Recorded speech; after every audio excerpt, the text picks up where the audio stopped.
yourself.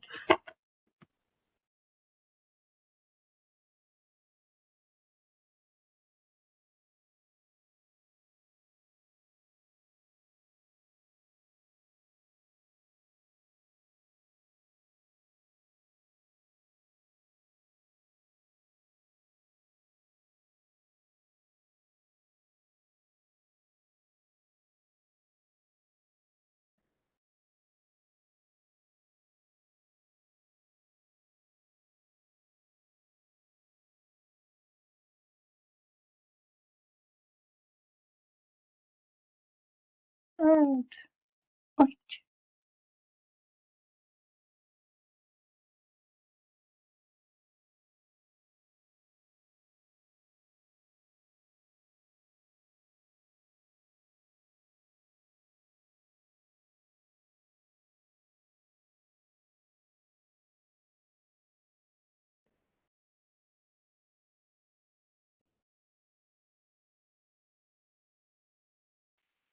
I have to do this. This is work.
Just checking if there's a Pastor Webster Turgut in the room that I'm not seeing. If not, I'm just going to move forward with the calling to order of our meeting at 9 a.m. I'll ask everyone to rise for the singing of our national anthem.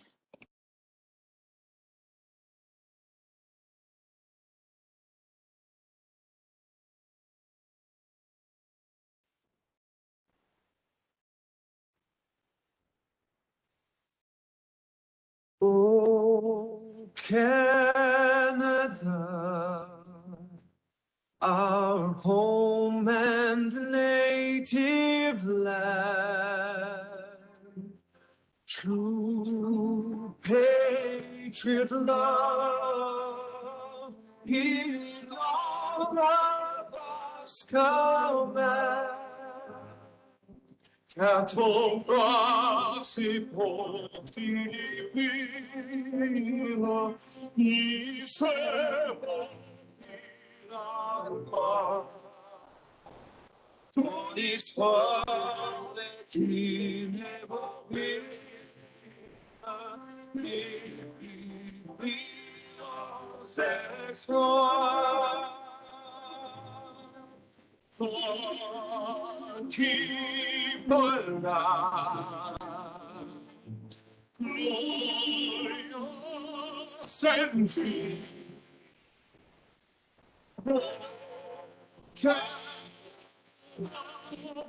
stand on the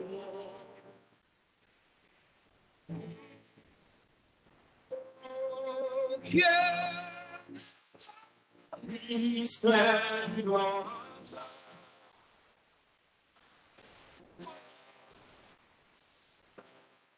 stand on.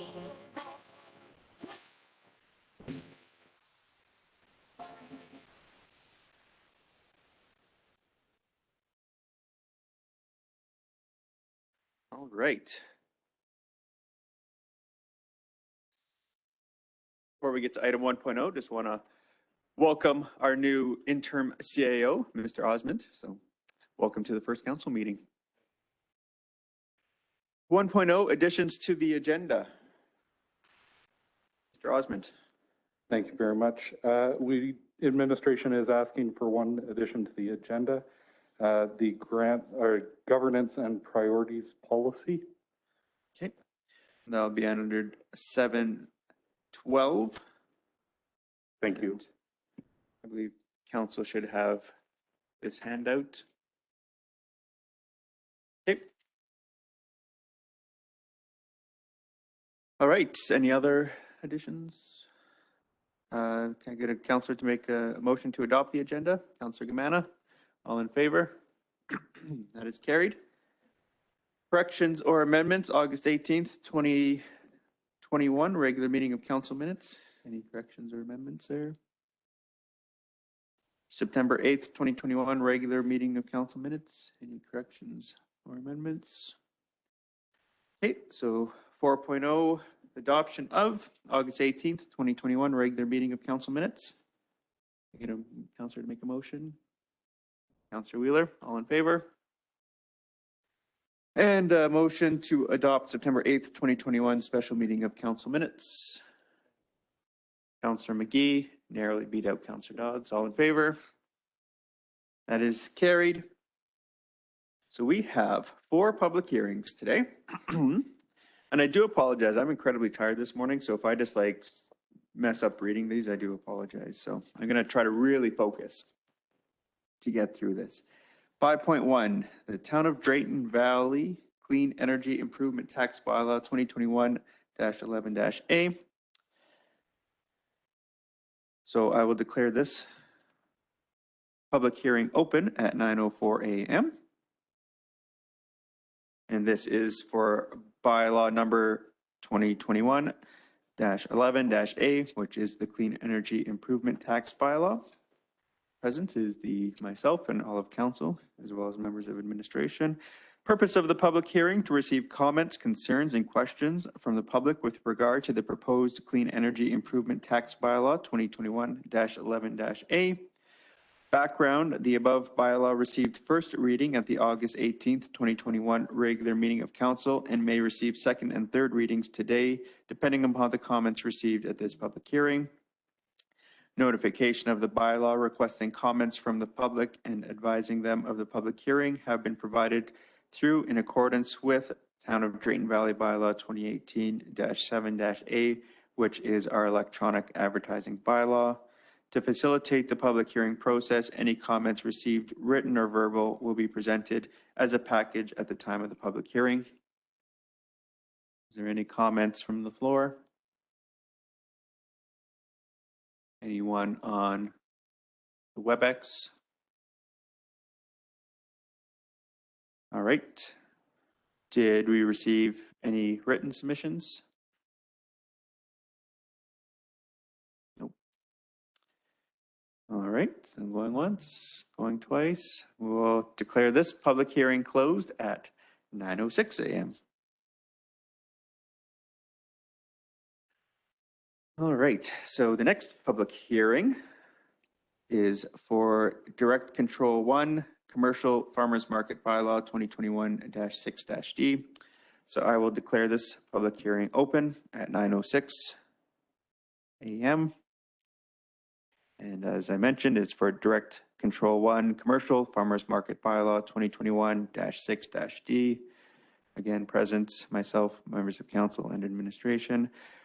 Purpose of the public hearing: to receive comments, concerns, and questions from the public regarding bylaw 2021-6-D that will rezone 5015 Industrial Road from C-Gen, which is the Commercial General District, to the proposed DC1, which is Commercial Direct Control 1. Background: the town of Drayton Valley received an application to rezone 5015 Industrial Road from C-Gen to the proposed DC1. The purpose of the DC1 district is to provide flexibility by permitting a farmer's market in addition to other lands used currently listed as permitted use in the C-Gen Commercial General District, as well as to mitigate potential impacts to surrounding landowners. A decision to approve or deny this application will be made by council depending on comments received at this public hearing. Notification of the rezoning application, requesting comments from the public and advising them of the public hearing have been provided in accordance with Town of Drayton Valley Bylaw 2018-7-A, Electronic Advertising Bylaw. To facilitate the public hearing process, any comments received, written or verbal, will be presented as a package at the time of the public hearing. Any comments from the floor? Anyone on the WebEx? All right. Any comments from written submissions? Okay. I will declare this public hearing closed at 9:08 a.m. A hot start. Ooh, this is a long one. All right, so next public hearing is for discretionary use and variance at 5733 50th Ave. I will declare this public hearing open at 9:09 a.m. And again, it's for development permit DB 21-042, which is discretionary use and variance at 5733 50th Avenue. Present, again, myself, all of council and administration. Purpose of the public hearing: to receive comments, concerns, and questions from the public regarding the proposed discretionary retail shopping center, drive-through, and variance request. The applicant requests the following variance in addition to the discretionary use application.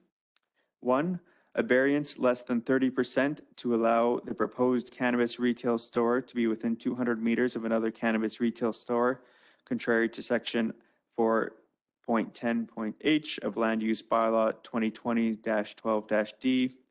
Variances may be issued where 1, the proposed development with variance would not unduly interfere with the amenities of the neighborhood or materially interfere with the affects the use, enjoyment, or value of neighboring properties. And 2, the need for the variance is specific to the parcel, building, or sign to which it applies, not shared by any significant number of other properties in town.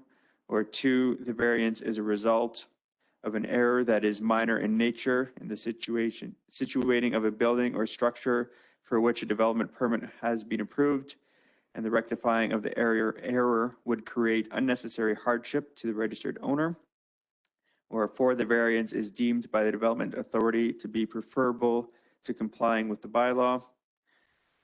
Background: the town of Drayton Valley received a development permit application for a commercial plaza called the Galaxy Plaza, defined in Land Use Bylaw 2020-12-D as retail shopping center with a drive-through and variance request at the above noted address. A decision to approve or deny this application will be made by council depending upon the comments received at this public hearing.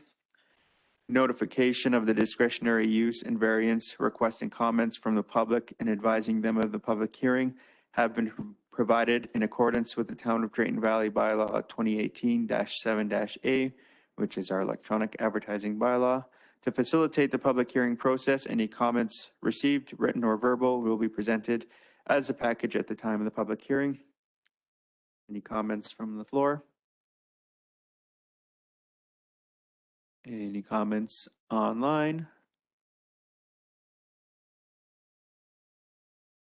Did we receive any comments or written submissions?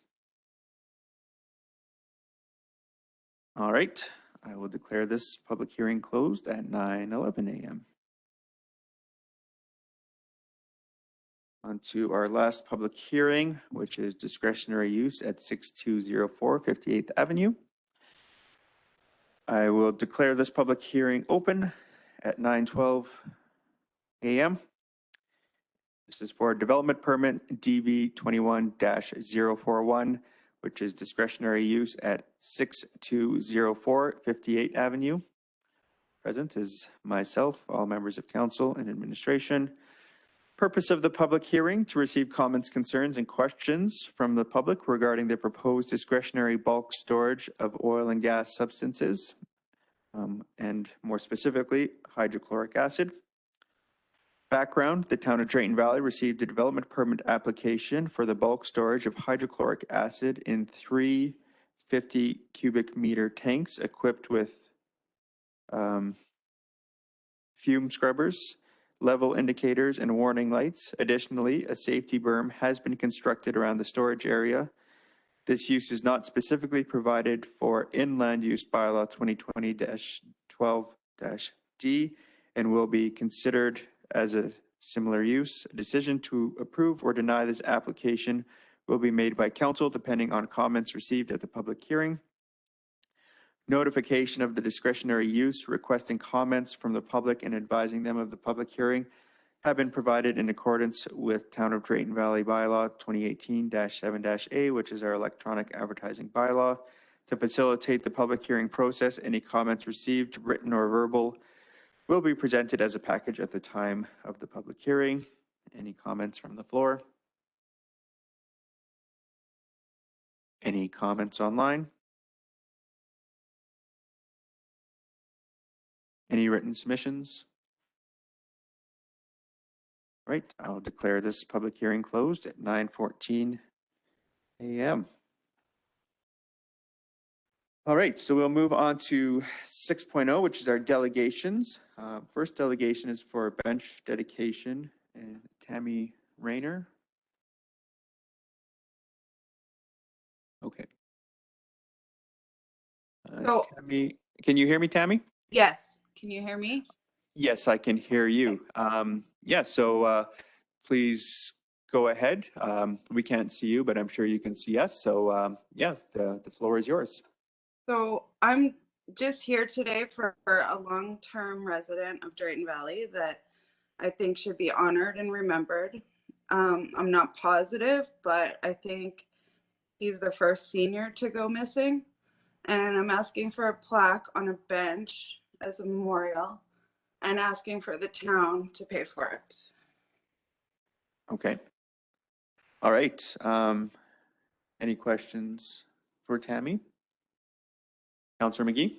Tammy, I'm just, good morning to you, Tammy. I'm just reading the letter and noticing that the family, the last, second last paragraph, would be gladly be willing to put forth the cost of establishing a memorial bench for our father. Are they suggesting that they would buy the bench and then we would supply the plaque? Am I reading that correct? So originally I had just asked them if they would give me a permission letter, and then that's what they put in there. So I just, like, I was searching with them and just thought it would be nice if they didn't have to. I'm only asking for the plaque. I don't think they know, you know, the plaque and bench thing. I think that's more money, right? Can we get a response from administration?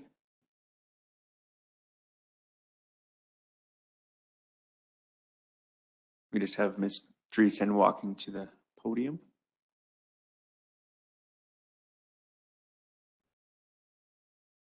Good morning, Council.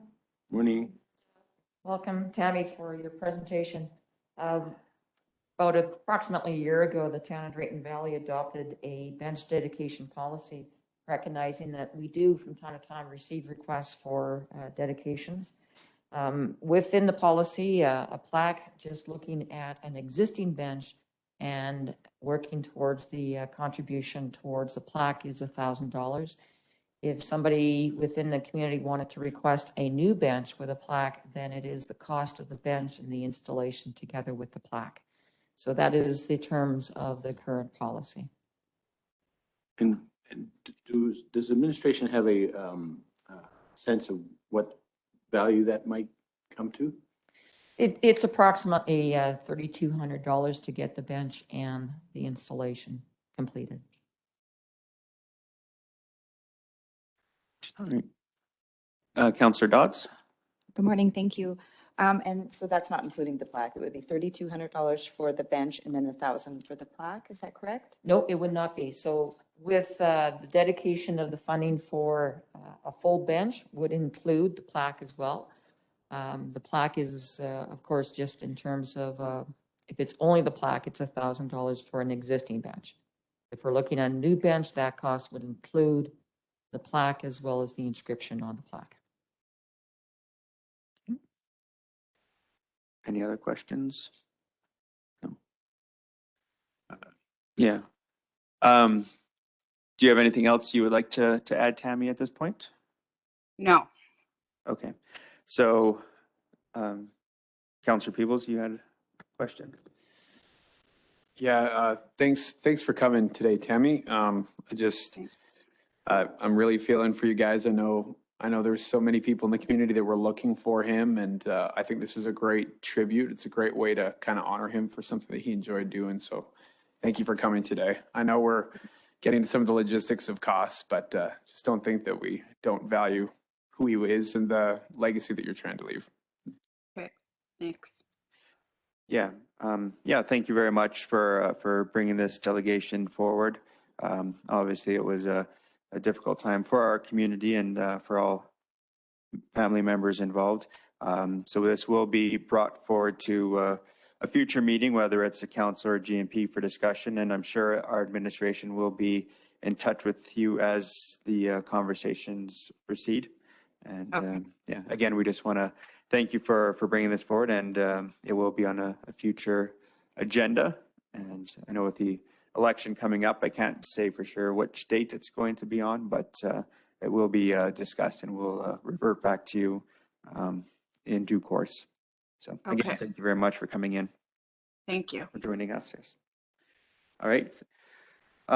So our second delegation is the Drayton Valley RCMP.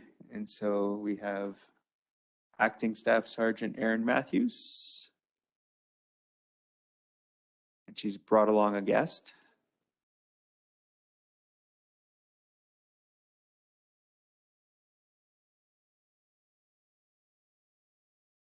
Now, I'd like to present, this is one of our new constables. This is Constable Kyle Cook. Kyle joined us in June, beginning of June. So tell them a little bit about yourself. Right. Hello, everybody. Yes, my name is Constable Kyle Cook. I was here in June. Came straight out of depot from Regina, Saskatchewan. So it's my first posting.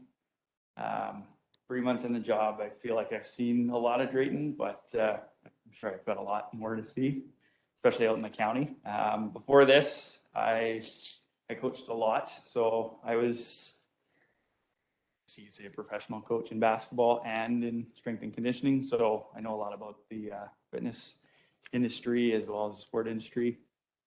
So I've gotten involved with the Thunder already, and starting to seep into the school system and try and see if I can get going with Frank Maddock as well and build community connections there. And I believe there's 3 other new recruits joining myself. There's one that was in my my troop, so she joined me, Constable Rudiak, in June, and then there's 2 more that are now here. So, yeah.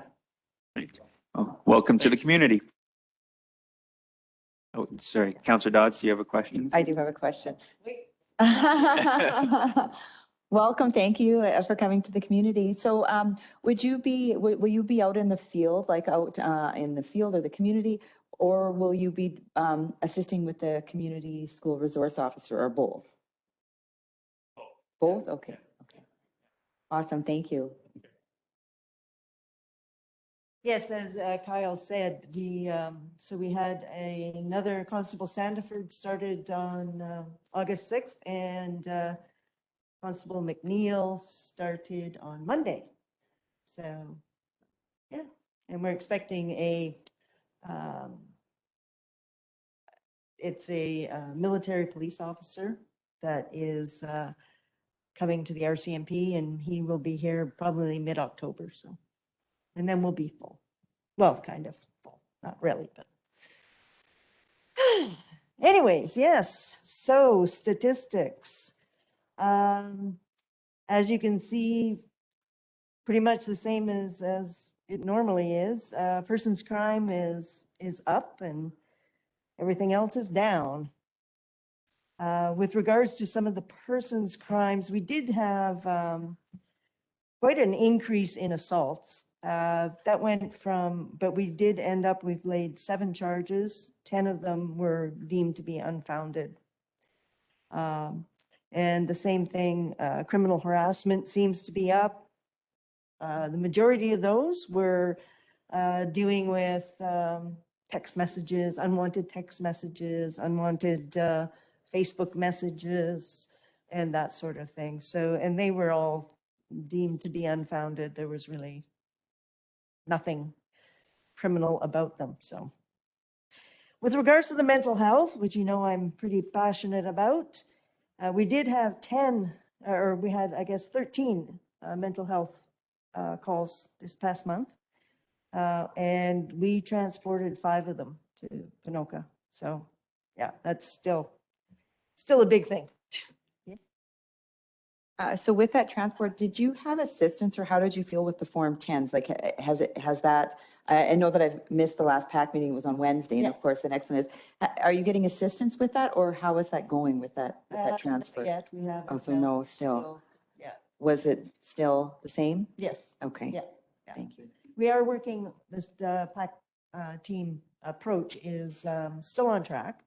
However, I guess there's been some cabinet shuffles. So there was supposed to have been a meeting in September with the Assistant Minister of Health for mental health. However, that portfolio has now changed. So we're working at getting another meeting mid-October sometime so that we can have that and put that on the table again. So no, that's something else. Yeah. So some good news things, at least for our perspective. Yes. Sorry.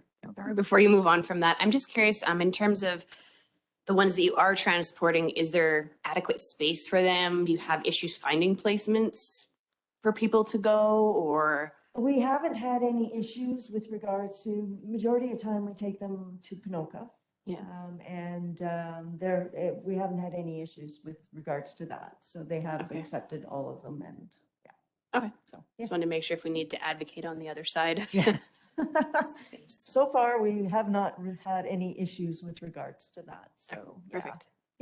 Hopefully it will stay that way. But so yes, we did have a couple of really good, we've been really, really busy. On August the 12th, we actually executed 2 search warrants at 2 residences of a individual in Drayton Valley. And that resulted in a seizure of 24 grams of fentanyl, 18 grams of methamphetamine, 6 grams of cocaine, and over $9,000 cash. He is presently still in jail. Good. On August 26th, we had an individual who was under 24-hour house arrest. They'd gone to check, as we do check on our prolific offenders, and it was noticed that he was not there. So about a week later, we were able to go and arrest him on his breach of those conditions. And while we were there, we observed some property. We got a search warrant for that. And it resulted in recovery of over $500,000 in stolen property. There was 6 trucks, 1 van, a flatbed trailer, 3 utility trailers, 2 semi-trailers, and a mini excavator and 1 powerboat. So Where do you store all that? Like, how does someone hide all that? This is really my question. Good question. To the tow yard. On August 30th, I'm sure you're all aware, we did have an incident where a male was dropped off at the Drayton Valley Hospital. He did succumb to his injuries shortly afterwards. He did have no identification on him. He was not known to members. We were able to identify him through his fingerprints, which was good. And investigation from our entire team, collecting surveillance from, all of the different, gas stations and everything. We were able to observe the vehicle coming in, the vehicle leaving, the direction it went. We were able to track the telephone, and it came to a certain area that ended up being in Breton's area. However, we went there to search. So we were out there just actually checking properties, checking with the property owners to see if we could search on their area. And lo and behold, we came across the crime scene. And it turns out that the male had been run over a couple of times, which he had stated to us before he passed away, or stated to somebody that was helping him. And a female was later located in Calgary, who has since been arrested and charged with second-degree murder. So the entire detachment did an absolutely fantastic job of having absolutely nothing to being able to solve this. So they've been working very hard. And I can't say enough good about them. And no, I haven't heard about the staff sergeant position. So. All right. And that's about it. So. Oh, thank you very much for that update. Any questions? No questions today. All right. Thank you very much. Thank you very much.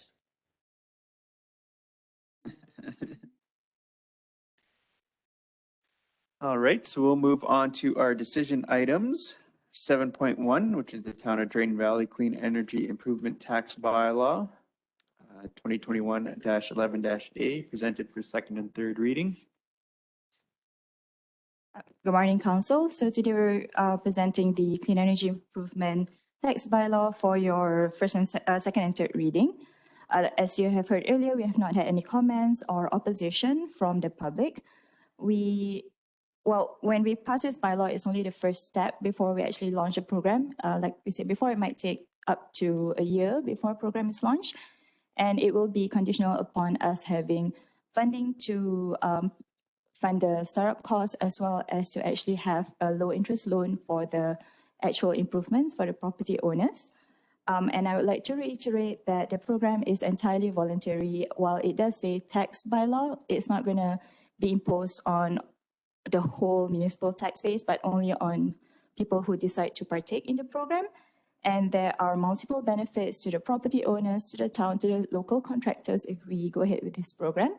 So I hope Council will be able to pass the bylaw today. Thank you very much. Any questions for administration? Councillor Ballas? Thank you. How's the grant been submitted for? No, we need to have the bylaw before we can do that. We can do that.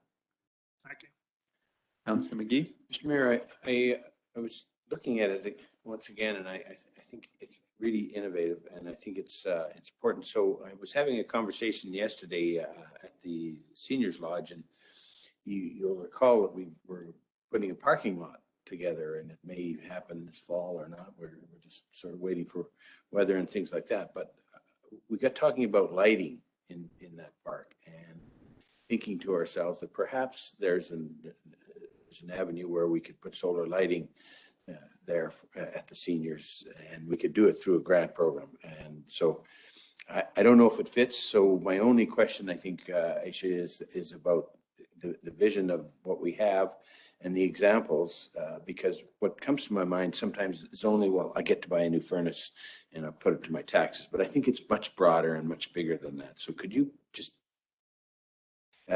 give us a little bit of a story around that and what you think it would be, what people should be thinking about at home?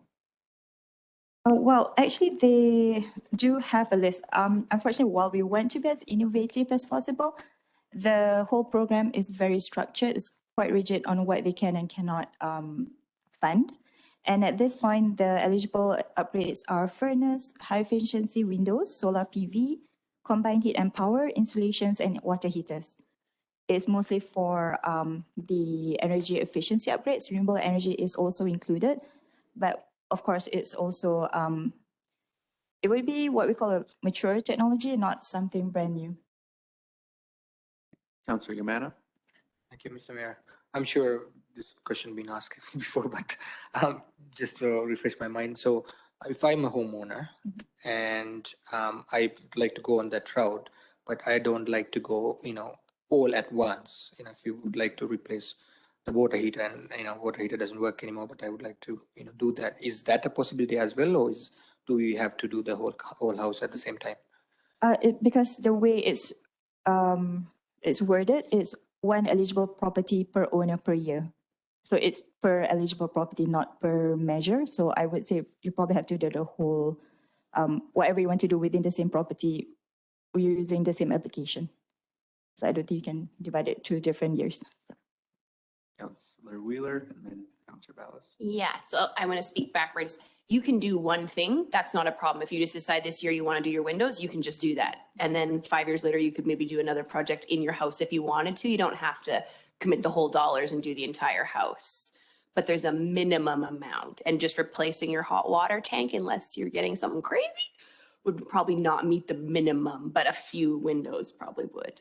So, and I think in terms of the project, for me, I really see it as an opportunity to enhance our housing value in our community and our projects that people might not do. If you're thinking about living somewhere for 5 or 10 years, you might not change out the windows, you might not do some of that bigger cost work, but this is an opportunity to do that and to share it with whoever is going to be in that house, which keeps our houses looking nice, our yards looking better, and people wanting to move to our community. So I think the program overall is a great fit. Right. So Councillor Ballas, did you have your hand up? Okay, Councillor Ballas. Thank you. Just for clarification, this is for residential only. No, it covers both residential and commercial, but we might launch it at different times. So residential first and then commercial. Okay, thank you. Just for everybody's information, could you just give a brief summary on how the program works?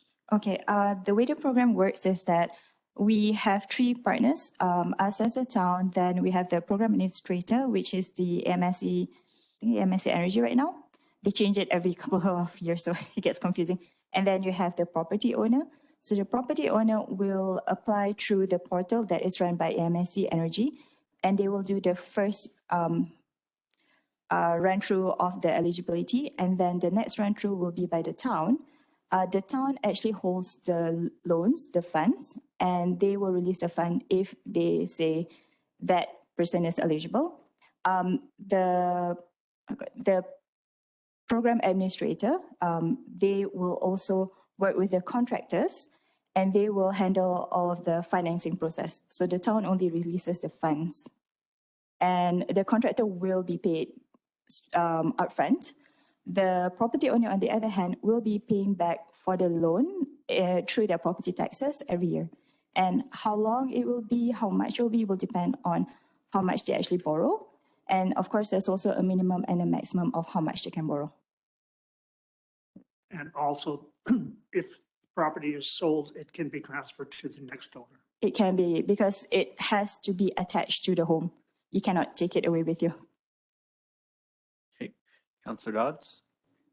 Good morning. Could you just remind me again of the other municipalities that have put this program in place and kind of where they're at with it too in the process? Yeah, it's kind of sad when you ask that question because no community has actually launched the program yet. Devon and Rocky Mountain House has put in a bylaw back in 2019. Edmonton just put in a bylaw, but they have been working with this program for a while, and they already secured a funding to run the program from FCM. I guess they're able to do it because they are a bigger municipality as well. Other municipalities are Okotoks, Canmore, I can't remember who else. I think Athabasca as well. There's quite a few communities that have already passed their bylaws and they are in the program design process. So if we pass the bylaw today, we will start with the next cohort, and with us will be Cochrane, Athabasca, and Sturgeon County. Yeah, and then hopefully we'll be able to launch within the year, within 1 year, not this year. It's just because the process is so long, right, that nobody's kind of started it yet? Is that the reason? More like because of COVID, because of the, it was originally run by Energy Efficiency Alberta, but the whole organization was dispersed. So then it's just a process of moving this and redoing the regulations, those kind of things. But the program itself is strong. It's the same people who have been designing it from the beginning that we're working with. So they have it ready to go. It's just a matter of timing. All right, Councillor McGee? So homeowner that's listening today, don't get too excited. It'll be a year before you probably can apply. The second piece of, for me, is that under Energy Efficiency Alberta and other efficiency initiatives, you would get a break, like $30 back or rebates or those kinds of things. This is not that. This is This is a loan. It's a loan. You got to pay back. You're not getting a rebate on anything. It's so there likely are programs still out today that if you are thinking about your windows or your furnaces, that you can go down that road if you want. Go ahead. I have this one. This is for Green Energy Homes program. This is a rebate. So if anyone wants to apply, this is already ready for you to go. Yep. All right, a lot of questions. Does anyone have more questions? Does someone like to make a motion? Councillor Peebles. Thank you, Your Worship. I move that council give second reading to propose Clean Energy Improvement Tax Bylaw 2021-11A as presented. All right, thank you very much for that. Any comments, questions, or debate? Just questions, okay, no debate. All right, so if there's nothing else, the motion is that council give second reading to proposed Clean Energy Improvement Tax Bylaw 2021-11-A as presented. All in favor? That is carried. Is there a member of council that would like to make a motion for the third and final reading? Oh, sorry. Councillor Dodds. Thank you. I would like to make a motion that council give third and final reading, to propose Clean Energy Improvement Tax Bylaw 2021-11A as presented. All right, thank you very much. Any comments, questions, or debate? The motion is that council give third and final reading to propose Clean Energy Improvement Tax Bylaw 2021-11-A as presented. All in favor? That is carried. Thank you, council. Yes, thank you. So that brings us to 7.2, which is Direct Control 1, Commercial Farmers Market Bylaw 2021-6-D, presented for second and third reading.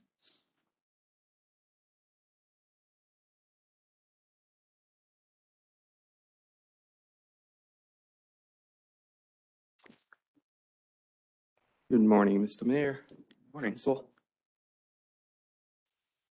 the town of Drayton Valley council give first reading to bylaw 2021-06 D that aims to rezone the parcel at 5015 Industrial Road from Commercial General District to Direct Control 1 Commercial.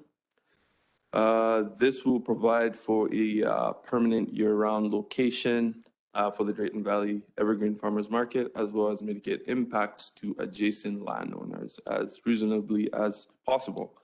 So since the August 18th council meeting, this rezoning application was advertised in the DV Free Press, the town's website, and as well as the Facebook page. Additionally, notice was sent to adjacent landowners within 100 meters of the subject site. So there have been no comments received as of the last council meeting. So administration therefore presents bylaw 2021-06D that will adopt the newly created DC1 Commercial Direct Control 1 District for second and or third and final reading. Thank you. Any questions for administration? Councillor Gamana? Thank you, Mr. Mayor. Lonnie, just I know that you had discussions with the farmers market and administration was working with them as well.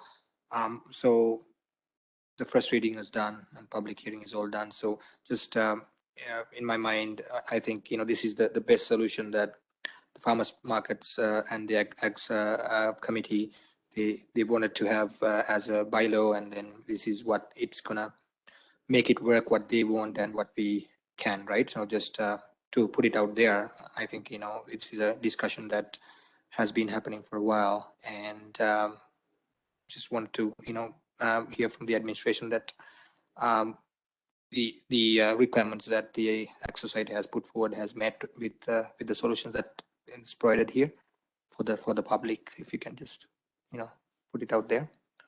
Yeah, thanks for the question, Councillor Gamana. So yes, you're correct in that administration has worked with the Agriculture Society to come up with an amicable solution to accommodate their request to have a permanent year-round farmers market at that particular location. So yeah, we met with them a few times and came up with the proposed DC1 district that will do just that. Thank you. Any other questions for administration? Councillor Ballas? No question. I want to present the motion. Sure. I move that council give second reading to proposed direct control 1 DC1 Commercial Farmers Market Bylaw 2021-06-D as presented. All right. Any comments, questions, or debate on that? So, yeah, I mean, this has been a long time, a lot of conversation between the farmers market and administration. And so I feel like the due diligence has been done from both sides of the of this bylaw. So if administration is comfortable with moving forward, and I think there's a number of letters of support in our package from the adjacent landowners. So assuming they have that in place, I'm certainly in favor of it. And, as if there are any unforeseen issues that arise, then we'll just have to deal with that as they come. So. All right, so the motion is that council give second reading to propose direct control 1 Commercial Farmers Market Bylaw 2021-6-D as presented. All in favor? That is carried. Is there a councillor that would like to make motion for third and final reading? Councillor Gamana? Thank you, Mr. Mayor. And I would like to make a motion that council give third and final reading to propose direct control 1 DC-1 Commercial Farmers Market Bylaw 2021-06-D as presented. Thank you. All right, thank you very much for that. Any other comments, questions, debate? Okay, so the motion is that council give third and final reading to proposed DC1 Commercial Farmers Market Bylaw 2021-6-D as presented. All in favor? That is carried. And so that moves us on to 7.3, discretionary use and variance at 5733 50th Avenue. Mr. Mubanga, it's you again. Yes, it is. Thank you, Mr. Mayor. Thank you. So administration received a development permit application for a commercial plaza to be known as Galaxy Plaza, with the drive-through to be located at 5733 50 Avenue. And attachments 1 and 2 show the location, immediate context, as well as the zoning for that parcel. So the parcel is zoned commercial general district, where retail shopping center and drive-through are listed as discretionary. So as per usual, landowners within 100 meters of the subject parcel were notified, and the application was circulated both internally and externally. So the proposed 576 square meter plaza will have 4 commercial spaces, one of which is proposed to be a liquor store and another to be a cannabis retail store. There are no current proposed uses for the other 2 spaces.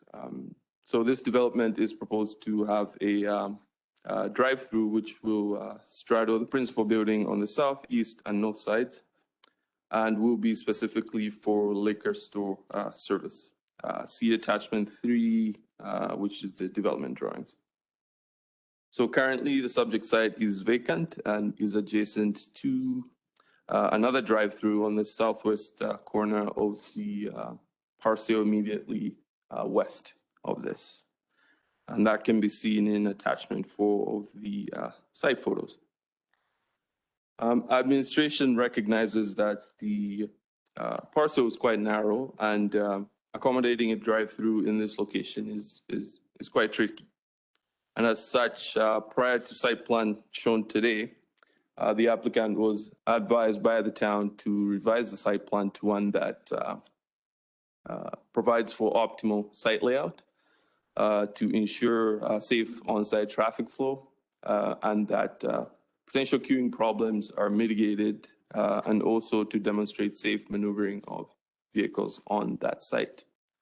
So the applicant added a few stop signs, as well as markings in the parking lot and driveway aisle, just to differentiate different lanes. Additionally, the applicant is applying for a variance to permit a cannabis retail store to be within 200 meters of another, contrary to section 4.10.h of the land use bylaw. The applicant also noted that allowing the cannabis store will help offset the losses in revenue incurred as a result of reduced activity and volatile fuel prices at the adjacent fuel station owned by the same company. As per the applicant, this project can only proceed if the cannabis store is approved. So the development will offer the community, amongst other things, a wider variety in shopping options, employment opportunities, a wider commercial tax base. It will also help stimulate the local economy and further help boost investor confidence. Therefore, administration supports the proposed development. Thank you. If you have any questions, please feel free to ask. Any questions for administration? Councillor Wheeler? Thank you. I'm wondering how close the other place is. When you say 200 meters, is it listed how?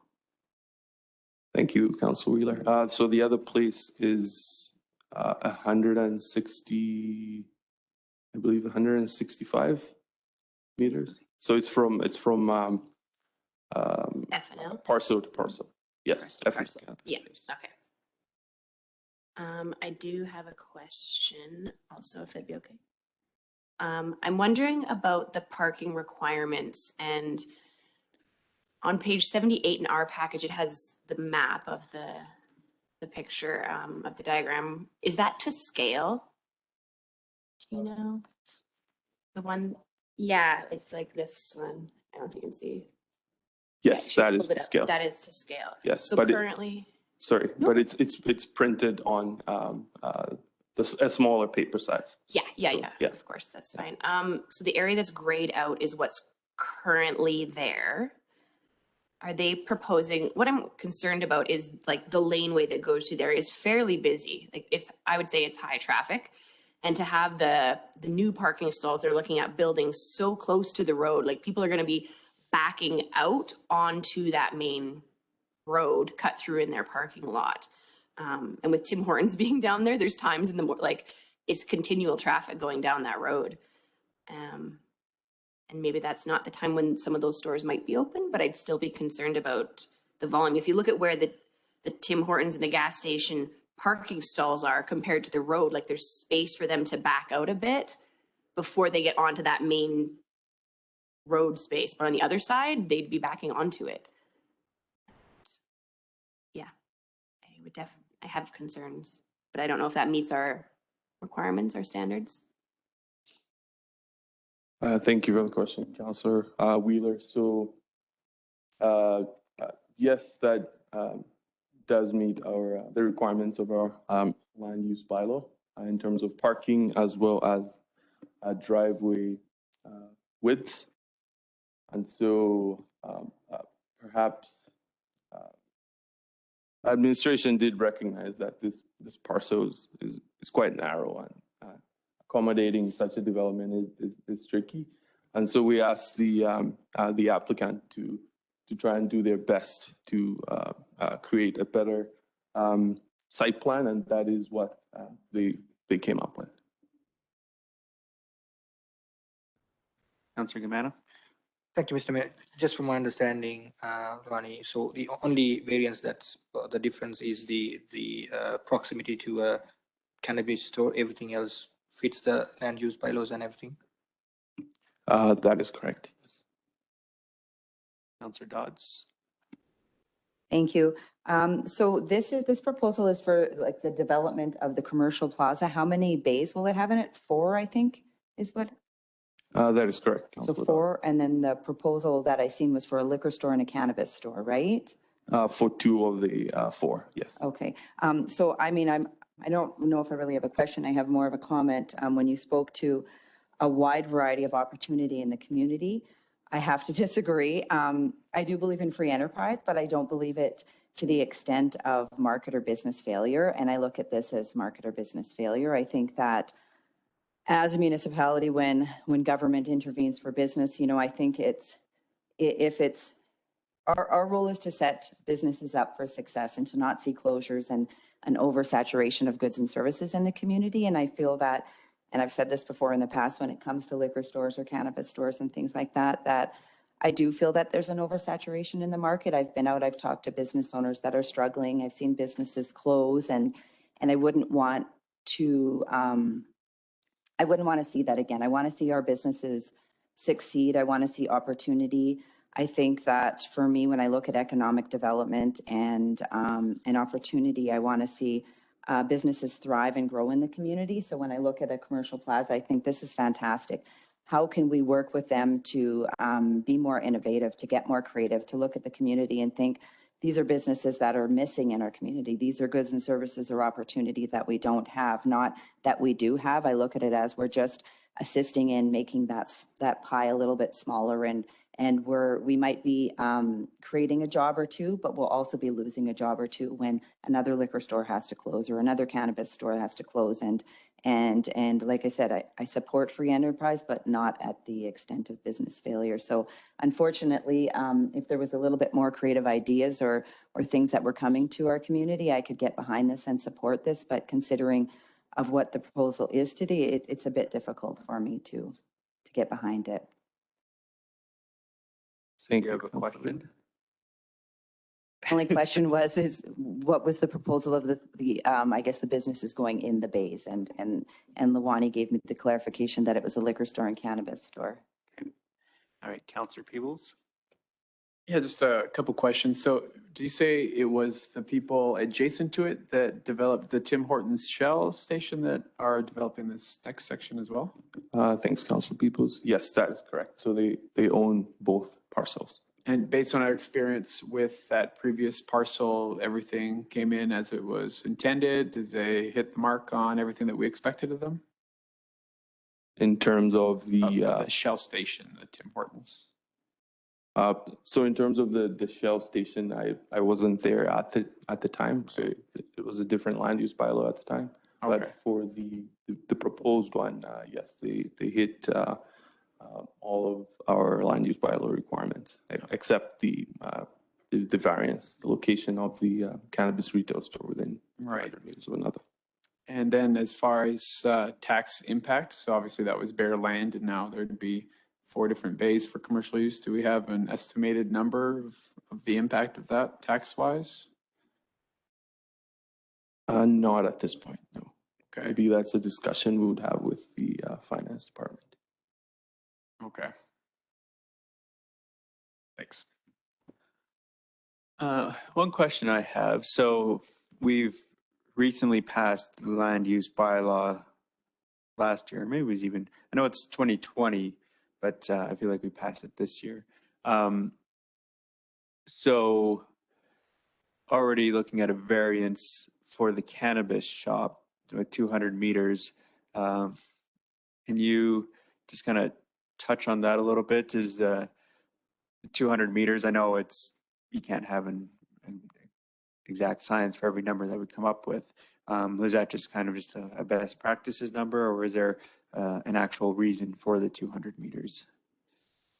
Thank you, Mr. Mayor. So that was a best practices number that was recommended to us by the consultant at the time. And my interpretation of that requirement is to prevent creating clusters of cannabis stores, especially in areas where the parcels are more compact, like the downtown, for example, that I'd say would work. But in an area where you have larger parcels, then maybe it becomes a little bit of an issue. And another thing administration kind of struggled with was the fact that that requirement exists for cannabis, but not other similar uses like liquor stores, for example. So perhaps maybe this would be a future discussion to be had if such requirements should in fact be there or not. Okay. Any other questions for administration? Councilor Wheeler? In terms of the 30% variance, are you guys able to, as administration, able to grant that on this, or because of the other factors? I understand the drive-through we have to grant and stuff, but the actual variance on the 200 meters, if that was the only thing, would administration be able to grant that? Because they're less than 30%. Thank you, Councilor. Yes, that is correct. But because there are other factors that are at the discretion of council, the whole decision is made by council. Yes. All right. Is there a member of council that would like to make a motion? Councilor Gamana? Thank you, Mr. Mayor. I would like to make a motion that council approves development permit DV 21-042 with recommended conditions. Thank you. Okay. Any comments, questions, or debate? Councilor Wheeler? Thank you. I guess it's more for administration, but has there been any conversations about the potential of turning their road into a one-way? Do you think they would be open to the concept of only having traffic come off 50th and go through, heading one way, so that everyone's kind of backing out, going, all heading the same way?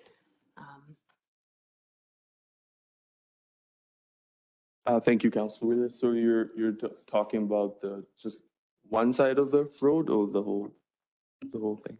The whole thing, so that the traffic anyone turning on from 50th Avenue access would funnel throughout the south side of the property, the right side for those of us that are looking at the picture. And then come around to stop sign or wherever. Sometimes access on 50th Avenue, is very tricky to manage, people turning in and out. And I find there already that there's a bit of struggle there sometimes with that intersection having such a high up angle that it's actually on. I know I've had to stop before on 50th Avenue to let someone come out so that I could turn in, because it's just narrow and we don't want to have all of 50th Avenue having driveways all along it. So I don't know, it might be a way to ease congestion. Thank you, Councilor Wheeler. I think the applicant would be open to that discussion. They've been open to a lot of our suggestions. So I think that would be a conversation they'll be willing to have. if I owned that property and council made that suggestion, I would suggest to council that they pave 49th Avenue too.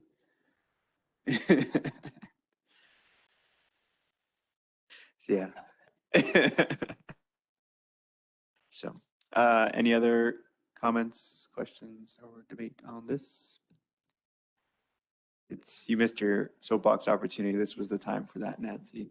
But, okay. So the motion is that council approves development permit GV 21-042 with the recommended conditions. See attachment 6, draft DV 21-042.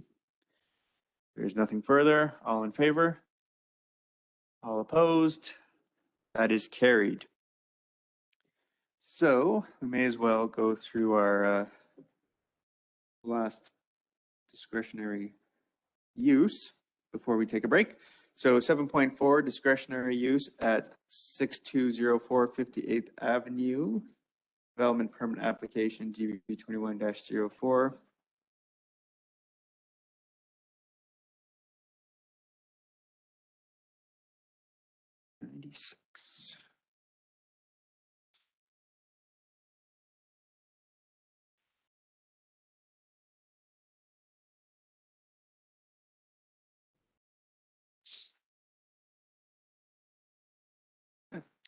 Good morning, Council and Mayor. This is an application to install 3 storage tanks for an adjacent and existing industrial building to house hydrochloric acid, which is used in local petrochemical industry. The use is not specifically identified in the light industrial district, so administration considered a similar but discretionary use that would meet the criteria of the light industrial land use district. So that's why it's before you this morning. The proposed use conforms with the commercial and light industrial parcels in the MDP and would conform with the light industrial district of the land use bylaw. The only issue that needs to be explored further is whether all the risk events can be contained on site. And as a condition of approval, the applicant will need to submit safety and emergency response plan to the town's fire department for review and approval. With that, administration recommends that conditional approval be granted. Thank you, Your Worship. All right. Thank you very much. Any questions for administration? Councillor Ballas? Thank you. So with this storage facility, it's on the west end of our town. We get prevailing winds from the west end. Is there any chance of fumes being in winds and so on? Councillor Ballas, yes, there is. That's something that the response plan will have to address. Certainly, risk is evaluated by 3 factors: the degree of severity, frequency, and then the mitigation measures. So the company will have to provide mitigation measures to address those vapors that should there be a spill. But there shouldn't be any odor in the absence of a spill because these are fairly well contained storage tanks, I'm assuming. Yes, and in my experience, these types of companies are heavily regulated by the province and the federal governments. So they have very stringent emergency and safety plans that usually satisfy these, but it's our due diligence to make sure, and that's why they'll be required to submit their plans to us. Councillor Gumana? Thank you, Mr. Mayor. Just curious, do you have other establishments, close to that or residential areas? First of all, secondly, sorry for my ignorance, are there any other companies like this that situated within a town of Drayton Valley? Through Councillor Gumana, I'm a little new to the town, but I do believe there is one there's a storage tank facility on the north side of the downtown area, if I'm not mistaken, between the hotels and the commercial area. I think there's some industrial storage tanks in there, if I'm not mistaken. Again, I'm not familiar with the western area of the industrial park, but I'm sure I think this kind of hits the wheelhouse of Drayton Valley's oil and gas industry, so I'm pretty sure there's some out there. Any other questions? Oh, sorry, Councillor Ballas. Thank you. I see we have our fire chief here, and I was just wondering if he would have any comments or concerns from the fire department.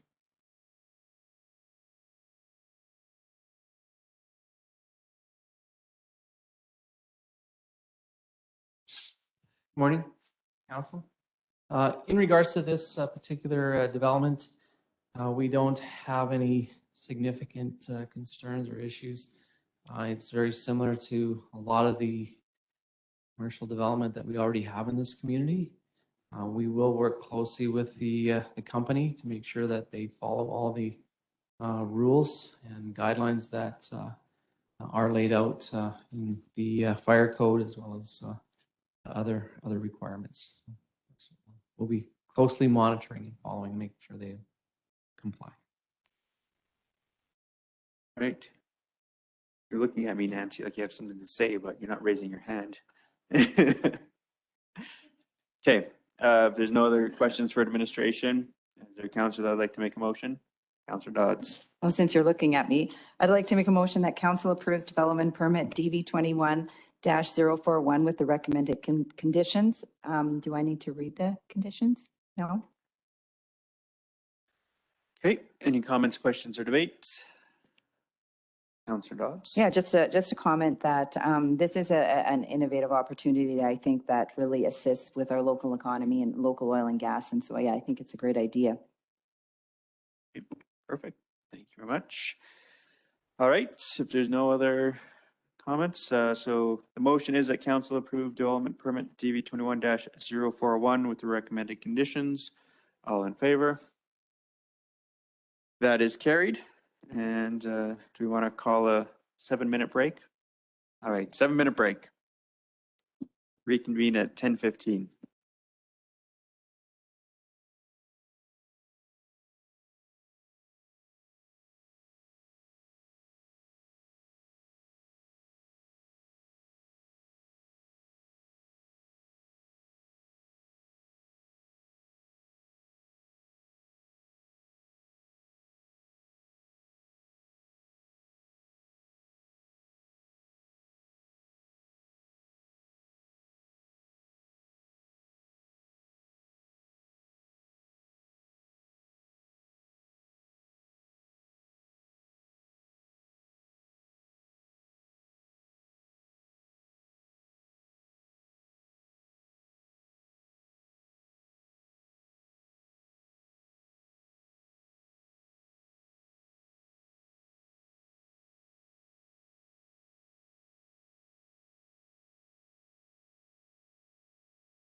I was generous enough to allow a 9-minute meeting or a break. So I hope you enjoyed your extra 2 minutes.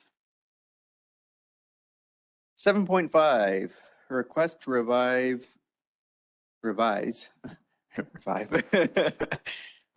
request to revise columbarium niche fee schedule.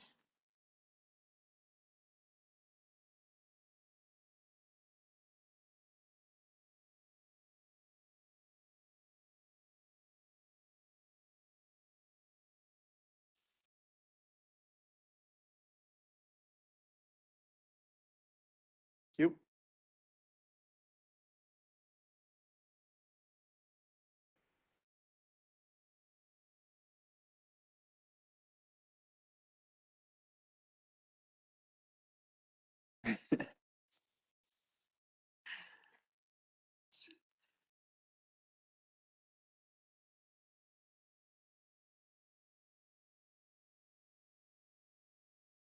Page 195 of your agenda. Right. Hello again, I'm back. So the columbarium is scheduled to arrive today at 2 o'clock. And as such, administration is requesting council approval to potentially revise the columbarium niche fees based on cost recovery, while also ensuring that we provide for the full or partial cost of acquiring other future columbarium.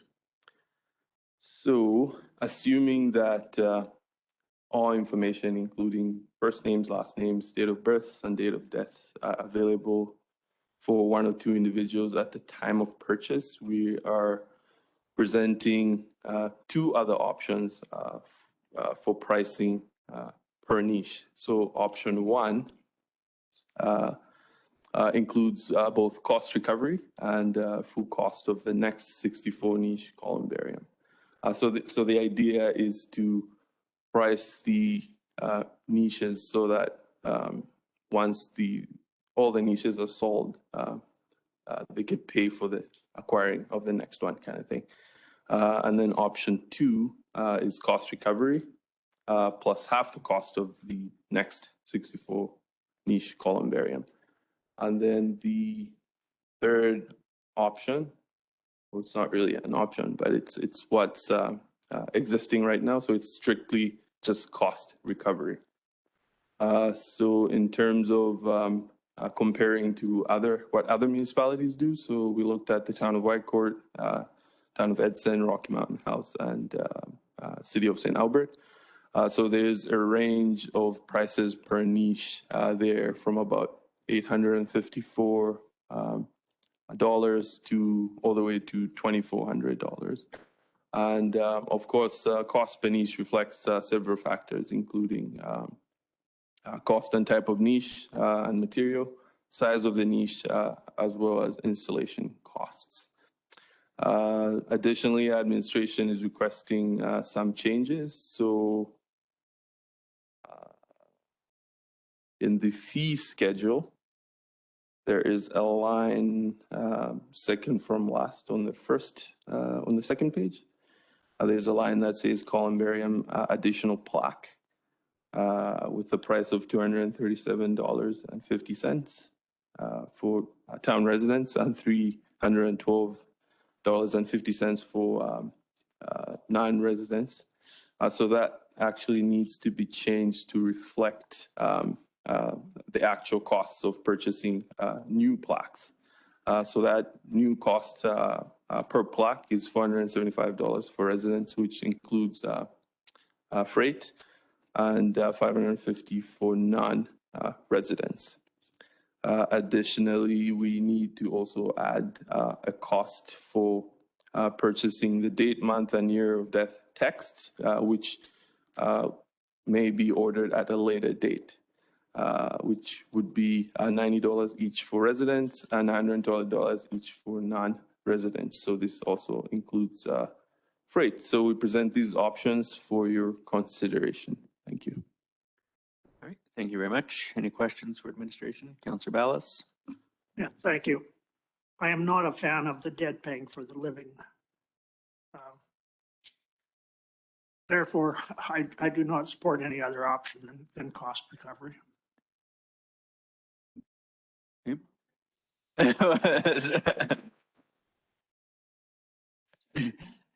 Councillor Peebles? So I noticed some of the municipalities here don't provide the plaque. Is there a method to that madness? Is there a thing where, hey, people can kind of sort that out themselves and we don't have to figure out the spelling of names or anything? They sort that all out themselves? It seems like it might save some of their costs and maybe they have somebody that can do it cheaper, or do we have like a design standard? Is that the concern? Thank you, Councillor Peoples. So some municipalities don't offer plaques. So the way the niches are set up, they're only set up to be able to be engraved. So it's only basic engraving, so no plaques. So for the town of Whitecourt and town of Edson. And then for Rocky Mountain House, they have a similar arrangement like what we would have. So their price includes a plaque in there as well. So our columbarium doesn't allow for engraving. So it's just a plaque. Yes. Okay. Also, how did you guys come up with the number for the difference between residents and non-residents? So the 1290 to the 1365. How did we come up with that difference? Thank you, Councillor Peebles. So I was just going based off the existing fee schedule. So I wasn't the one that did it the last time it was revised. So I was just going based off of what was done then. So I can't give an answer as to why that was done that way. Any other questions? You want to make a motion, Councillor McGee? Or you had a question? I'll make the motion and then question. Okay. Let me just get to the actual motion. I think I'm ready to make a motion that council approve the request to revise columbarium niche fees to be $1,969 for town residents and $2,044 for non-town residents, as well as the requested change in addition. And with that, the comment from Councillor Ballas about paying for the living paying for the dead or the dead paying for the living. I'm not sure if I got that right, but I think the cost recovery method is reasonable. My first glance at the fee was, gosh, right? But then as I started to look through and examine what I've just come through in the last few months, the cost for stones and opening and closing, et cetera, et cetera, et cetera. It is not inexpensive thing. So the columbarium piece is, I think it fits. It fits in the costs. I was thinking at some point where if you wanted to break it all down, it's this much to do that. And if I was in the administrative shoe, I would say when somebody comes up, you present that piece of paper saying your options are here, and this is the cost, and your options are here, and this is the cost. And I think people would find that beneficial for them to reflect on. And so thus I make the motion for the higher end. Is this the picture of our columbarium that we'll see at 2 o'clock? Thank you, Councillor McGee. Yes, but that is not a 64 one. So the one that we have is bigger than that one. That's just an example of showing what it'll look like. But essentially, yes, that's what it will look like. Okay. Councillor Dodds. So just a question. So looking at this, can a person pick where they want to be? Like, is there a different price, or you just kind of go in order or whatever? Like if I'm like, oh, I want to go over here or here. Thank you, Councillor Dodds. My mic was acting in. Yes, so essentially anyone can pick the location where they want their urns to go. But I did do a little bit of research, and City of St. Albert has like different price points depending on where the you want your urns to be located. So the top ones are normally higher priced than the low ones because they go first. Councillor Gamana, then Councillor Wheeler. Thank you, Mr. Mayor. Again, I'm just thinking of the lines of Councillor Peebles.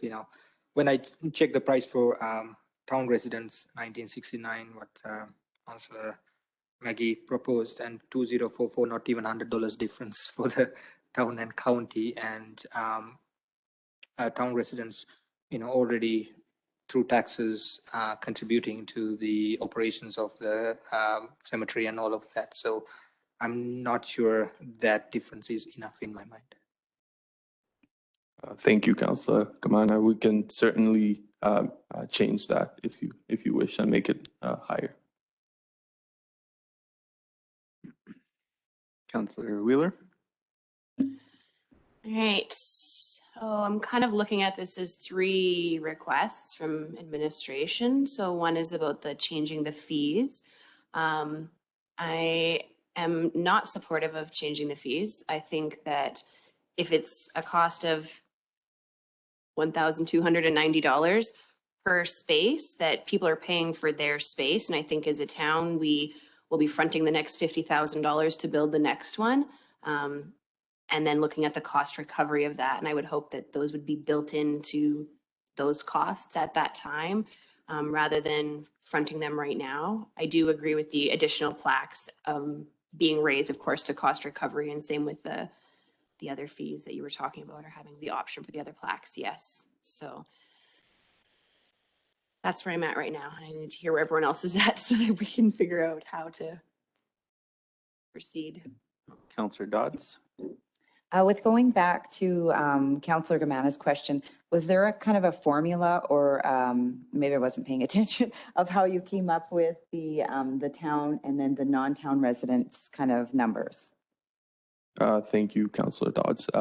As I pointed out to Councillor Gamana, I just based that off of what we had before. So I'm not sure how that difference was formulated, but it's open to change.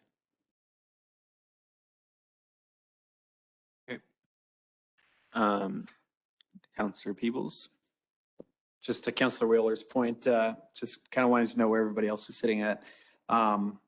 Funerals are expensive. So my grandpa passed away, I'm the executor, and going through just to get him essentially put in a box and they closed a few different accounts, it was like $7,000, and we did everything else ourselves. So they're really expensive. And for me, I would only want to go cost recovery as well.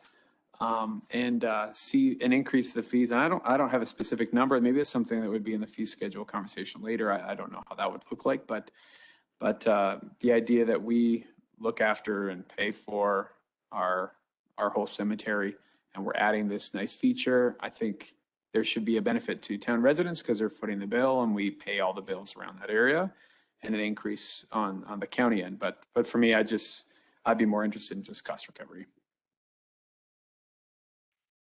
All right, so the motion is for more than cost recovery. So do we want to vote on that particular one, or is there a friendly amendment that we just want to start from scratch in the event that it gets voted down? Hold the vote and then go to the next motion. All right. So is there any other comments, questions, or debate on the motion that we're going to vote on right now? And so that motion is that council approve the request to revise columbarium niche fees to be $1,969 for town residents and $2,044 for non-town residents, as well as the requested changes and additions. All in favor? All opposed? So that was defeated. So we can outline a new one. Thank you. I move that council approve the requested change and addition, but keep the columbarium niche fees as $1,290 for town residents and 1,365 for non-town residents. I was hoping you would increase that second number a little bit more, but. I would. Okay, so just for clarification where we're at, it's that council approve the requested change and additions and keep the columbarium niche fees as 1,290 for town residents and 1,365 for non-town residents. But I'm hearing speculation that there might be a friendly amendment from Councillor Peebles. Oh. Oh, so there was a willingness. Okay.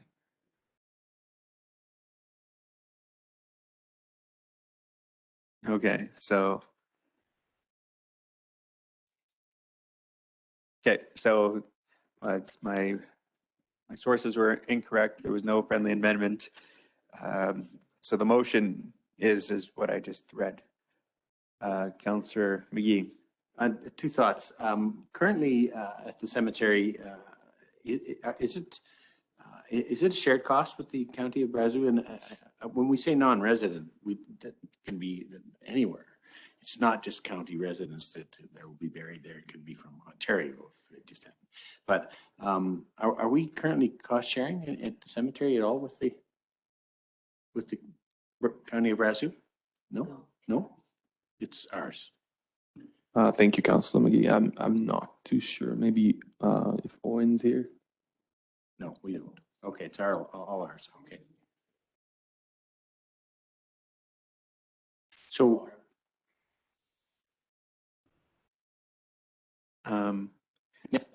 Ms. Thompson, I'm not sure if you're listening online. Do you know off the top of your head what the operating expenditures are for the upkeep of our cemeteries on a yearly basis?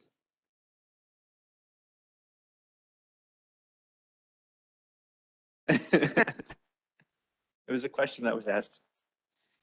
Okay, well, I don't think she heard me anyway, so. As has been suggested, as we go back to the fee schedules totally, then I think we need to address that piece, and I think we're all in agreement. All right, so the motion is that council approve the requested change in additions to keep the columbarium niche fees as 1,290 for town residents and 1,365 for non-town residents. All in favor? All opposed? That is carried. 7.6, Rural Development Network reaching home funding letter of support. Strand.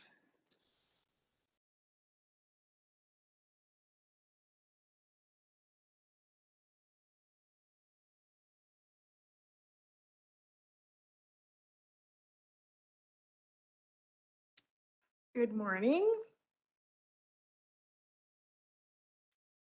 I'm here today because there are several potential provincial and federal funding streams available to address homelessness once again.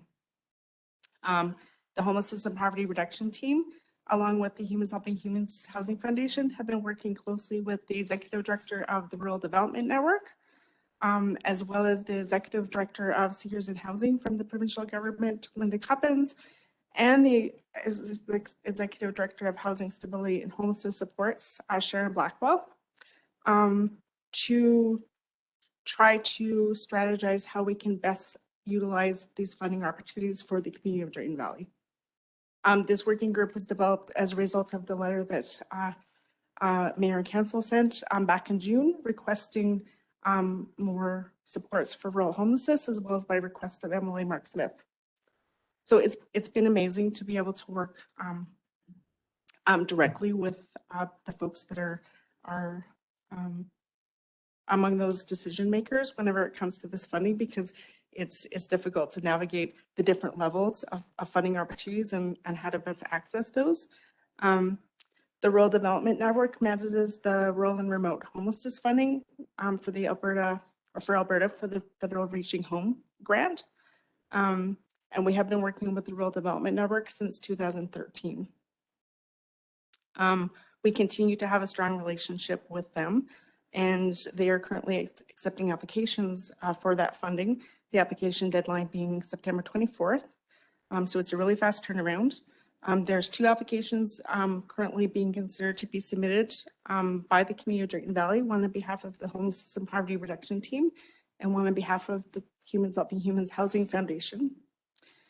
So as you know, the province suggests that their resources are stretched, so our community MAP program is in fact in jeopardy for continuation of funding.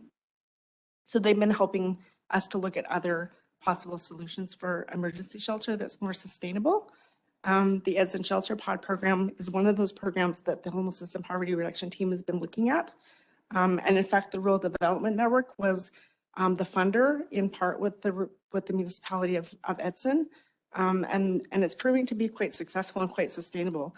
Its operating costs are cheaper than our community MAP program because we're looking at 2 staff on shift 7 days a week to offer a community MAP program. And the Edson Shelter Pod program requires very little staffing time. So the RDN is actually doing an evaluation of that program currently, and they're interested in funding other communities to develop similar programs. So that would suggest that an application by Drayton Valley has a good chance of being successful. So we're looking at that application. The Rural Development Network has also reviewed the Rapid Housing Initiative application that's been submitted by the Humans Helping Humans Housing Foundation. And they would like to support that project as well. Although they couldn't provide funding at that time because of delay in the Reaching Home funding. They did provide a letter of support showing their support for Humans Helping Humans Housing Foundation and suggested that they would be looking at an application from Humans Helping Humans for up to $150,000 that could be in fact that leverage towards that project. Again, the letter of support stated that because of their longstanding relationship with our community, that they felt that there was a high likelihood of that application being approved. So what that would look like is Humans Helping Humans will be applying. We just actually met yesterday with the RDN, and they'll be applying for a portion of the project costs in hopes that the federal application for the rapid housing is in fact approved. If not, then the strategy is to then start with some of the project costs. They expect to be doing another call for funding applications in spring, so then it would be a phased approach. But again, I feel very hopeful that that application will go through, again, because of our longstanding relationship with the RDN and with the executive director. So the request from the Homelessness and Poverty Reduction Team is 2 letters of support, one for each of the applications for funding to the Rural Development Network for the Reaching Home Grant. Perfect. Thank you very much. Any questions for administration? Councillor Dodds. So when you're talking about the shelter pods, did you have an opportunity to go to Edson and tour those, the homeless and poverty team? Did they go? No, we have not went and toured those. In fact, I think Councillor Peebles and some other community members have also been talking about the shelter pod program, rather than, especially with COVID restrictions and whatnot. I hope Councillor Peebles that you're going to go ahead and still go and report back. We've had some discussions with Edson for sure, as well as Deanne Bernard from the Rural Development Network. And although there's some kinks, I think that needs to be worked out, they're pretty impressed with the results, I would say. Would you say the same, Councillor Peebles? Mm-hmm. Yep. Okay. Yeah. No, I would totally agree. I think they're impressed with it. I think they're working on some of the kinks, which is great, so we can learn from their mistakes and kind of figure it out our own way. And there's even some talk about it maybe converting some sea cans, which I know is something you've been talking about for a long time for different initiatives, so that even if the place that it was put wasn't sufficient or wasn't the right spot, it could be picked up and moved somewhere else as well. Yeah. So it's there are definitely some opportunities there. But what's kind of interesting about this is there's so many different ways to address this issue of homelessness. And some of the numbers I'm hearing is that we're actually closer to 70 in Drayton Valley right now. And there's number of families in distress at risk as well, just even with losing their jobs because they're not vaccinated or just work dried up. There's a bunch of things that are going on. So there's a big need for this as well. But even to what Lola and the team are working on with homelessness poverty reduction, seeing the Housing First initiative come forward, it's one way. It's not the only way, but it's one way, and it's an effective way. And there is a lot of cash being thrown out by the province and the feds right now towards that. Yeah. And there are still other ways to address it because this isn't a one-touch scenario. There is so many different ways. So I'd love to see the homeless pods. I'd love to see the recovery center that's being talked about. I'd love to see Housing First taking off. And I actually had a meeting yesterday with somebody who works for Hope Mission. He's been there for 10 years, part of the executive team, just to talk about their experience. And they have a number of things that they're finding are working, but there are still some severe cases where mental health issues are a big enough issue that even to have somebody that is your assigned worker for a period of time may not be sufficient. It may not need to be going forward. And so. Yeah, you're right. Yeah. So there's a number of ways, but I love that we're starting to pick these off. And Yeah, I'm fully in support of this. Yeah, and you know, like I said, we're trying to access this funding in the different levels to go towards different things. We do have a meeting with the provincial government again next week to talk specifically about this winter plans.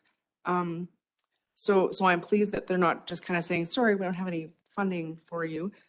What the hope is that because they recognize that we're trying to do something more sustainable, we're going after funding for shelter pods, we're going after Housing First, that the hope is that they'll provide funding for one more winter at least of the community map program, because although this is in the works, it's not going to happen and the snow is going to fly in another couple of months here. At the latest. So hopefully by next week we have word from the province that we actually have some funding remaining still. So hopefully they'll just let us keep that and reopen the MAP program one more time.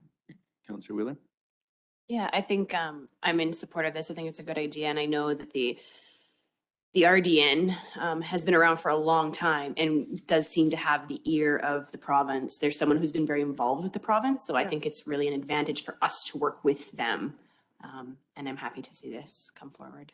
Yeah, it's been interesting working with the three of them, because in meeting with Deanne from RDN yesterday, she said, okay, next step now is to send off that email to Sharon and Linda and say, okay, what are you guys going to do? Like, where's that letter of support? So, you know, they provided letters of support for the Rapid Housing Initiative, as did RDN. So now she's saying, okay, they need to return the favor in this direction now. So, yeah, it's I'm really hopeful that everybody's talking to one another so the pieces are all going to fit together.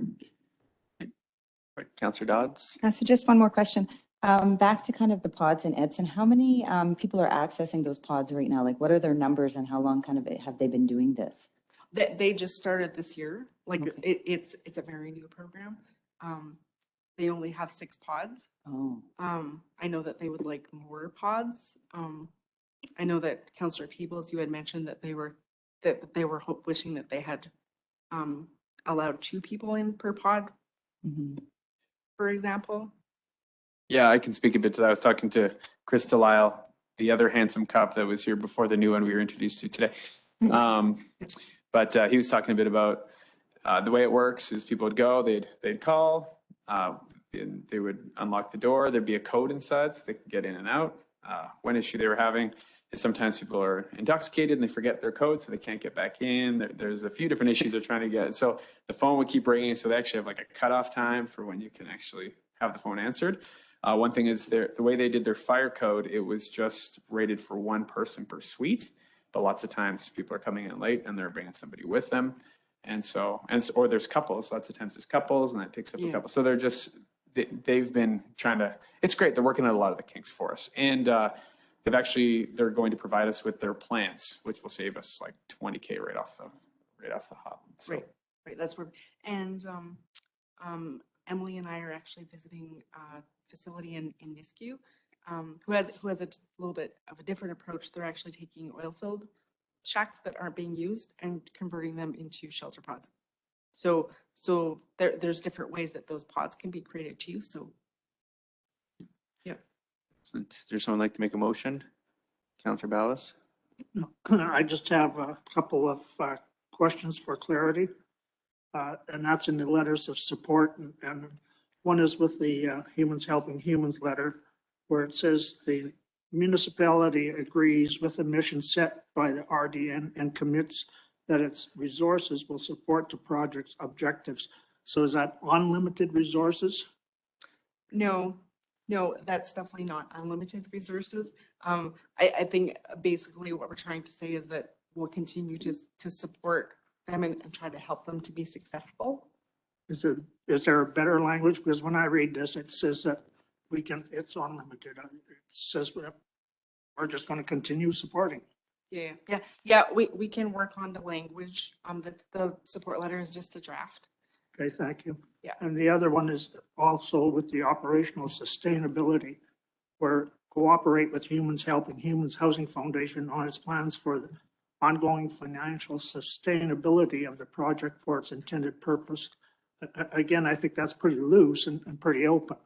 Yeah, so what that's meant, how it's meant to be interpreted is, for example, the work that I'm doing to try to make those connections between the Rural Development Network, the folks at the province, to try to make sure that the funding that's necessary to operate these programs are there. So it's about making those connections, but we can clarify that in the language more so.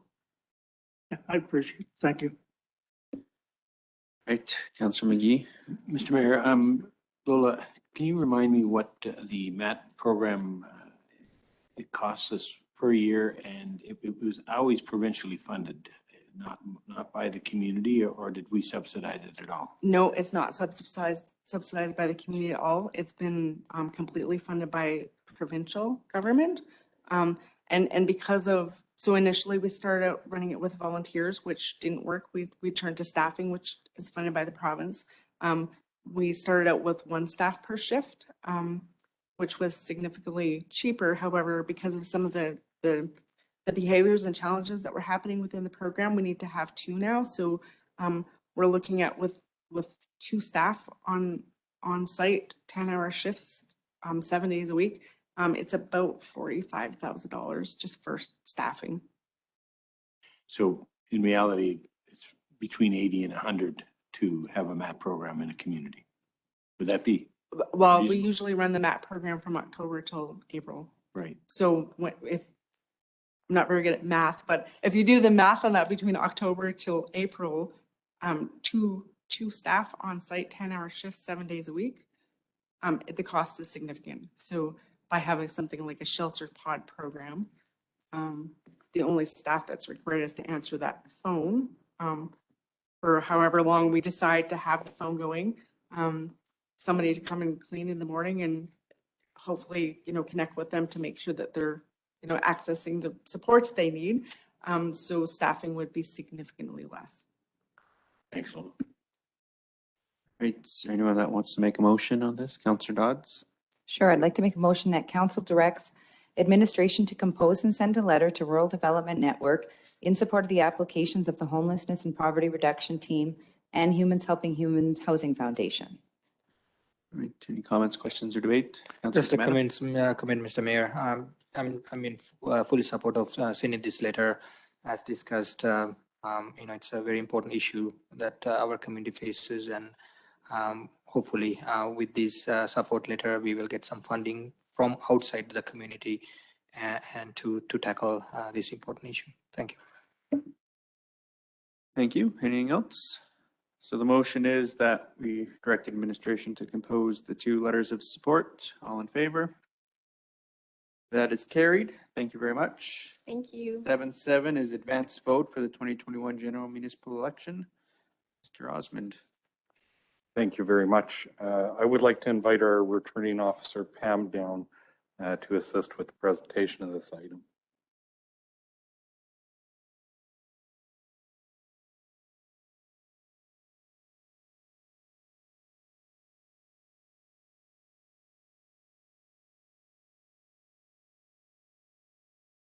So for the, thank you, The first one is the advanced vote, right? Is that what we're doing? Special ballots, okay. No, 7.7 is advanced vote. Okay, so this is just basically to approve the advanced vote for the town. We have chosen October 7th as the date for the advanced vote, which is after the public, my brain is gone this morning, I'm sorry. Yeah, the public forum. Thank you. So it's basically, we're just recommending that the 7th is a good date for the advanced vote. Because we are a public, over 5,000 in our population, we are required to have one. That is, so, yeah. Okay, any questions for administration? We have booked the Mackenzie Conference Center to hold the election, the advanced there, just for space due to COVID concerns. We wanted to make sure we had enough room. Anything else?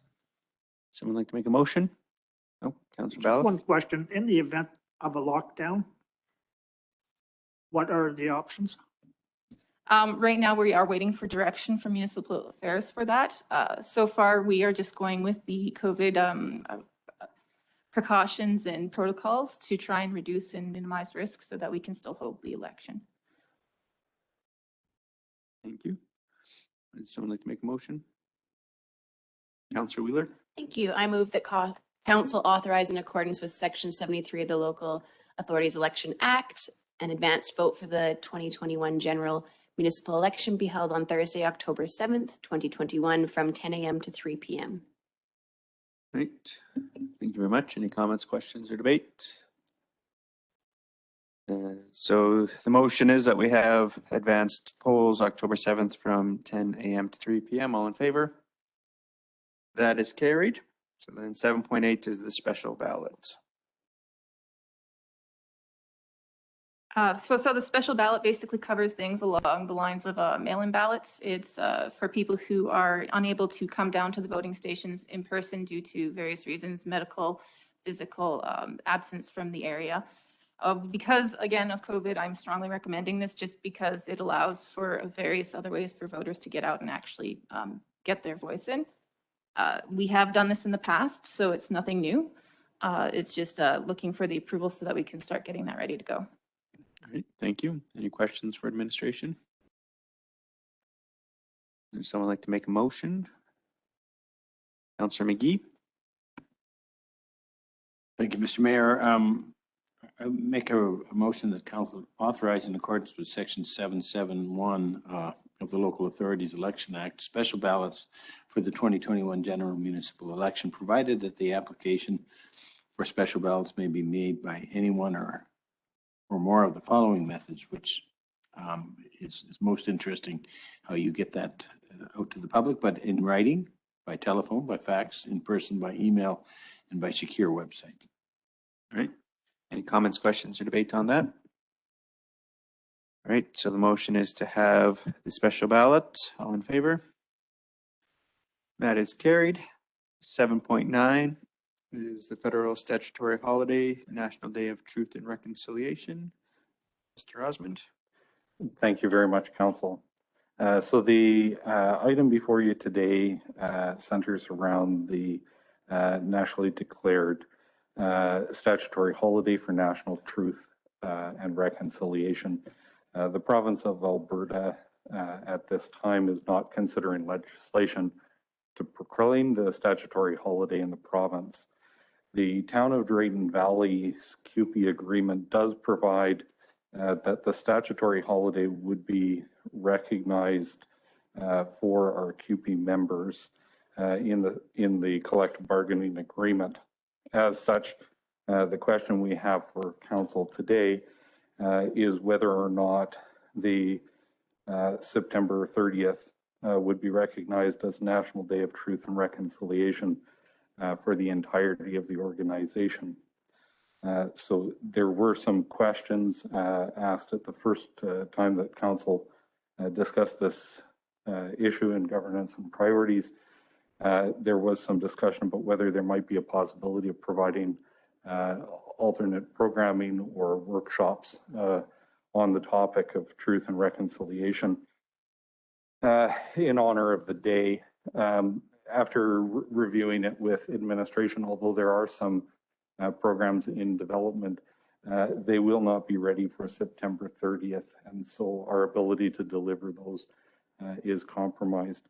Also to ensure that the correct reverence for the event and the day, it is important that we maintain and develop our relationship with our First Nations communities. And we simply don't have the time to have all of those things in place for the day. So with that information, I am available for additional questions. Okay. Any questions? Councillor McGee? I'll tell you where my struggle is that there are a number of unions within our community, including ours. I'm thinking particularly of the Brazeau Foundation, and we looked at this and we understand what it all means. But the question I'm having is that it feels a little bit like mask bylaw that you're making right for the town of Drayton Valley. And we thought at our level that we would not do that. We would leave it up to the province to make the decision. The province is making a decision not to get involved in this, and we are. Am I missing something? Just that we'll be the only town or the second town or you know what I mean? I'm just thinking, because it has implications to our union and it has implications to all kinds of things when you declare these things. And if you're not engaged with the province, it makes very little sense to me that we're engaging. Is there a question in there? Don't know. So Councillor Wheeler? I can just maybe seek a point of clarification with your question. Are you inferring that if we approve this as a statutory holiday, that it affects the whole town? Is that what you're saying? I really don't know what it affects. Oh, it's probably because my mic's on. There's two. No, sorry. What I'm thinking is if it just affects our union right here in our own little spot here, then that's what it does. It doesn't, it won't affect it AHS, it won't affect any of that, right? But for me, it's a single oddity that if once again, if the province isn't engaging in it, then we're out there somewhere, and we can clearly be proud of that if that's where we want to go. Just a minute. Yeah, I'm sure you can clarify as well. Thank you very much to Councillor McGee through the chair. I did hear a couple of questions in there. I will point out that on page 216 of the package, there are a list of school divisions and municipalities in the province that have elected to acknowledge the statutory holiday for the National Truth and Reconciliation. The question here is like many other things, the province has made a decision on matters of provincial and left the local authorities to make a local authority decision. So of course, the decision here to acknowledge it in the community would address the organization of the town of Drayton Valley. And then assuming that it was the will of council, there would be an invitation to the rest of the community to join council and the town of Drayton Valley organization in recognition of the National Day of Truth and Reconciliation. So half of our organization,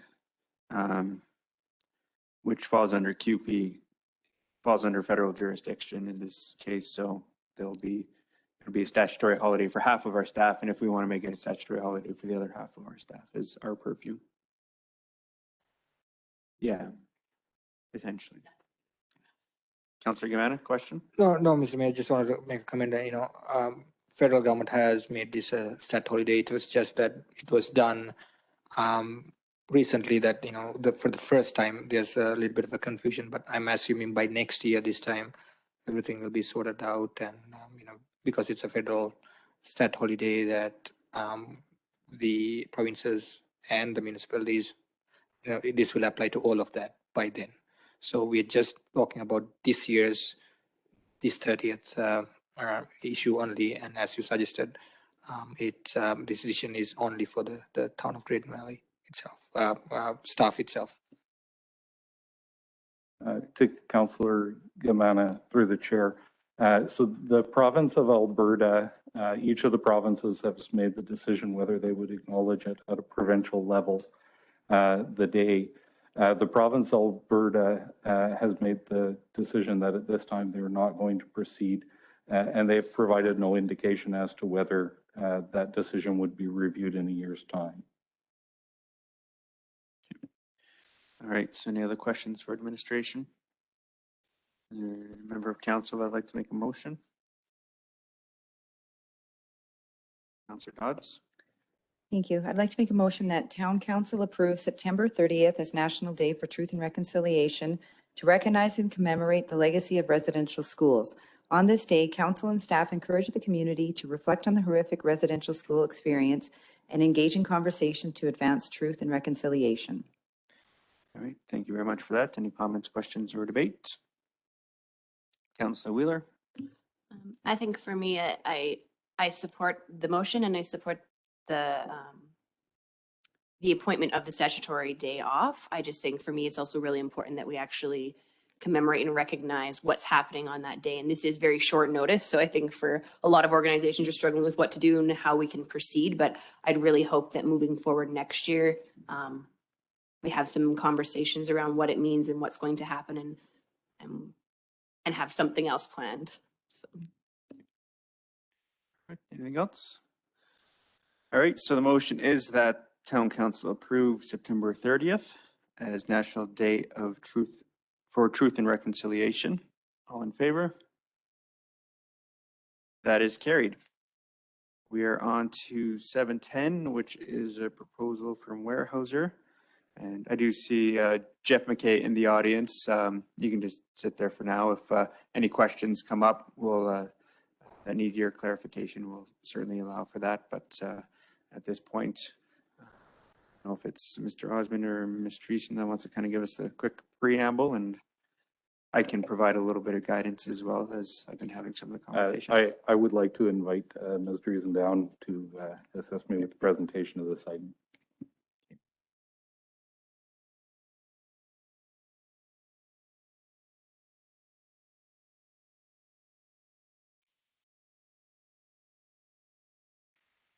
Good morning, Mayor, Council. Morning. On September 8th of this year, our mayor received a letter from Weyerhaeuser with a proposed framework for a letter of intent between Weyerhaeuser and the town of Drayton Valley. This relates to the relationship that the town of Drayton Valley has within Weyerhaeuser's FMA, the Forest Management Area.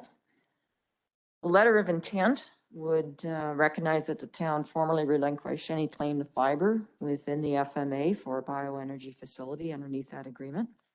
The amount of that, the quantity of that wood fiber is about 130,000 cubic meters of timber.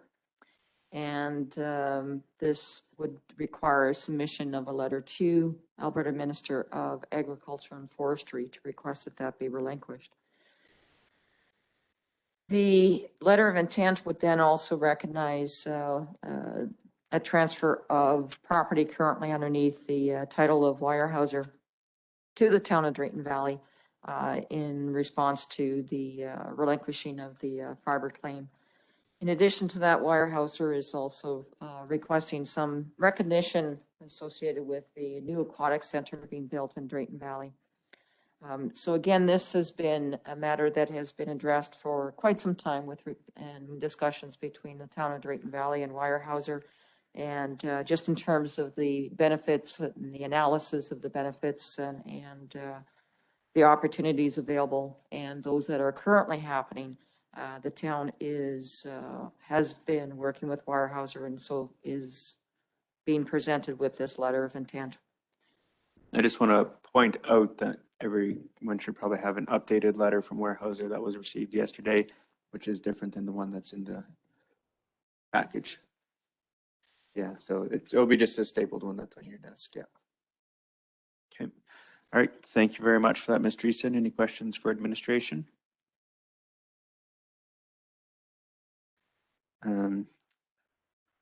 Yeah, so I mean, I can, if we do have questions for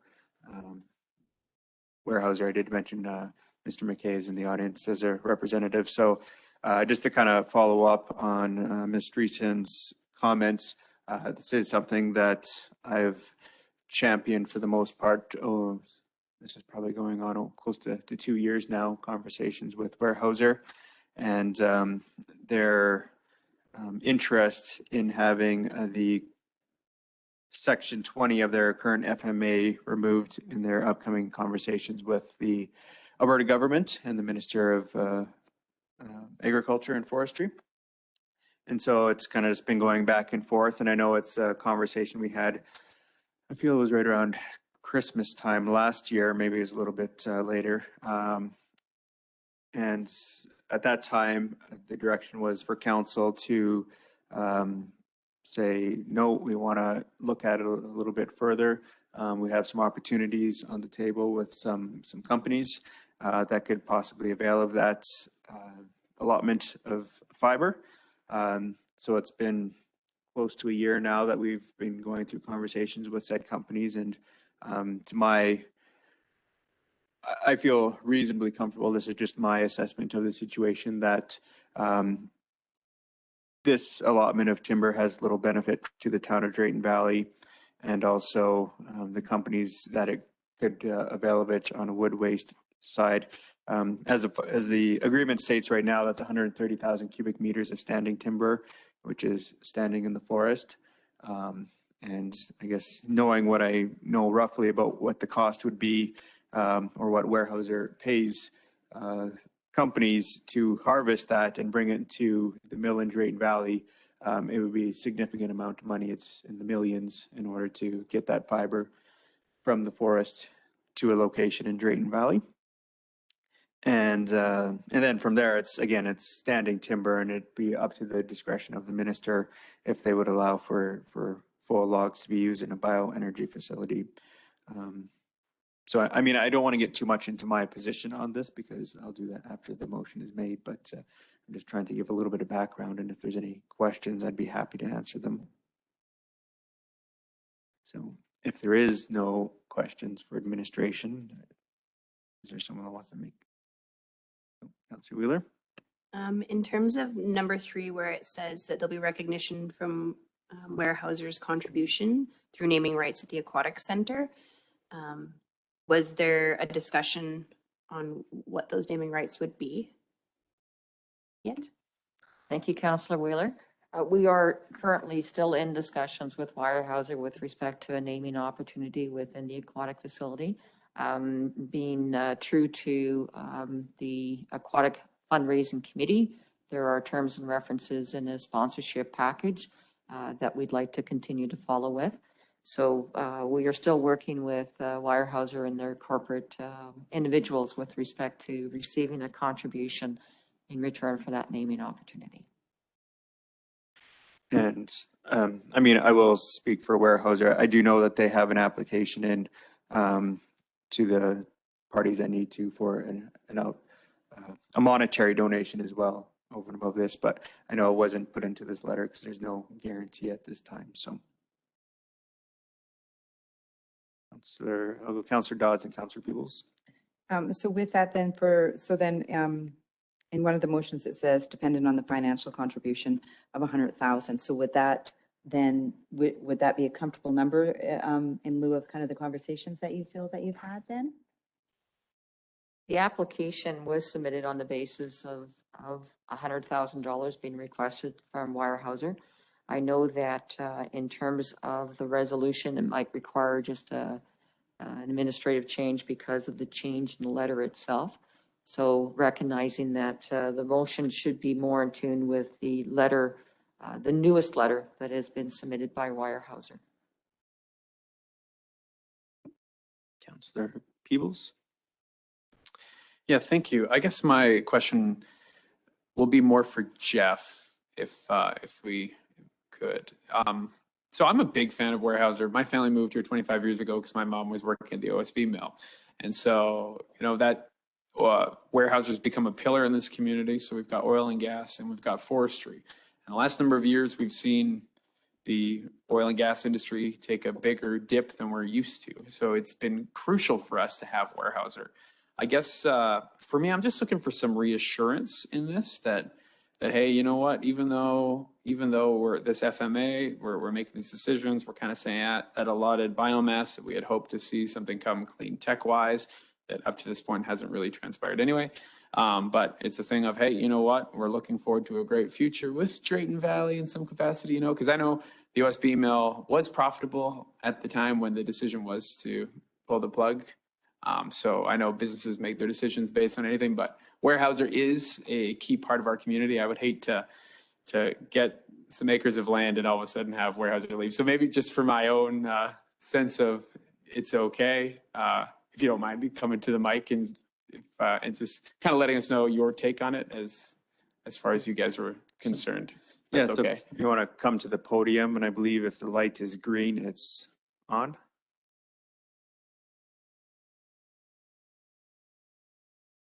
Question. Thank you, Councillor Peebles. So yeah, I've spent most of my career with Weyerhaeuser. Came here in 2004, been a part of this community ever since.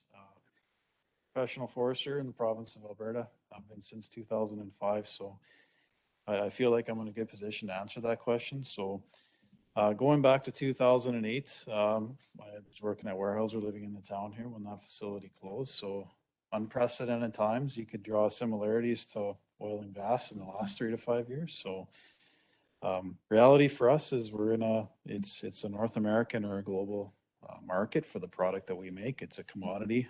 People are aware of that. So 2000, 2007, 2008, that was since the 1930s. That was the worst recession, depression we've ever seen. So I don't want to say that as an excuse, but I think we understand just the times given then. So since then, though, we've had a lot of investment, tens of millions of dollars. There's a lot of work with a number of councillors here in the last year to explain our industry, but highly integrated. I know that theme came out previously. A lot of capital investment required and many hundreds of jobs. We started to add it up. 175 at the mill here. There's another 400 associated with the timberlands part of it, the tree harvesting, the hauling, the reforestation. So significant jobs in the community. Hence the cost, as Mr. Mayor pointed out, is to getting that fiber into a facility. So it makes sense. Weyerhaeuser put about 5 years ago into this mill specifically a considerable rebuild of one of the 2 saw lines that was there. Close to $40 million between that and the kilns. I should have brought the numbers, but in the last couple of years, there's been close to another 10 million gone into that. And to me, and I can speak to that as a member of a community and the employee, I want to see that because that to me is the future. It's not about being sustainable with the lumber prices we've seen in the last year, but it's getting through those 2007, 2008. So as a company where understands that, and that's the direction they want to do. 35 plus years, Councillor Peebles in this community and a company in business for 121 years. So I hope that speaks for itself that Weyerhaeuser's in it for the long term. So no indication, nothing pointing to anything is going to change there. This is a profitable facility, and fiber security is the biggest factor we have in ensuring that we can continue to bring that many dollars of investment into these facilities and preserve those jobs in the future. So just to further on that, so Weyerhaeuser having a facility in Edson too, there is a bit of a connection because the coniferous comes mainly to Drayton Valley and deciduous goes to Edson. And so just a hypothetical, if Weyerhaeuser ever intended to close down the mill in Drayton Valley, is it safe to say they'd have to close down the mill in Edson as well because there's such a codependence on the two? Question, Mr. Mayor. So we operate in a forest that has both coniferous and deciduous in almost every standard block that we harvest and operate in. So in any one of those areas, we're sending trees or fiber to a number of facilities, not just our own. We have a sawmill here, Weyerhaeuser owned, OSB mill in Edson. There's many small sawmillers around the community as well. fiber going to other facilities, et cetera. So pulp mills, so highly integrated. So one needs the other. Absolutely. And I would say there's many jobs in the town of Drayton Valley that are associated with harvesting timber that goes to a facility in Edson or others, for example. So. Excellent. I'll go Councillor Gamana, then Councillor Ballas. Thank you, Mr. Mayor.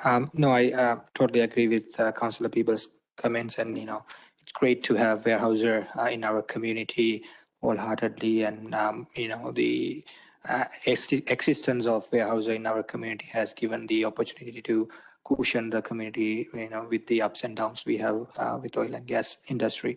My concern, Jeff, is that when the FMA, the agreements were first initiated and signed and all that, my assumption, please correct me if I'm wrong, was that we will have the main industry there, and then we will try to create some off industries through the said resources that's on the FMA itself. I know they haven't panned out as we wished, but there has been some interest out there within the last year or so with the grants out there with federal governments and all of that, and there has been some discussions going on. In your mind, if there's a industry or a company that's willing to come here for a biofuel or any other offshoot which will use these resources, how do we continue these conversations without having this in place? And how do we, make sure, we understand that, the commitment from both sides? Thank you. Sure, Councillor Gamana, yes. I think I know Weyerhaeuser has participated in the last 13 years with a number of companies that have come to the community. It's in the interest of both the community and Weyerhaeuser to find opportunities to help make all the businesses more financially viable. So yes, it's been 13 years since 2008, and I know we've tried very hard to find an opportunity, but unfortunately there just has not been one that's been economically viable. What the future may hold, yes, that is a good question, and Weyerhaeuser would continue that support. If there is an opportunity or there's a change in government policy, for example, we would want to continue to support the town in that if those opportunities present themselves. Councillor Ballas. Thank you. Thank you for your answer, Jeff. And my question is this, how many years of feedstock do we have here, and do you see us ever running out of feedstock? Yeah, good question. Through the province of Alberta, we are, as an FMA holder, we're required to, on a 10-year basis, submit a detailed forest management plan. And in timelines on that are 200 years to ensure sustainability. You can have unique circumstances, like currently with mountain pine beetle in the province in Western Canada. We are cutting slightly higher than that currently, but we know we are going to have to reduce that cut in the next forest management plan. But the intent is we stay within the boundaries to ensure sustainability in perpetuity, essentially, or 200 years is what the model predicts. So that is not a concern. Okay. All right. Thank you very much for that, Mr. McKay. Does any councillor have any questions for administration? You can have a seat if you wish. Mr. Mayor, I'm trying to follow the comments about how the motion should read. And so I'm working with a single motion, and then it shouldn't really read quite the same because we have a new letter of September 13th that reflects something differently, which means that we're going to continue to work together with Weyerhaeuser on naming and those kinds of things. So the actual motion, it seems to me, should read, we move ahead with the recommendation to relinquish and then really sit down with Weyerhaeuser and continue those conversations. Thank you, Councillor McGee. Yes, certainly in terms of the motion that you have in front of you, just with the receipt of the new letter with the new wording, Certainly the first two bullets can remain as they are. That last bullet in terms of offering naming rights, I think if it's just simply recognizing that the town of Drayton Valley will continue to work with Weyerhaeuser towards a naming opportunity for the aquatic facility.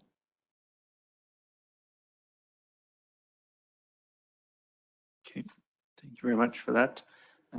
Yeah, I think that's I think a reasonable approach.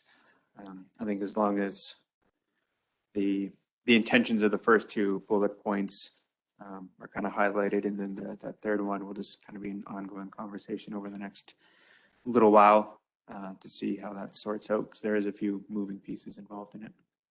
Councillor Dodds, did you have? Sure. Yeah, or to someone else? Go ahead, Councillor Dodds.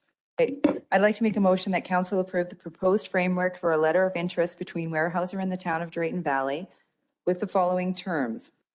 The town will formally relinquish any claim to fiber for use by a bioenergy facility under the agreement, including any claim to the 130,000 cubic meters. Cubic meters, I was like, thank you for that. Cubic meters of deciduous timber referenced in section 20 of that agreement. The town would submit a letter stating the same to the Alberta Minister of Agriculture and Forestry. The town will request that the Minister of Agriculture and Forestry remove section 20 in the new Weyerhaeuser-Pembina FMA agreement to be developed and signed in 2021. The town and Weyerhaeuser will work together in the coming months to find an opportunity to recognize Weyerhaeuser's contribution to the community through naming rights to the Aquatic Center or Omniplex. In exchange for the above, Weyerhaeuser offers the following to the town for inclusion in the letter of intent. Authorization for the sale of approximately 60 acres of land, generally as depicted in the attached Exhibit A, to the town for the sum of $1. Is that right? I guess you got all the information. You could have done a little bit more concisely, but that's all right. Okay. All right. Any comments, questions, or debate on that motion? Okay. So, administration, you may just I may request that for the meeting minutes, just go over the audio to make sure you have it all. So it was just, I believe, the bullet 3 was just read from the bullet 3 in the new letter, and then it would have just been the first sentence and bullet 1 of the Weyerhaeuser page 2 that was in exchange for what was in our agenda. So she followed the letter from Weyerhaeuser. Okay.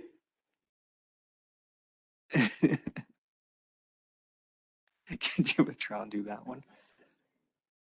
I think it's pretty much the same. Wording was there. I think she just added a few extra words. I just added some color to the motion. That's all I did, Bill. All right. Comments, questions, or debate on that particular motion? So, yeah, so from my standpoint, as I kind of alluded to before the motion was made, this is something that I've been working on and understanding the delicate balance between the corporate citizens that are currently in our community and agreements that they have or do not have with the town of Drayton Valley that can bring on additional benefit. And so for me, I'm in 100% support of this motion simply because I think the opportunity that is given to the town with the FMA agreement allotment as it's stated doesn't really bring any potential benefit in having conversations with some of the organizations that would avail of something like this. Usually it's a much higher number of wood waste that they would actually use. And the fact that this agreement specifies standing timber, I think certainly limits our ability to move forward with it. And so having or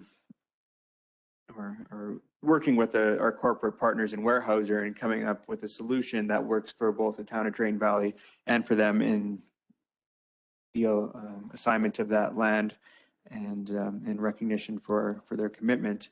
I think it's just something that it just provides another opportunity for connecting the BioMile, we call it Northlands, where the Biocomposites Group is, as well as where Valley Power was, as well as the land that we have now around the CETC. It will be a connection point between those two. So councils in the future will have the ability to really revision that area and do some real structural planning and offer up land opportunities to businesses that aren't necessarily related to the bio industry.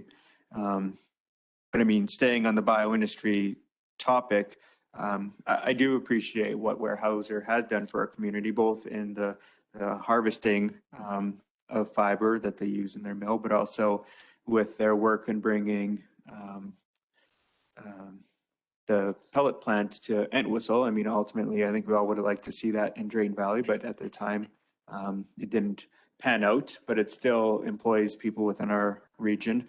And it is a facility that uses the wood waste as well as a few other organizations that are in our community. I'm just trying to think of the finger jointing business, DH Manufacturing. That's someone that's also supported by some of the wood waste from Weyerhaeuser. So it's not that they haven't brought economic opportunities to our region since the creation of this agreement.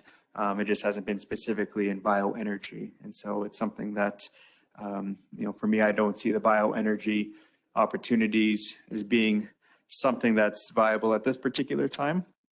But that being said, this allotment was never for us to hand out. It was always the Minister of Agriculture that was had to approve it. And I'm sure if an opportunity comes to the table that makes great economic sense, I'm sure Weyerhaeuser will still be very open to having a business-to-business conversation as they did with the pellet plant. So that's kind of my take on this, where it stands, and I'd be happy to have further conversations with anyone if they so choose. But from there, Councillor Gamana. Thank you, Mr. Mayor. No, I do really appreciate the proposal that Weyerhaeuser has given us, and the framework that they are laying forward to us. My concern is that when this FMA and the agreements were signed 13 years ago, the reason behind that clause were there, I think, still exists in my mind. Call me a dreamer, call me somebody that but the opportunities that we got recently, there were a few opportunities in my mind that would have panned out with the allotted amount of cubic meters, and I'm concerned that with having moving this forward as proposed, maybe we are steering away from the vision that we had 13 years ago with the BioMile and the land as well. So while I appreciate what Weyerhaeuser has done for our community and keep doing, as Mr. Mayor, you mentioned, bringing other opportunities to our community as well. But in this particular motion, I think it's hard for me to support because I'm not sure. Maybe we are shutting the door for future of opportunities that will come to our community. Thank you. All right, Councillor Wheeler. Yeah, I just want to say thank you to you, Jeff, and to Weyerhaeuser for working with us on this. It sometimes is as a big organization, it's a big process to go through, and it takes a lot of time and commitment. These decisions don't just happen overnight, and they don't just happen by one person. So I just want to say thank you for working with us and making this happen. I think it shows Weyerhaeuser's commitment to our community when they're not just saying, nope, we're not doing this and we're not working and they're making an offer and an agreement, which they don't have to. And so I just want to say thank you. It's really appreciated. All right, so the motion, I'm not going to read out the whole thing, but it's approve the framework framework for a letter of intent between Weyerhaeuser and the town of Drayton Valley to relinquish our claim on 130,000 cubic meters of deciduous timber that's outlined in Section 20 of the FMA agreement. The town will request that the Minister of Agriculture and Forestry remove Section 20 in the new Weyerhaeuser Pembina FMA. We'll continue to work with Weyerhaeuser on naming rights of the aquatic facility or Omniplex in the coming months.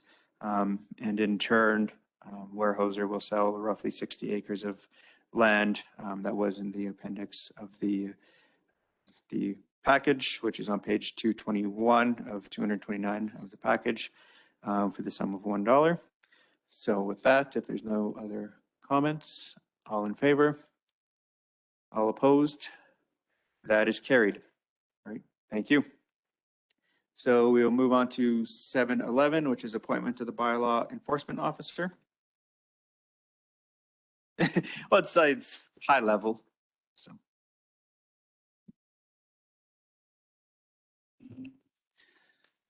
Morning. Good morning, Council.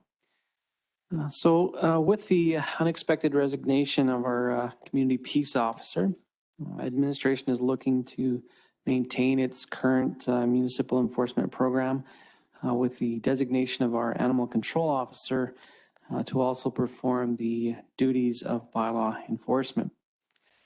As council is aware, this is an important position for the community, and we need to continue with these service levels for both the internal departments of the town as well as residents of Drayton Valley. So it's important that we maintain our bylaw enforcement. Therefore, administration is requesting that council appoint current staff member Megan Kennedy as the bylaw enforcement officer pursuant to bylaw 2005-13-P. Great, thank you very much. Any questions for administration?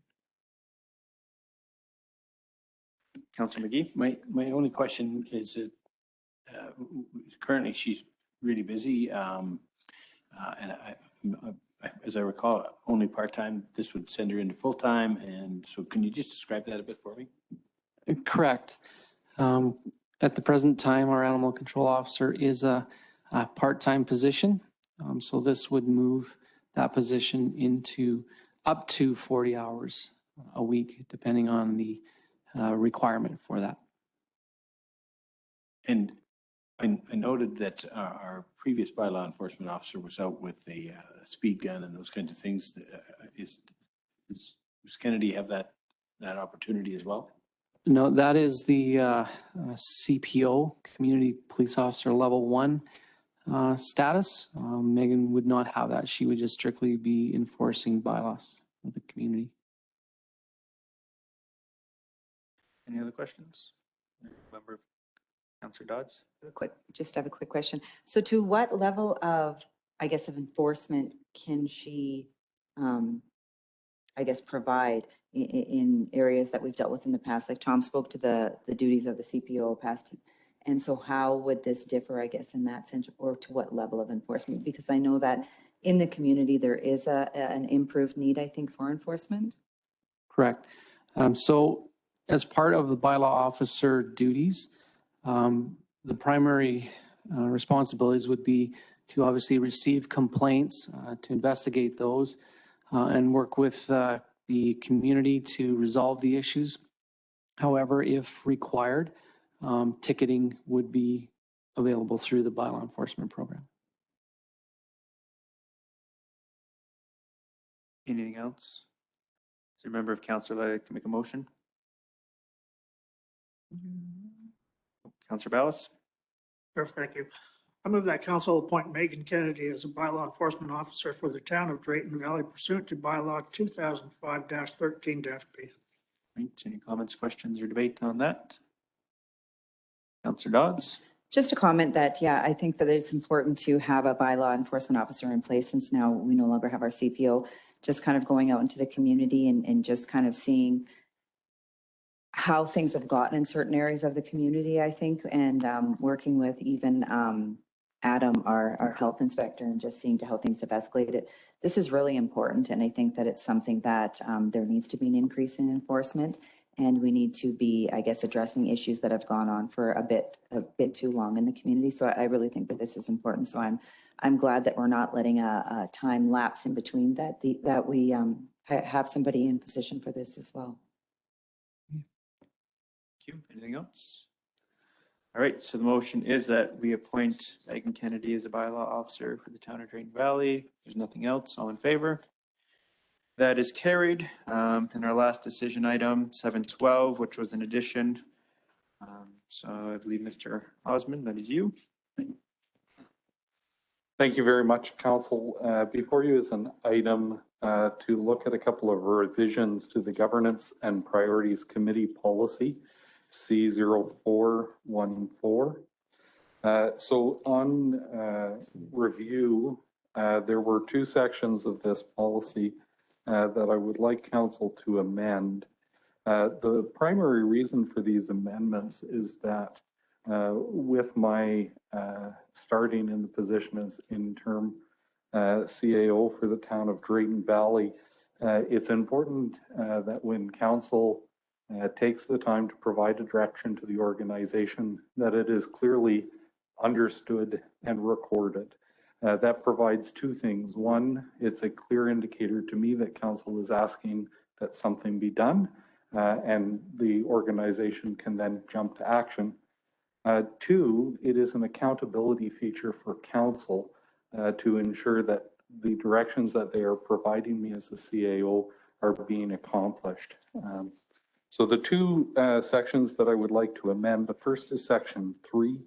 The new reading would be, although the purpose of the GMP is to provide frank, open, and free discussion between Council and administration, in instances where Council wishes to make a decision or provide direction to administration, it will be done by motion. And section number 4, as a meeting of a committee of Council, formal minutes of the GMP sessions will be kept. Council has any questions about those amendments, I'd be happy to take them. Any questions for administration? Councillor Dodds? So then in number 3, then the motion will be made in the GNP rather than the council, taken to the council meeting, the following council meeting? Is that kind of how that? To Councillor Dodds through the chair. So the general purpose of having a discussion forum to vet ideas remains intact in the GMP meetings. However, if during a GMP meeting, it becomes necessary to provide a direction, or if Council wishes to make a decision, Council is gathered as Council, and with a quorum of Council has the authority to make a motion. And so this just clarifies in the terms of reference of the committee that that authority exists, and ensures that any time that Council is giving a direction, that it's formalized in a motion, so it is very clear to administration that that is an action that's required. Councillor Ballas?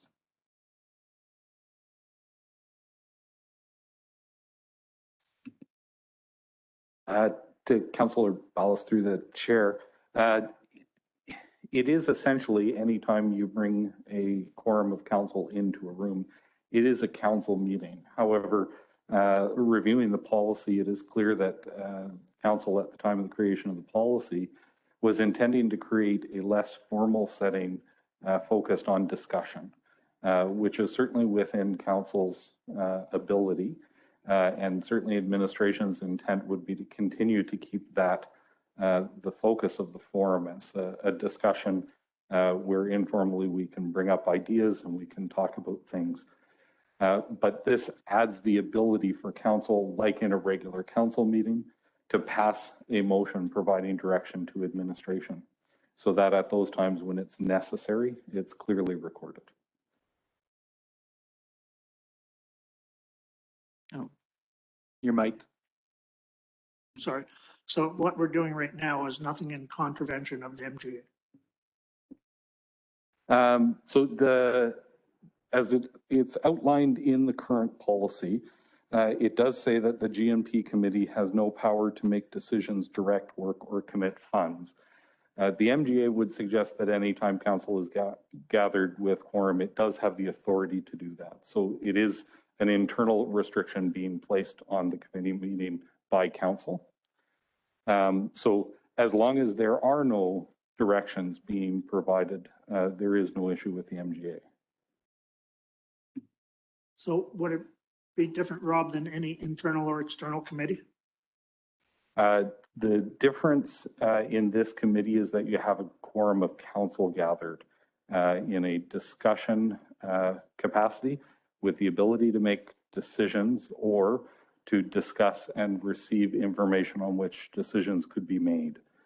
So in a committee meeting, if there was less than a quorum of council, it becomes a non-issue because it is not a council meeting at its heart. In the GMP session, because council is gathered in quorum, it does put on some of the restrictions in the MGA of a council meeting. But if we're not making any decisions, then we're just looking at direction. We're not contravening. The MGA would stipulate that the provision of direction is a decision and needs to be completed by motion. So if GMP meets and no direction is provided, no motion is required, and that's well within the authority of council to define a meeting that functions in that way. But as soon as council has the desire to provide a direction, it needs to do so by motion.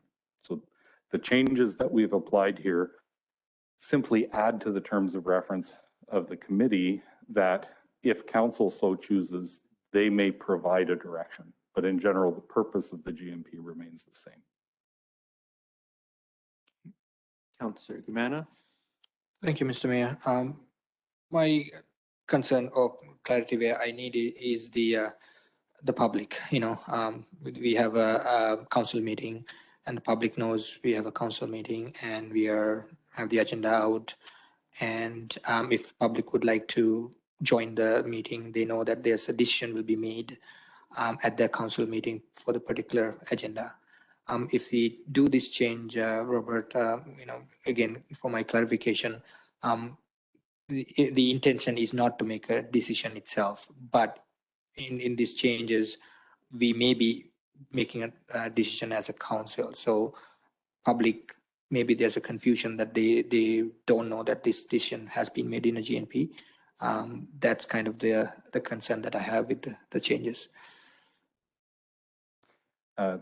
To Councillor Gumana through the chair, that's a fair question. As a meeting of a committee of council, the meetings are public, and the minutes of any motions that are made in the meeting would then come to a meeting for approval, and they would be public minutes made available to the public. So in that respect, it would look very similar to a council meeting in terms of getting the information out to the public. Councillor Peebles. I'd kind of like to hear Councillor Wheeler's take on this as well. But so I'm a little bit fast and loose, I guess you could say. 2010 to 2013, there was a management meeting, informal discussion. I think Tom had that back in the day as well. Just a chance to have an informal conversation. You might even have consensus around the table, but you're going to be bringing that to a council meeting, and then we'll see how your opinions change when you're in front of the public. And that was kind of the idea, is that it's a place where you can get a bit more information, you can ask questions, you can throw out ideas.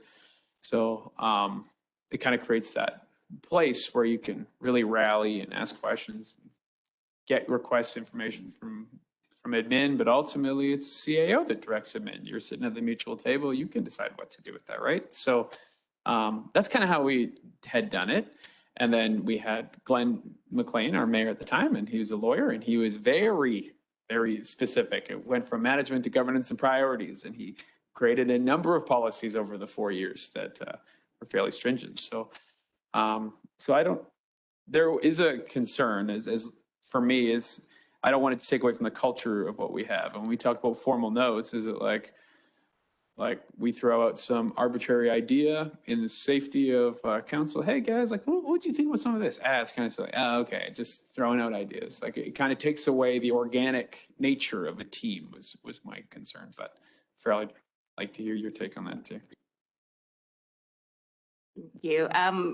For me, these changes are really housekeeping. I think that I understand what you're saying. It needs to be in here. And if council happens to want to make a decision at a GMP, then the option is here. So for me, it kind of is increasing our options technically. Our GMPs, we were very specific, have always been open to the public, because anytime you have a quorum of council, it needs to be open to the public. And we used to have sometimes either the papers would attend our GMPs, and they still can, whether we offer the online forum or just an in-person session, but I don't think any of that would change. And they already are on our calendars that we put out like for the year.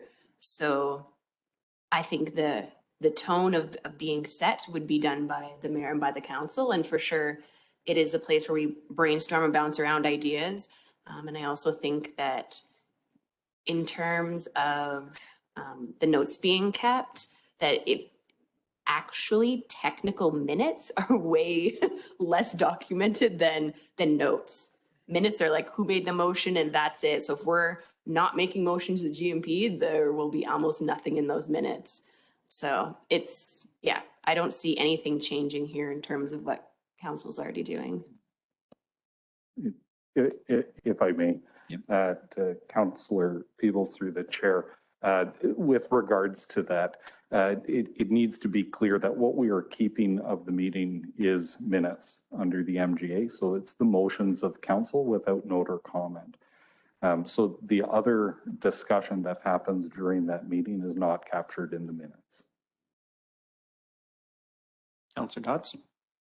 Yeah, I would just like to add that I'm in agreement with this. I agree with what Beryl said. This is just general housekeeping to me. I think that there's an order and a process and good governance when it comes to kind of procedures and things like this. And I think just because we've been doing something for so long doesn't make it right. This has come up in the past before, even just like little things like this. And, you know, I think when it comes to even number 3, that there's other municipalities that don't host a GNP. They have a council meeting, that it needs to be in the public, that this is exactly where decisions are made and things like that. So no, I just see this as as kind of going through our policies, updating our policies where they need to be updated, kind of getting them in line with what should align with the MGA and things like that. And yeah, no, I don't see a problem with this at all. I agree. I think this adds to our transparency, and I think when we're doing agenda setting, if council wishes to have some brief discussion in a closed session, you can have that towards the end of the meeting. And I think it's just how you want to send your agenda, but I have no problem with seeing it being transparent. Councillor Gumana? No, I'm just trying to, I guess, explain a little bit better my concern. So the perception or the idea of a GNP is that, again, having a casual discussion and trying to, again, give some direction what it's going to come to the next council meeting, as I understand, as a first-time councillor. So if I'm a committee member and some of the topics that I am concerned or I'm interested about, it's coming to a GNP, you know, they are discussing about it. I not necessarily have the time to be there, or, you know, don't want to go to a GNP and then a council. And my perception is that the decision will be made in a council. But then I find out that decision already been made in a GNP setting. That is my concern. So again, education, maybe we need to put it out there that decisions can be made in a GNP, and you know, you need to come to the GNP, and if the decision not made in the GNP, then you need to come to the council as well. And I'm just talking about, you know, face-to-face interactions and live public connections. That's all. I understand the minutes. I understand somebody public can read the minutes and, you know, get to know what happened. But I'm just talking about a live setting. Okay. Yep. Mr. Osborne? To Councillor Gumana through the chair, I think maybe I can provide some context of what this might look like. So the purpose, if we sat down in a GMP meeting and had a discussion about an issue that maybe came in through a resident contact to council, if at the end of that discussion, council wanted to have that item go to council for a decision.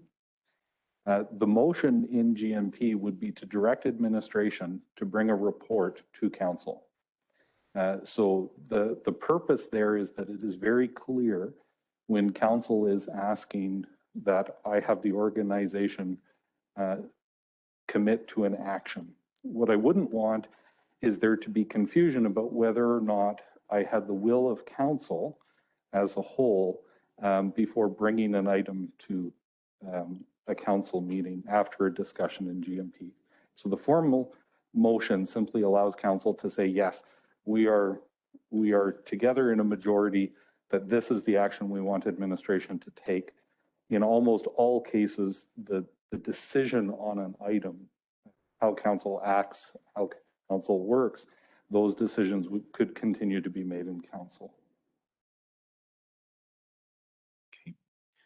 All right. Is there a member of council that would like to make a motion on this?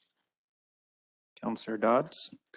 I'd like to make a motion that council approve the amended governance and priorities committee policy C-04-14 as presented. Okay. Comments, questions, or debate? We've had quite a bit of conversation on it already. Anything else? So the motion is the council approve the amended GMP committee policy as presented. All in favor? All opposed? That is carried. And if we want to probably break for lunch, then maybe just come back a little bit sooner than 1 o'clock. Is that all right? Just because it's already 11:53, so getting into reports. 12:45, does that work? All right, we'll take a break until 12:45.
All right, we'll reconvene our meeting at 12:45 p.m.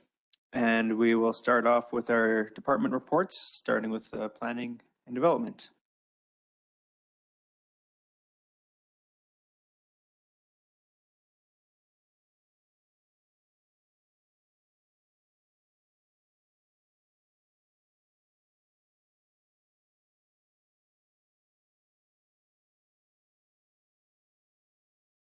It's the microphone. Good afternoon, Mayor and Council. Planning and Development will be bringing the IDP for second and third reading at the October 6th council meeting. So we need to complete that process before the election, or else we'd have to start readings over again with the new council. There are various redistricting, development permits, and an area structure plan review in the queue to move forward. Planning and Development right now is getting a great number of inquiries, probably due to the fall rush from people trying to query about this and that before the fall. When COVID calms down, I'm hoping to meet with the local development community just to discuss their interests, any upcoming plans they might have for development, or any concerns they may have. This just enables me to take this information and make the planning and development process the best experience it can be for them. That really is my report. Any questions? I'll try to answer them. Questions? Councilor McGee? I'm thinking, Mr. Mayor, about the IDP. We have to pass our IDP. Yes. But is it not connected with the county at all, or? And the reason I ask that question, because we're in arbitration, so I don't think anything's going anywhere, but. Through to Councilor McGee, it is connected in the sense that it's a joint project and a joint plan.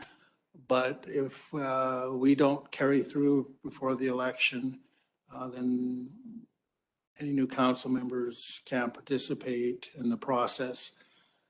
So really, I guess we're gonna have to play it a little bit by ear with what the county is going to do. Hopefully they do move forward as well. That would be the best case scenario. But I think on our side, probably the best course of action is to approve it and see what the county does. Right, and so whatever comes out of that, Yeah, we'll deal with afterwards. Yeah, worst case scenario is they don't pass it and we have to start all over anyway. But at least if we do pass our side and they do pass it, then we don't have to redo our process.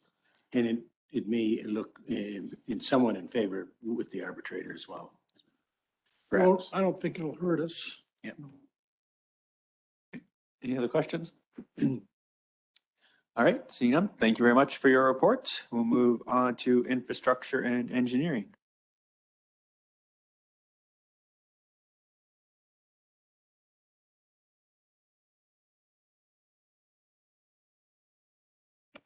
Good afternoon, Mayor and Council. So for sidewalks, they're pretty much complete, and we're just looking at getting the Meridian Islands overlaid right now. Hopefully the weather will stay nice so that we can charge forward on that initiative. For roads, potholing, it's ongoing, going to be finishing up here soon and switching to crack sealing, just because we're starting to get into the prime time to be doing that. Getting our sweepers converted so that we can start doing leaf pickup, because it is that time. We're about 6 weeks possibly away from snow, so it's coming. Line painting, if council has noticed at the 5 busiest intersections that there has been thermoplastic inset there. So I'm hoping that can be a continuance over time. It should help on safety issues, visibility, and maybe lowering our O&M over time if we can kind of keep this on a rotational basis instead of having to do it twice every year. For the water treatment plant, they're obviously doing hydrant flushing to get ready for winter. And we're still awaiting for hydro surveys for desludging of cell 1 and cell 2, because they're in very much need of getting done. As for landfill, there's definitely some interest in the new RFP. And the new recycling center is ready to be paved, but unfortunately, due to the weather, that is also getting stalled. We can't seem to quite get there. So hopefully in the next little bit, we'll get that paved and then the fence can be installed and we can move everything over there. For the Omniplex bridges, I guess the bridges in general, they're almost all complete and they have that center expanded metal for bicycles and maybe medium to large dogs, maybe not stilettos and chihuahuas. So, and then a special update for the water plant. We did get an assigned wastewater approval by Alberta Environment, so that finally did come in. It is a 10-year term ending in 2031. There is an increase to the treatment of ammonias, phosphates, nitrogens, and fecal coliforms, but that's to kind of be expected because Alberta Environment is definitely up in their game on what they expect for treatment levels. However, that does require us to look at a lagoon augmentation process. So not the removal of lagoons, but just a process that's kind of got to be in the middle, which will be a capital item. We have to have the pilot, the study, and the design done and handed in by 2023. And they do want that process commissioned in an operation December of 2025. So there is a bit of work to do. There is going to be a capital project coming. There are grants available, so it won't be at a full cost towards the town.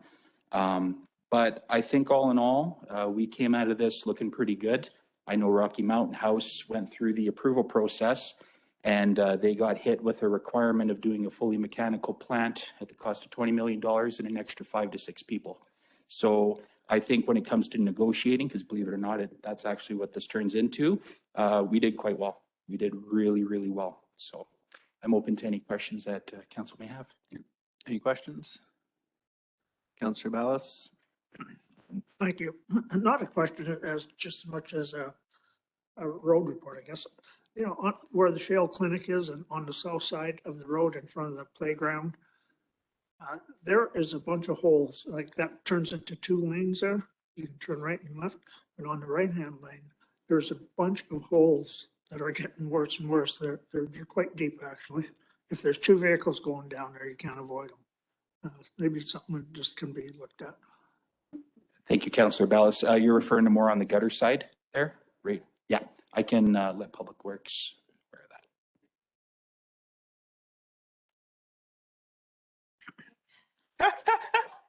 that.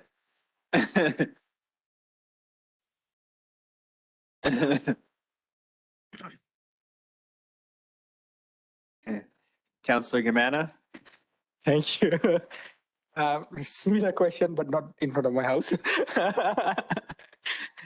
I was at the waste management facility a couple of days ago, and you can see lots of quite a bit of traffic cones and bumps and things coming out of the road. Is it our responsibility or is it the contractor's responsibility? There's metal bars, there's the paved area, there's metal bars coming out, and there's traffic cones there that, yeah. Thank you, Councillor Germana. You're referring to the public drop-off area at the landfill? Yeah, so I'm currently looking at that and seeing what money is available in the operating budget. It is our responsibility. So I'm just in the process of seeing where I can find money to get that fixed. I mean, not only, we don't want people to be driving over rebar, but at the same time to set up the successful proponent for success by basically not handing them a disaster. So I am looking at that actually right now. Sunny's getting some costs together. Perfect, thank you. Councillor Wheeler, did you, okay. Anything else? Excellent, thank you very much for that. Health and safety.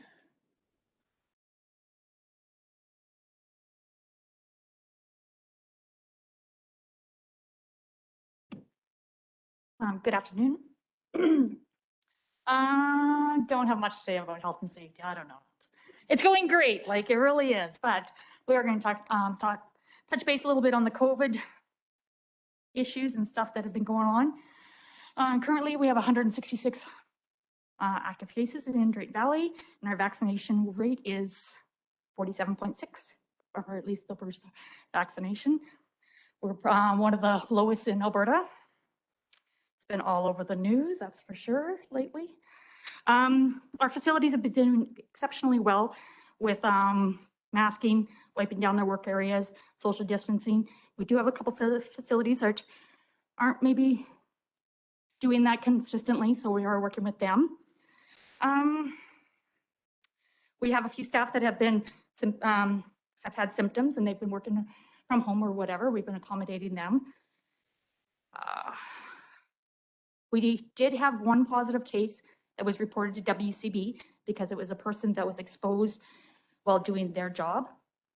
This claim will not hurt our WCB premiums at all. So that's good. It'll be cost relief because of the pandemic. But currently we have 4 schools under investigation for COVID-19 outbreaks in Alberta, and 2 of them are here in Drayton Valley. That's all I have. Any questions? Councillor McGee. Interestingly enough, I've had a citizen call me that works up in one of the facilities, and not the town facilities, but in one of the larger facilities. And their concern was the vaccination rate at 47.6 and 166 cases. So what was asked of me is what can the town do, and what should the town do? Should we encourage? Should we educate? Should we, what would be our role? And I didn't have a real answer. I said, well, I'll bring it and put it on the table today and to see what others might think. So Shauna, do you have a view on what we might do or what role we might play? Yeah, what that exactly looks like, I don't know, but I know to the municipalities, that's what they're saying is like council and the town, they should be promoting these vaccinations. They talked about different portable clinics that come in, but it's not that we don't have the vaccinations here. People, I don't know if it's education. I'm not really sure, or it's such a sticky situation. I don't know where to go with it. I'd be open to suggestions. Well, I guess what I was asking is if administration has had conversations about what role we might play, and if my assumption is that the newspaper will be starting to talk about this, and so that would be some encouragement. And yeah, so what do we do, and what should we do? To Councillor McGee through the chair, at this point, administration is currently focused on conversations within the organization. But what we do to protect the delivery of municipal services, if council is prepared to look at what can be done at a municipal level to protect the community as a whole, I think that's appropriate. We've seen throughout the pandemic a number of municipalities who, feeling that the provincial government restrictions don't match the needs of their community, have proceeded with additional restriction and regulation around protecting their communities from COVID-19. If that's something that council would like administration to look at, we could certainly put a report together about what some options for that might look like. And we can likely fast track that so that council can be responsive to the community's needs. Thank you. Any other questions? Councillor Wheeler? I just want to make sure with that conversation that for me, I think most people probably know what's going on and are making decisions and know where to find the information. I think the government's been really good at sharing where to find information, resources and stuff like that. So I personally wouldn't want administration to put any extra time into trying to work on that education side, honestly. I think the province is doing an okay job. Whether the community's listening to it or picking it up is a different story. So. Okay.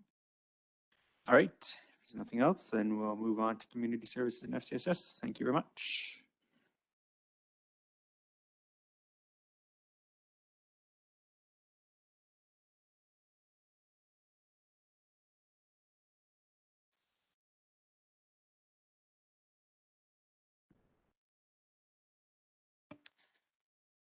Hey, Mr. Mayor, Council, quite a few things actually to report on. Very quickly, I'll cover family and community support services. This Saturday is the shredded event from 11 o'clock until 3. This is open to individuals, not to companies, but to individuals who need to dispose of just private information, just so that we can start to reduce the issues of identity theft. FCSS is also hosting its grant application process, and the deadline is September 27th. So for nonprofit organizations that have a social service, preventative service project in mind, they can apply through FCSS. And next Wednesday, September 22nd in the evening, is the first meeting of the Rise to Action Committee. This is the youth committee, and Councillor McGee may speak a bit more about this in his report. The Early Childhood Development Center reopening is planned for the end of next week. We're hoping that everything will go smoothly with the reopening since the closure due to the COVID situation. And of course, our Child Care Center is still part and parcel of the big move to try and promote the National Child Care Program. Park Valley Pool programs for the fall, early winter, filling up quickly. It's great to see that facility running really well. The Splash Park, of course, is now closed for the season. And we've been talking just internally with administration with respect to the long-term plans for the Splash Park. So looking at it down the road in terms of a capital expenditure. So just letting council aware of that. The Omniplex and Mackenzie Conference Center, well, not so much inside, but certainly the outside was certainly busy last weekend. Between the 400 racers coming in for the DV 100, the Federal Advanced Poll, the Thunder Game, the all men's, all ladies slow pitch tournament. It was a busy West Valley Park. So that's great to see.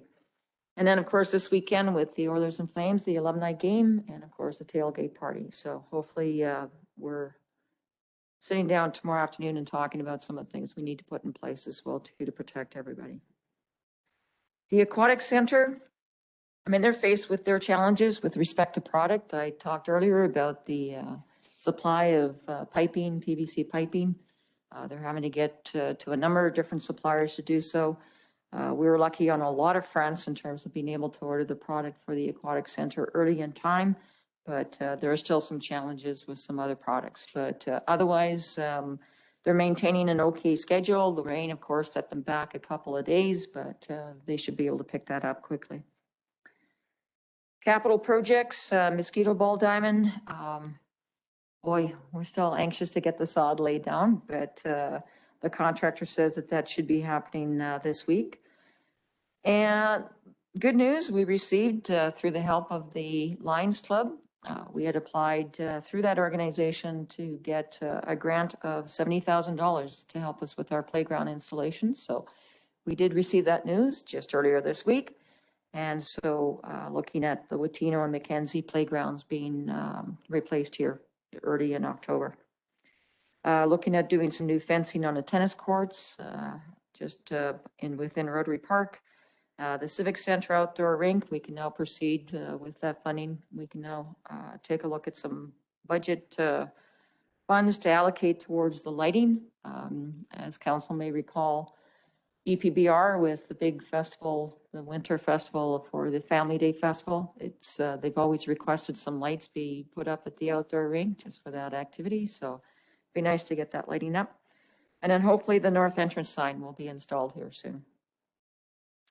Other than that, there's been no further information being forwarded to us with respect to the arbitration process. That's my report, Council. Thank you very much. Any questions? All right, thank you very much. We'll move on to enterprise and growth, 8.5.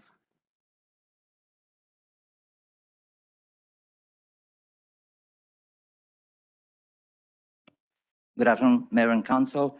The Enterprise and Growth Department has the following report comprising the 3 divisions: education, business with sustainability, and economic development. Under the education division, we are pending signing lease agreement with the Northern Lakes College to initially rent a classroom until the student number supports further space rental. We can confirm that we have 14 enrollments in various programs, including academic upgrading, office administration, early learning and childcare, social work, and business administration. And just to emphasize on the seriousity of Northern Lakes College working with us, it is confirmed that they have hired a part-time access facilitator position to support the Northern Lakes College students, prospective and current, at the CETC, scheduled to start September 27th. We're also working with the facilities and IT departments to ensure that we're appropriate setup. Under the healthcare certificate program that's delivered by Healthcare Aid Academy, there is a pending approval of the new lab by the Alberta Health Services. And we can confirm there's 24 students enrolled into this program, and the class sizes will be approximately 8 to 10 students. The intakes will stagger to start a month apart to ensure local practicum placements. With the University of Alberta, we have a stakeholder engagement session scheduled for September 22nd at CETC, where the zero-fee tuition research project will be discussed. And on September 29th, we're having, same true with the University of Alberta, we have a Creating Inclusive Economies virtual conference where the education committee members will be joining the U of A research team to discuss the zero-fee tuition initiative. We're working with the Everest Tripartite Agreement. Everest, it's the International Student Recruitment Agency that will be bringing a post-secondary institution in town, and they're going to be offering the Business Administration Diploma programs for the September 2022. And that implies that we're bringing international cohort and to increase in-person programming options for domestic students. There will be a revenue generated that can be used towards the zero-fee initiative. We have issued, as of yesterday, a request for proposal for the post-secondary institutions to any postgraduate work permit eligible programs for international students that will also be open to local students to start in January 2021.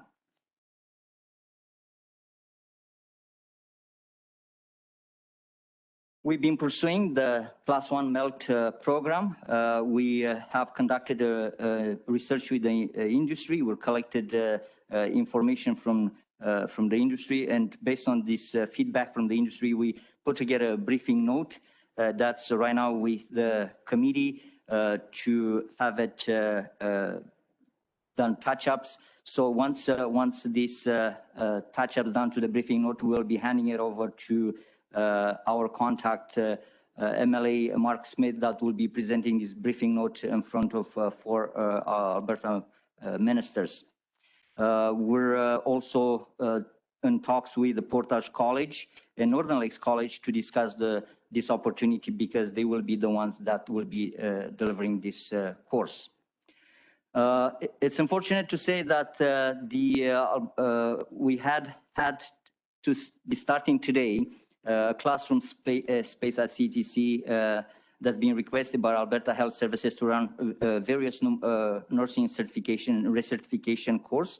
But we received an email stating that due to COVID, this start of, as of today, September 15, it was canceled. That does not imply that they're not going in the future to be coming back and putting this recertification program in place.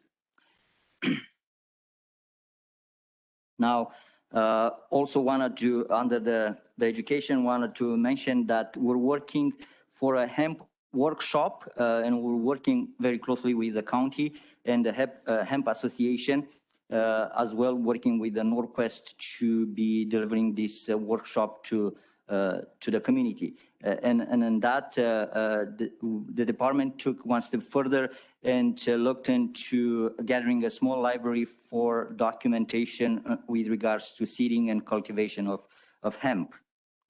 Also, we're entertaining tutoring services at the CTC. There, we have ongoing currently 4 tutors working out of a classroom.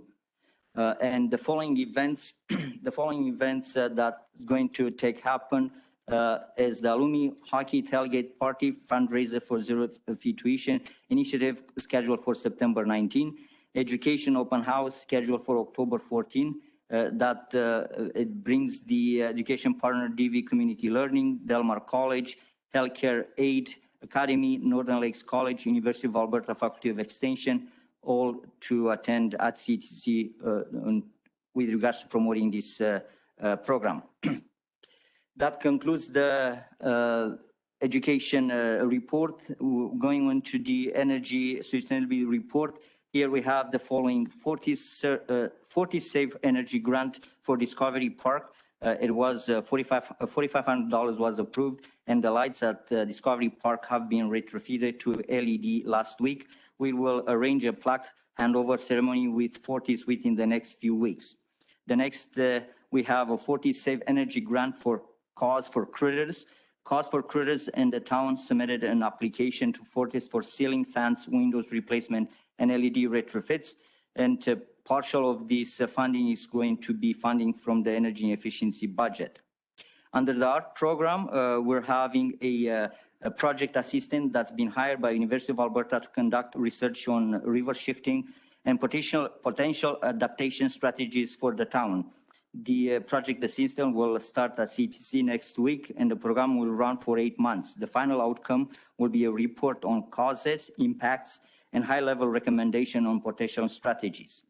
Under the AMCS train program, we have investment-grade audit that will be conducted at CTC, Omniplex, MCC, and water facilities under this program. Under the Economic Development Division, with the aim to be bringing business incubation in town, we initiated the Startup DV, Startup Drayton Valley. We looked at, we researched and found it's very common throughout the municipalities in the province of Alberta, where towns have taken upon themselves to do a startup and to mainly the stakeholders participant in this and such organization. It's Alberta Innovates and the Regional Economic Development. Therefore, we reach out to Alberta Innovates and the closest to us Regional Economic Development Service Office from Edmonton, and they responded very optimistically that they're on board with us to support creating this startup DV, Drayton Valley. The aim is to be bringing business incubation as stated. Therefore, we're going to be working to have a Drayton Valley's Dragon's Den. We approached several folks in the community from president of FGH as well, several other, through the community chambers, through the Chamber of Commerce, we initiated a talk that we're in search for several other individuals to create this panel for the DV Dragon's Den that were several or as many possible new businesses, startup and existing businesses may come to be participants into the business incubation. But nonetheless, we did not put to the side talks with the neighboring First Nation, Ochis and Sunchild, and the communication is it's an open channel, and they have communicated. Both nations have communicated to me that in the very near future, they're going to be inviting us to do a presentation, and the aim of the presentation has 3 scopes. For one, we're going to be discussing the possibility of us coming up with first indigenous program, and then therefore searching out if there would be students or folks from the communities, town, and their First Nation community being participants in the program. With that being said, the communication is still open with the Massachusetts Cultural College on this. They haven't said yes, but they haven't said no. They're still they're thinking it. They're talking within their board. So that communication is still open. That's one approach to my presentation to the First Nations. Second would be business incubation.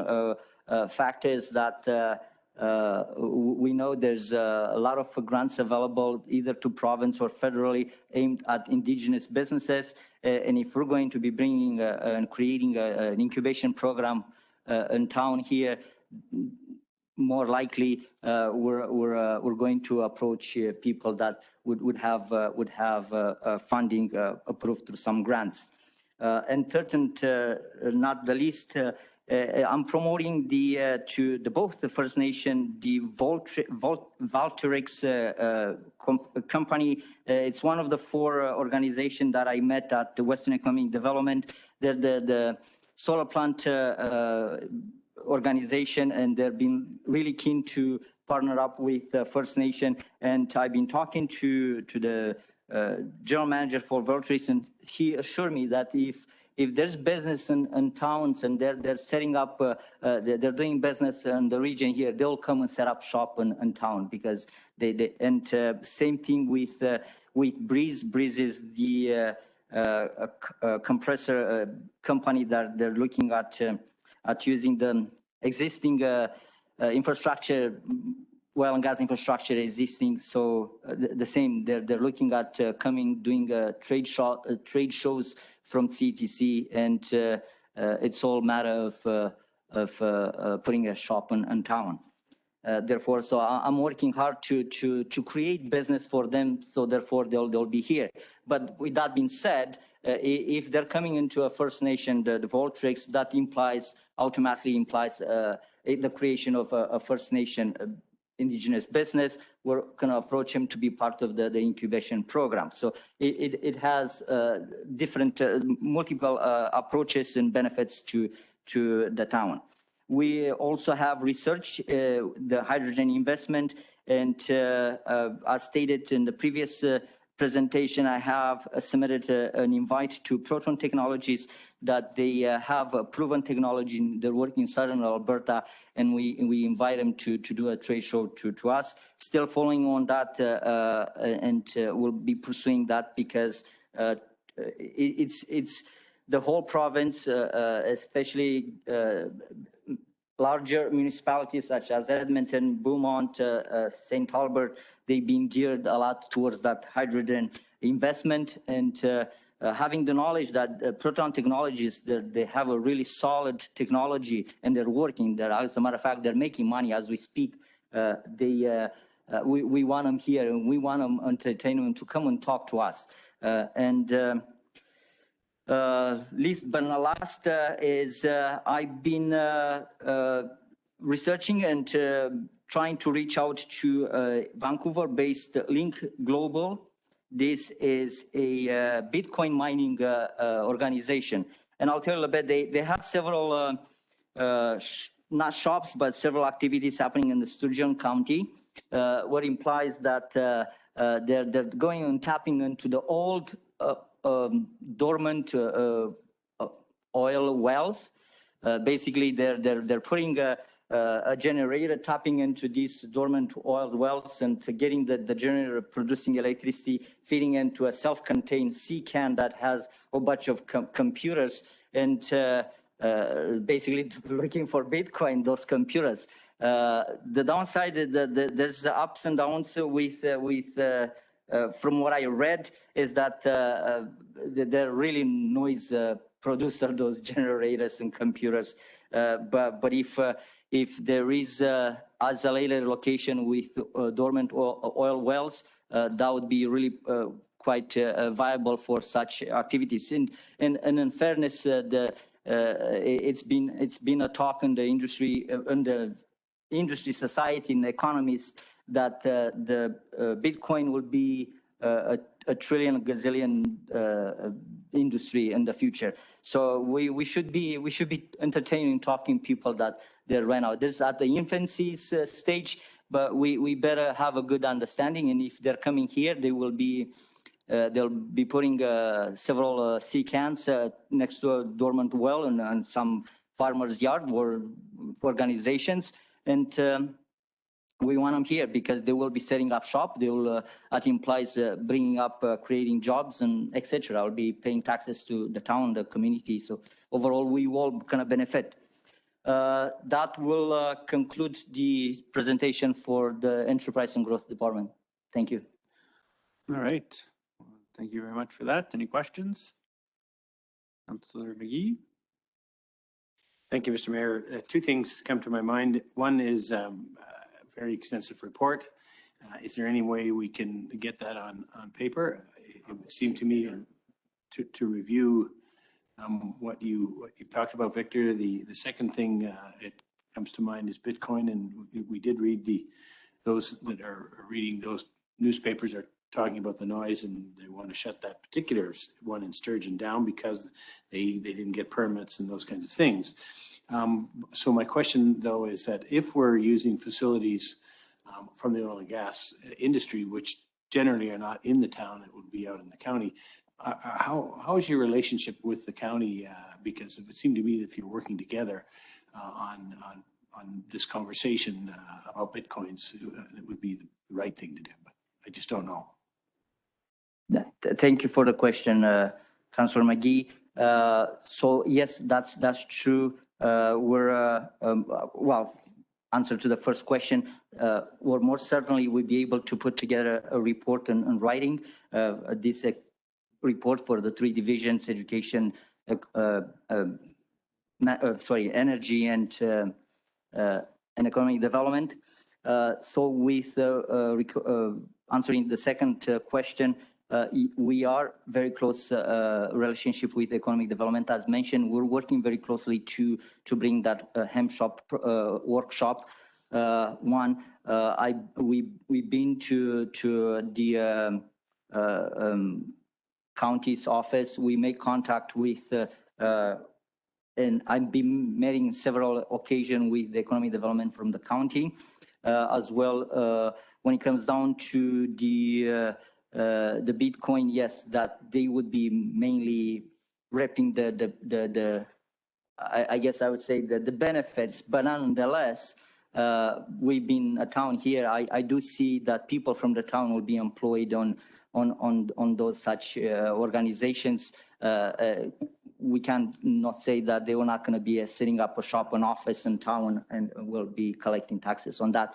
But overall, it's economic development for the region, more or less emphasized on the county, but overall, it's the whole community will benefit. Yeah, I'm just happy that you're actually communicating and working together as best you can. Thanks. Thank you. Thank you. Anything else? All right, thank you very much for that. We'll move on to Protective and Emergency Services, Mr. Thompson.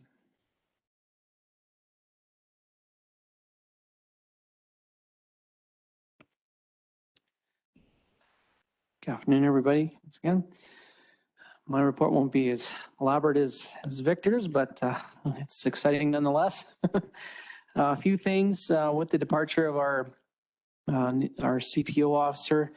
We are now moving to put a posting out as quickly as possible to get that process rolling. So we are working to rectify that situation as soon as possible. On brighter side, I'd like to introduce Mr. Joey Chirpin, who is our new training emergency management officer for the fire department.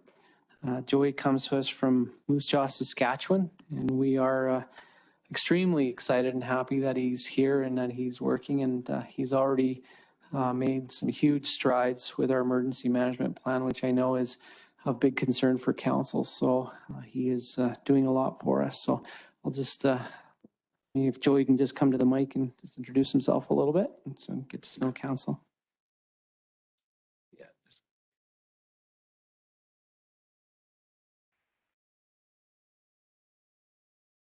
No. Hi, Mayor and Council. Thanks for having me today. Thanks, Chief. Yeah, looking forward to doing a lot of changes. Not a lot of changes, but changing, doing some updates. I'm going to be working with Shauna on some ERPs. Plan on working with Lola on some family and community service stuff. And of course, training. We got a lot of training to do, so that'll kind of be coming forward as the plan updates are done and finished. So I've got a lot on my plate right now.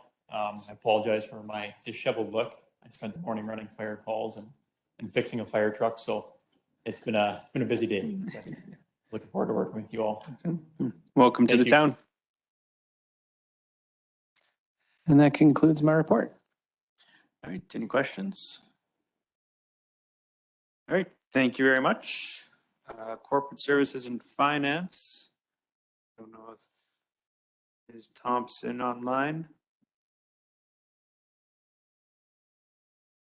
I can see you. I can't hear you.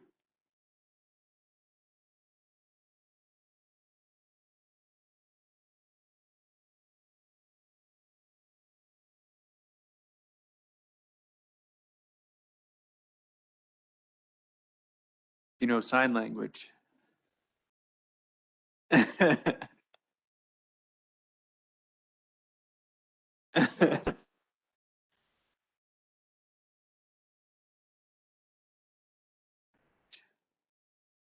Well, looks like we have some technical difficulties.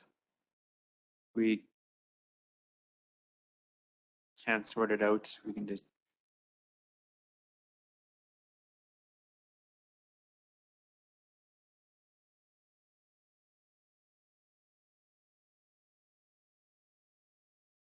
okay. All right, well, if we can figure it out before the end of council, we'll cycle back around, but we'll move on to our CAO and administration, Mr. Osmond. Thank you very much. My report will also be quite brief. As a brand spanking new interim CAO, I've been working really hard this week to match speed with administration as they work towards a large number of priorities and a lot of good work getting done. Over the next couple of weeks, I expect to match pace, and we'll start talking about what our plans are going forward. But at this point, I'm meeting all the players we have on our team and getting grounded in the municipality. So thank you very much. All right, thank you. Any questions? Okay, well, we'll move on to council reports. Councillor Gamana. Thank you, Mr. Mayor. I'll keep it brief as well. Few education committee meetings, and on the 19th, we had the PSF committee meeting as well. On 20th, Bluebird Solar Bench unveiling. I had the opportunity to attend that as well. On 23rd, Minister Gulbish meeting for rural internet connectivity. He came and presented a plan that province is gonna lay forward to bring the high-speed internet connectivity to rural areas. 25th, attended the chamber barbecue with MLA and 4 provincial ministers. And 31st, the WRST meeting for the new school development. On the 1st September, community registration night. That's it, Mr. Mayor. Thank you. Thank you very much. Deputy Mayor McGee. Mr. Mayor, it's been a busy summer, but the thing that I would report on is the RISE committee, as Annette alluded to. It's the last phase of the resilience of youth. We're right now, the last phase is about knowledge mobilization. So we've got 9 young adults, 19 to 27 is the age, their job is to share the RISE results. So that's the survey results and the results of the last couple of years with relevant stakeholders in the community. I'll be meeting them for the first time on September 22nd. So something to follow from that, but it is the conclusion of a $5 million program that was matched and put together through the Dalhousie, and Drayton Valley is being part of that. I think that it may prove to be useful to us once we start to see the stats. And so hopefully we can make decisions on our youth with some knowledge. Thank you. Thank you very much. Councillor Wheeler. Thank you. These last couple of weeks have been quiet with startup back to school and everything else. Committees are just getting geared up, and these next couple of weeks we'll be busy with committees. The only thing I wanted to highlight is Sustainability Committee. We're still looking at planning our 2 events. They are both outdoor events that we're hoping to have for the community. But if anyone has concerns or feedback about as we move forward, or if COVID things shift, please reach out to Nancy or I on the Sustainability Committee so we want to make sure as town events that everything is as smooth as possible. So the administration is working hard to keep us in line. But other than that, we should be good. Thanks. Excellent. Councillor Ballas. Thank you. Looking forward to this being my second last report. Anyway, on the 19th, we had the Public Police Safety and Fire Committee meeting. In the afternoon, we had economic development. On the 20th, we went and looked at some condemned trailers, and in the afternoon, we had the unveiling of the solar bird bench, not bird bath. Anyway, the bird bath's not a bad idea. On the 23rd, meeting with Minister Glubish, as most of us were there. The 24th, we had an arbitration update. 25th, we had barbecue with the 4 ministers and the tour of the aquatic center. Also a meeting on the Zero Fee alumni.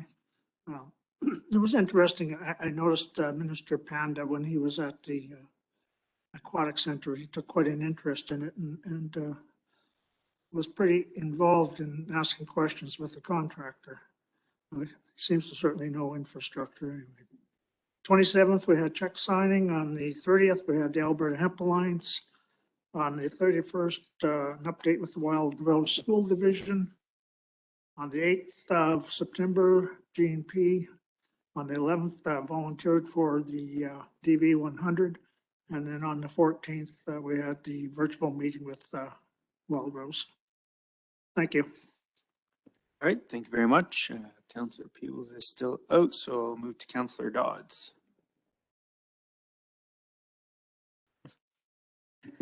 Thank you.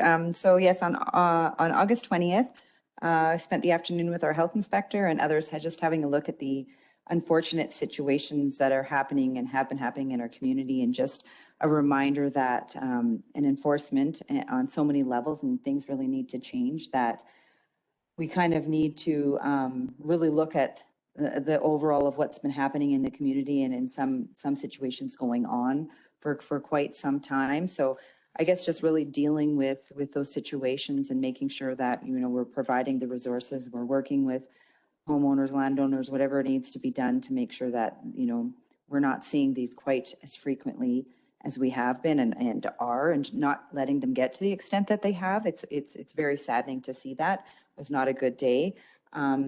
After that, we went over to the unveiling of the solar bench, not the bird bench, and between the Holy Trinity and the MCC. So that's very nice to see in our community. Great project that we've been waiting for.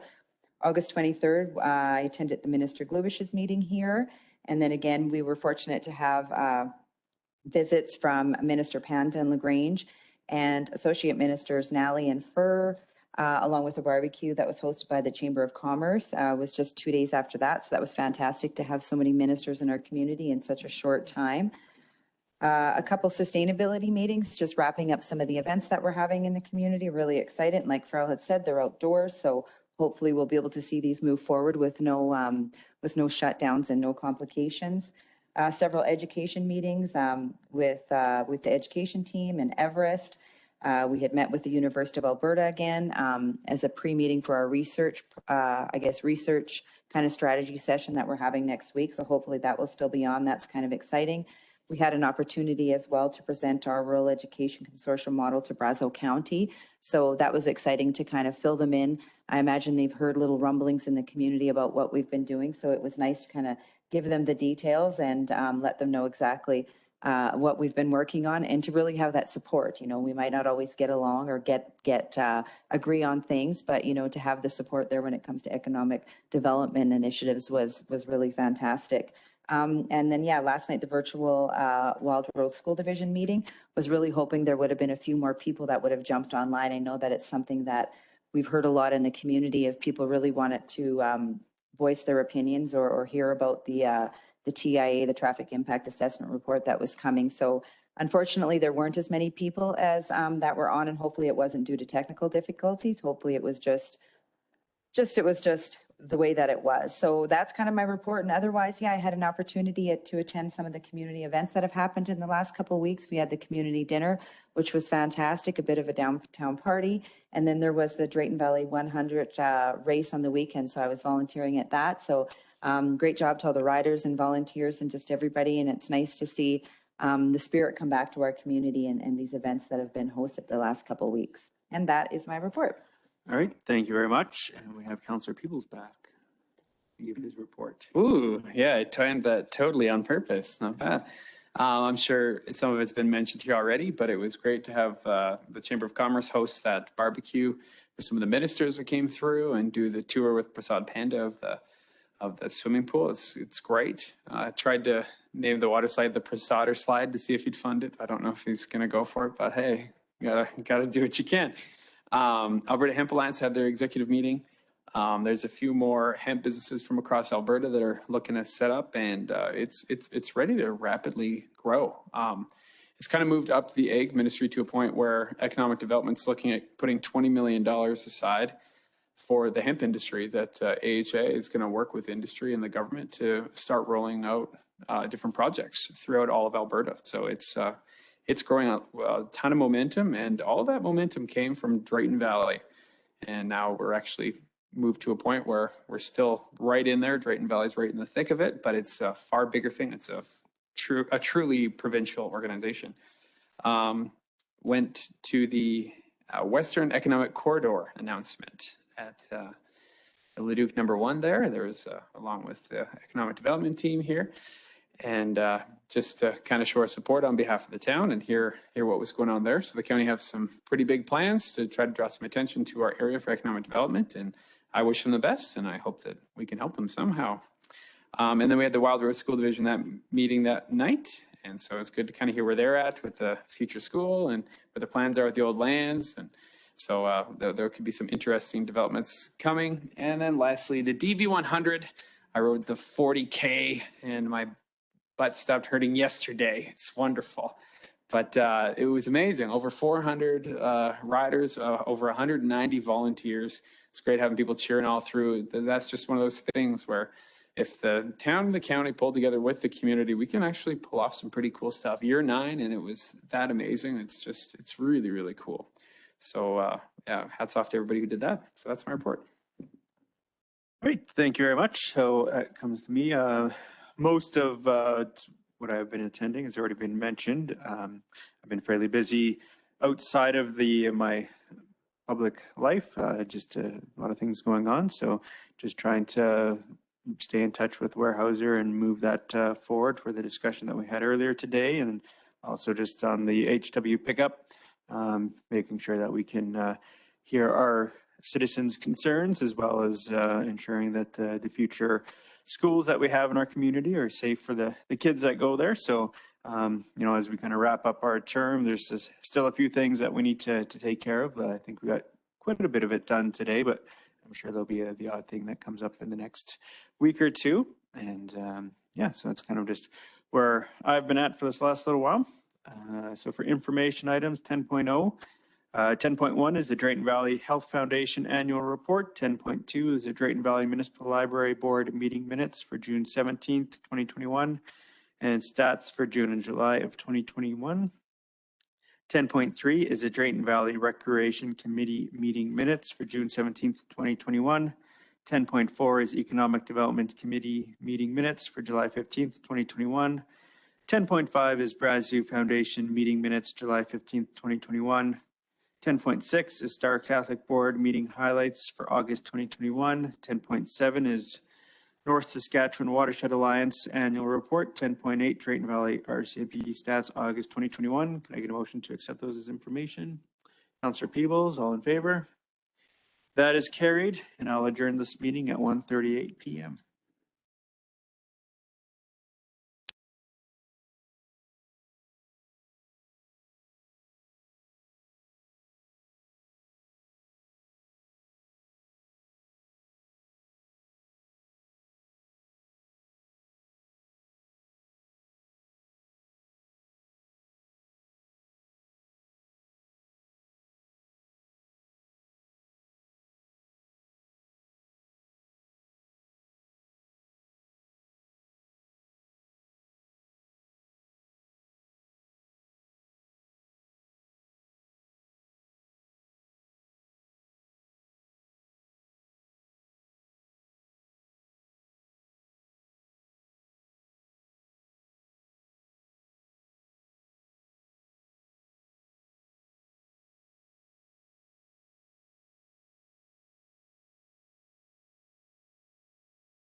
Calling the meeting to order, ask if there are any additions or deletions to the agenda. Anything, Robert? Administration doesn't have any further agenda additions. Council? Mr. Bellis? Councillor Bellis? Yeah, thank you. I You would want to re- make a motion?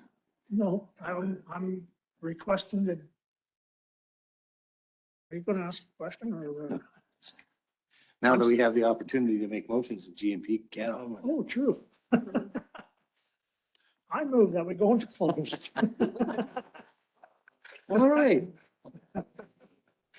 Motion. At 2 p.m. I would ask that we, with our delegation for the permanent physician recruitment, that we go into close, please. Okay. Okay. Any objection? What reason yet? That good objection. Reason being is that I would like people to be able to open up without being, I think that would hamper the discussion. All right. Okay, that's there. Approval of the September 8th GMP committee meeting minutes. Any changes? Everyone's read them.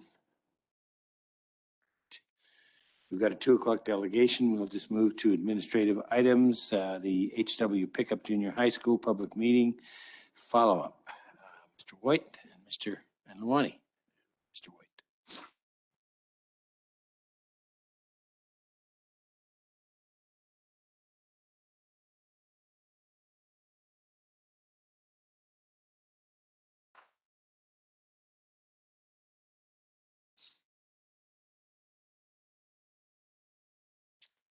Good afternoon. Last evening, we hosted a public meeting on the site development of the school at 4301 43rd Street. The format of the meeting was basically for the school board to present the site plan and the design elements of the school, and then there would be a question period.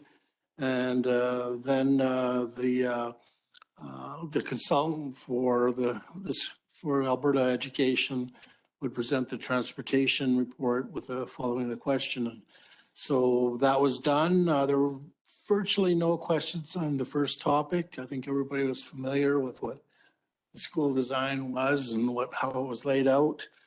There were a couple of questions from local residents on the second part on the transportation. There was a resident across the road that questioned whether there was enough visitor parking and drop-off area. And the second question, again, was a local resident that questioned the bus routing and what direction the bus would be accessing the property. Other than that, that was really the input that came into the meeting. We try to answer questions that council might have. I guess we're ready to move forward with the development agreement if council is in agreement. Questions?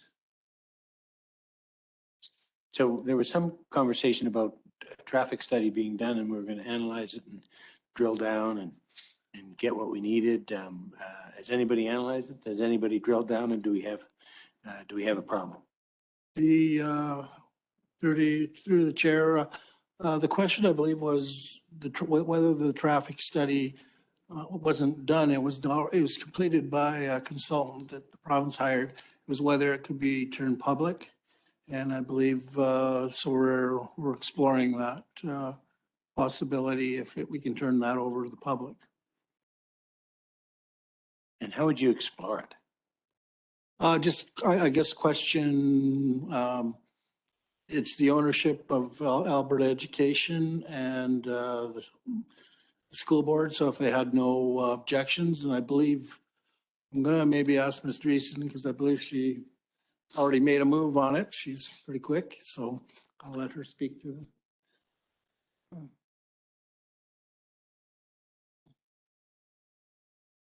And while she's moving to the mic, were we able to get down inside it and have a look ourselves, or we're not completed that yet?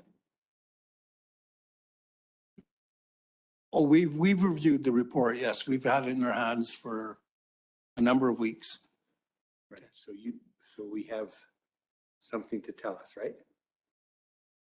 Thank you, Mr. Deputy Mayor. Yes, we actually went through the traffic impact assessment. Was quite the roundtable discussion about the traffic impact assessment. And we are working with Alberta Infrastructure to look at a better change to the parent drop-off zone so that we can get more vehicles in line to try to alleviate any problem along the 43rd Avenue.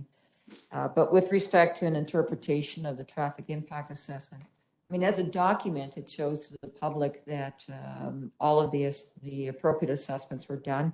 I think that the consultant yesterday did indicate that it is typical of traffic impact assessments that are done in large centers as well as in smaller centers. So recognizing that when you read a report that says, per hour, 757 vehicles are capable of going down a street in one particular hour, I mean, that's very typical of what you might see in large urban centers. Some of those same standards apply, so we've had to interpret some of it within our own community as well, recognizing our practices. So there's been a reading of the document, but certainly with the lens of our local community.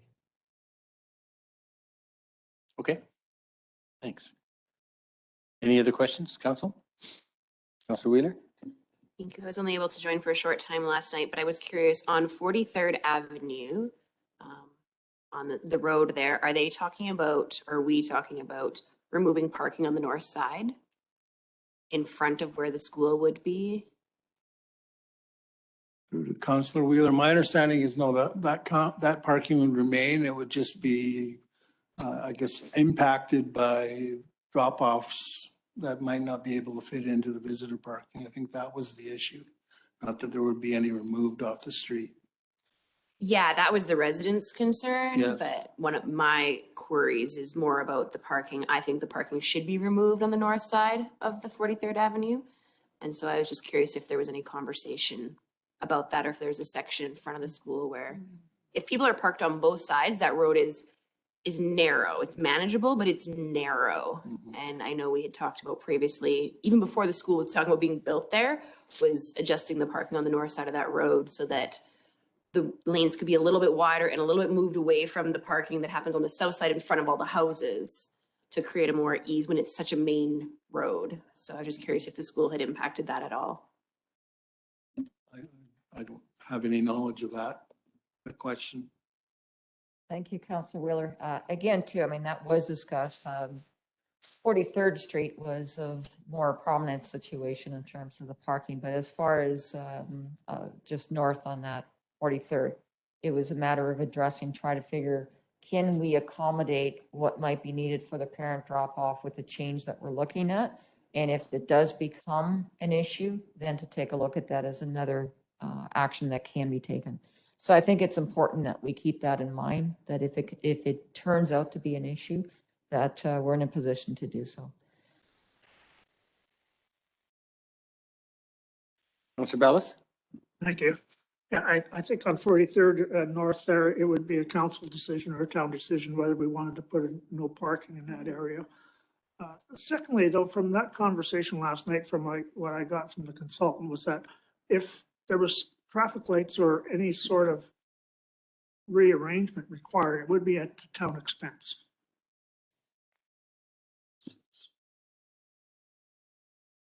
Sorry for the listening public. I guess we should be responding verbally, but the answer to that is yes, it would become a town expense.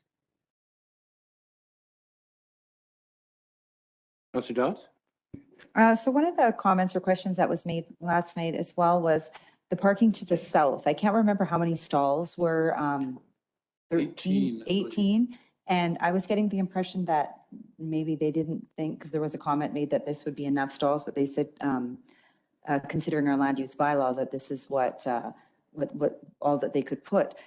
Did we not look at like bringing that back to see if we could be accommodating to that, or do we foresee that as being an issue down the road, right? Where I don't want this to be that I mean, yeah, I know that we've just recently done our land use bylaw, redid our land use bylaw.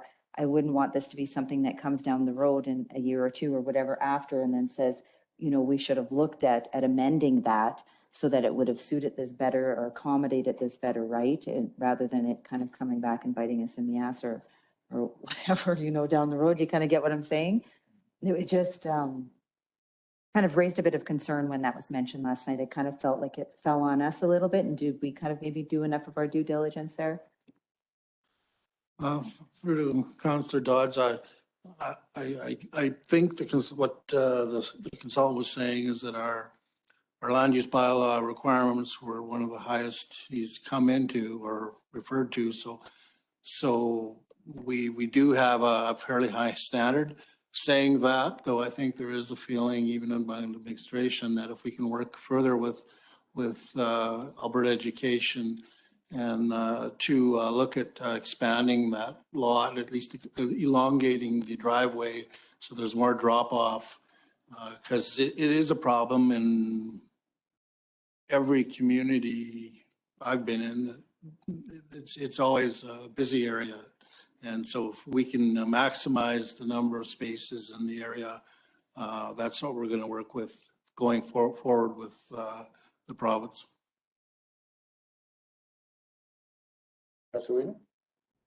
Sure. I think 18 is a lot. I don't know what school you guys have been to that has more than like 6 visitor stalls. Honestly, even the new junior high only has 5. I'm like, that's crazy that you'd have 18 stalls plus all the normal like in and out and people that park along the sidewalk. It's like a 15-minute window. I live close to the school, and if I leave at 8:15, it's fine. If I leave at 8:20, it's a lineup. By 8:40, there's no lineup. It's really a short window where there's congestion like that. And same even picking my son up at Aurora or anywhere else. So to spend a lot of taxpayer dollars and time to build more parking lots for a 15-minute window every day, I wouldn't be supportive of. They said they went above and beyond what our requirements already were, and they're already the highest. So I think it's fine. I think I just question it because I look at St. Anthony's and all the parking that they have there and how congested it is, right? And so, I mean, I think that they have. There's no way they have 18 stalls there. They probably have over 18 stalls for sure. Yeah, in the front there. No. Yeah. So that's why when I was seeing. And that's all for parent pickup and drop off? Yeah. That's the debate. Yeah. And I was just comparing it. That's why when I heard that, I thought, is that, you know, I guess typical what you're seeing for through Alberta infrastructure, and is it our bylaws that are, I guess, maybe not supporting, I guess, the infrastructure or not supporting the development of this? Like, is it our bylaws that are restricting the opportunity that there could be more or something? That was just a concern. Councillor Gumana. Thank you, Mr. Deputy Mayor. You know, this is good debate. My concern after yesterday's meeting is the same thing. Like, you know, we've heard from the residents along the road where they live there, as well as the morning, which Farrell is mentioning about those 15 to 20 minutes. I don't know, I'm thinking out loud, it's a casual conversation in the GNP setting. I don't know if this has been done, but is there a possibility to stagger the start times of schools? You know, one is starting at 8, other one is 8:20, the other one, you know, exactly, you know, with these two new ones, maybe, you know, there should be some more of a staggered time. That's a discussion back to Wild Rose School Division with us. Also, even now, when I drop off my kid, there's traffic. Again, I understand, you know, not as much as Edmonton. No, we are not comparing apples to apples, but in our standards, there's some concerns there for sure. Is there a suggestion that we keep all the seniors off the roads between 4:45 and 4:20? No, there's a suggestion that kids walk to school. Annette, I'm sorry. That's okay.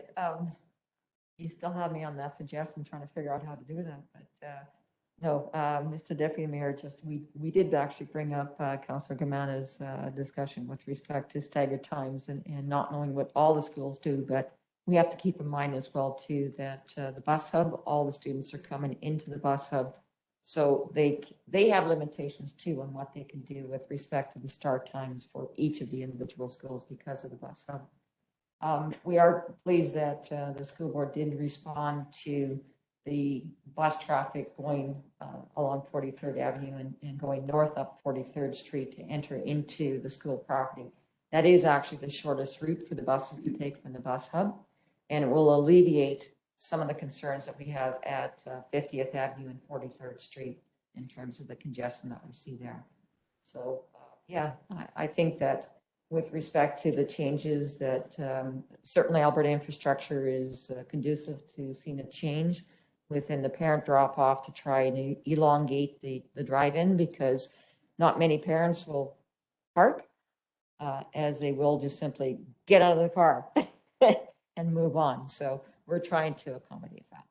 Well, the car's still moving, just. Yeah, something like that. Well, no, Got it. I will never admit. Seen it 1,000 times. Any other questions? The only thing I was interested in, was there only one public person? When we hoped there would be more, there was only one? Oh. Okay, well, that's dramatic. Okay, good.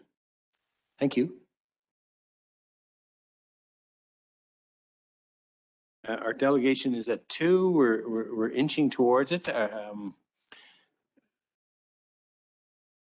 I think we should not enter into the short competitive sports discussion. That will take too long.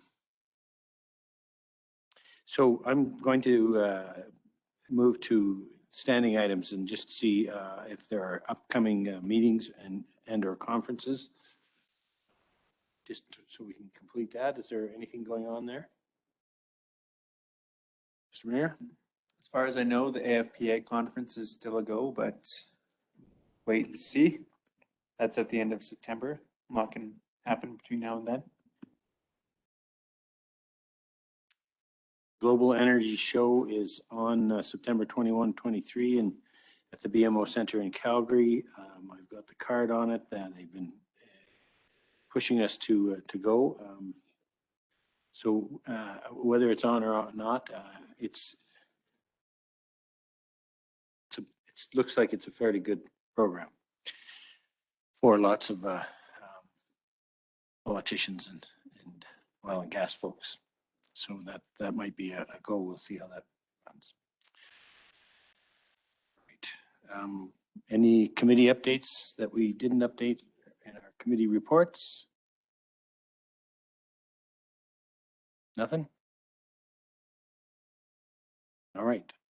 Anything happen this week that you want to put on the table?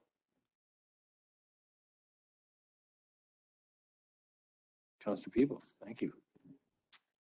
I guess I could drop something. I had 3 random things brought to my attention at the DV100.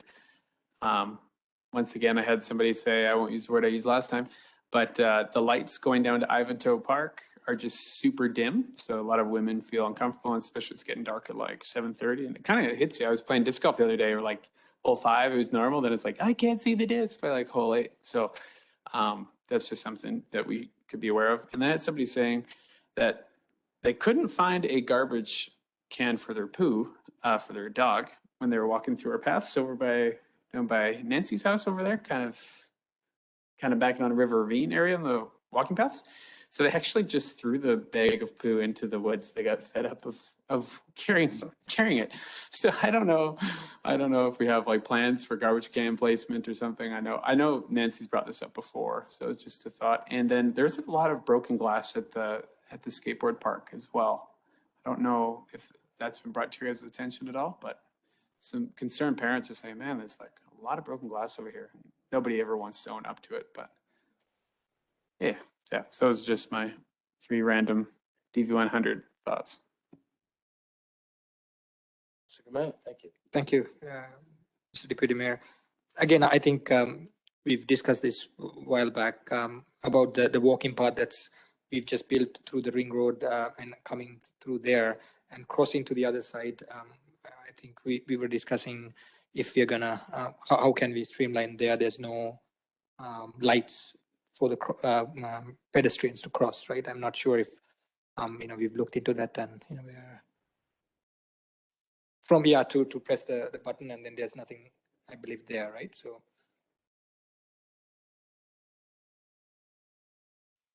Okay.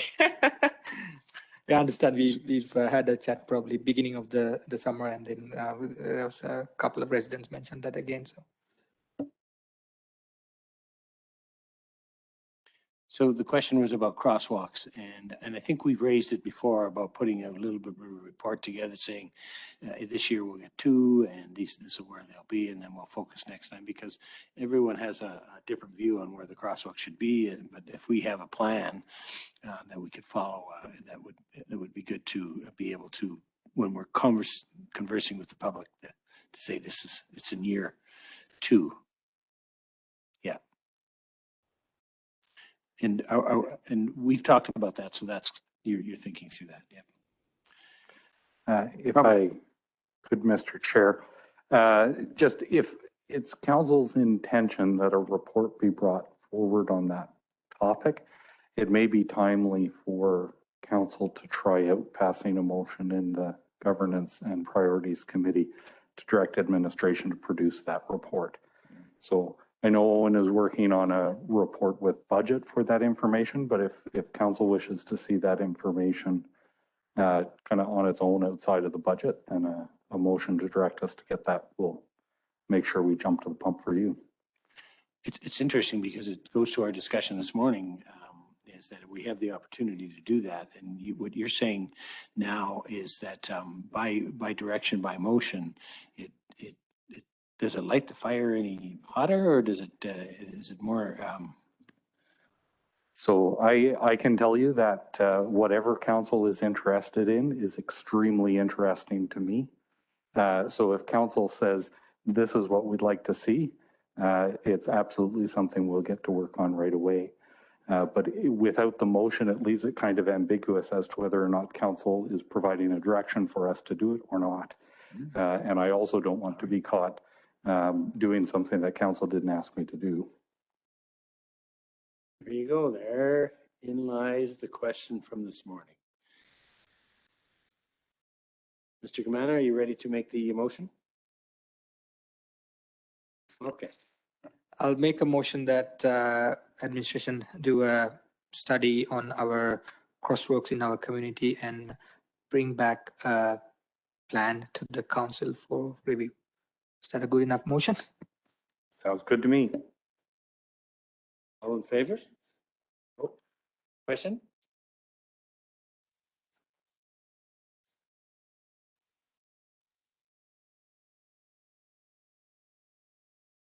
Councillor Wheeler?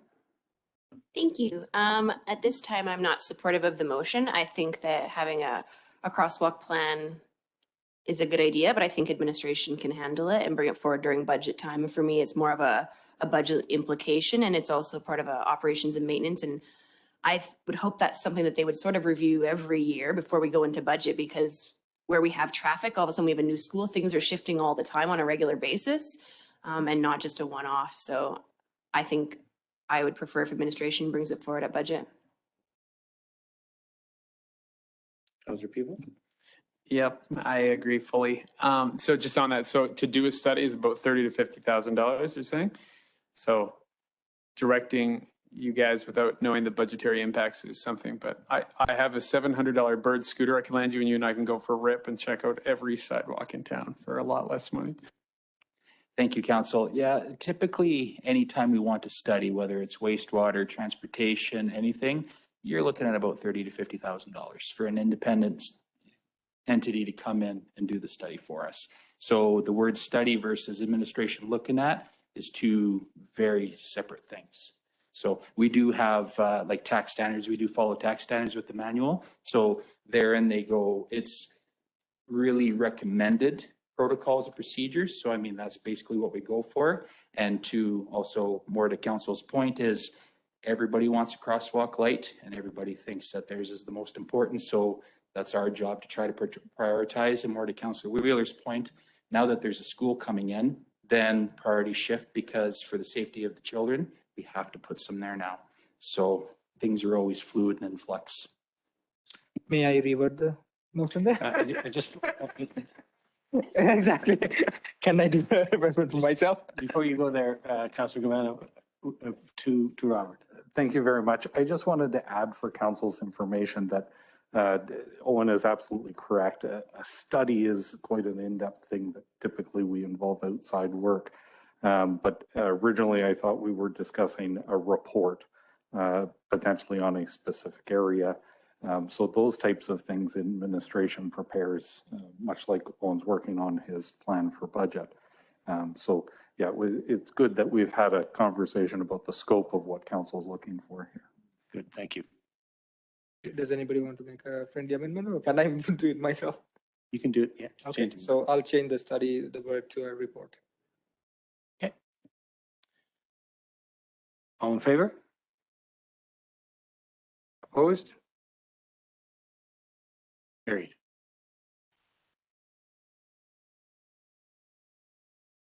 Oh, well, I'm just waiting for them to walk in the door here. That's why I'm sort of killing time here. I'm killing everybody here right now. For God's sakes, why wouldn't you tell me that? Hello, Vern. I know I see Vern.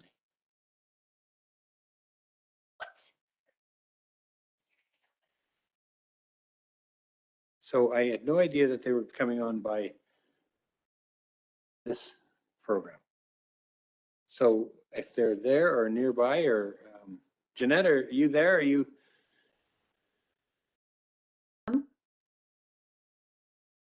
I'm here, Tom. Hi, Jeanette. I'm sorry, I was under the illusion that we were meeting face to face, but, which I prefer, but, as you know, we're now trying to reconnect with Pat. Yeah, she just texted me and said, I think she was having trouble connecting. All right. Were you interested in any of the topics that we've just talked about? Sorry, I'm with the delegation that's coming up. Right, I know that, Jeanette. Yep. Yeah. Thank you. I just thought you might want to chime in on the parking or, Oh, yeah. no, I didn't hear all that. So sorry about that, Tom. Okay. So we're just trying to connect, and once we do connect, we'll go directly to the delegation. Awesome. Oh, there we go. Pat, are you there?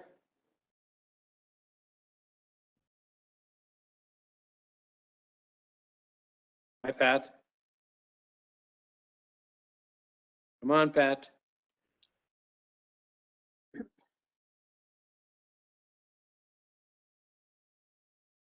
Oh, from.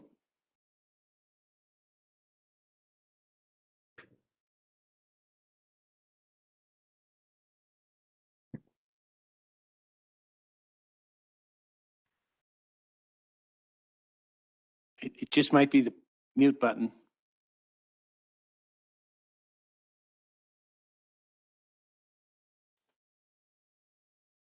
You mean I should be paying more?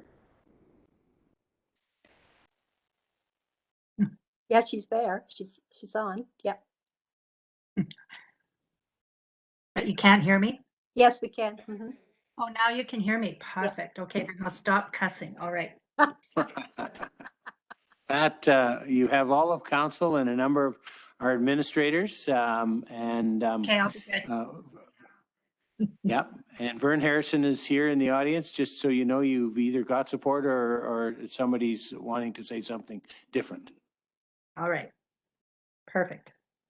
Hi. Hi, Pat, go ahead. And it's me, it's Tom McGee. I'm chairing the meeting because the deputy mayor gets to chair the G&Ps, governance and Okay. priority meetings.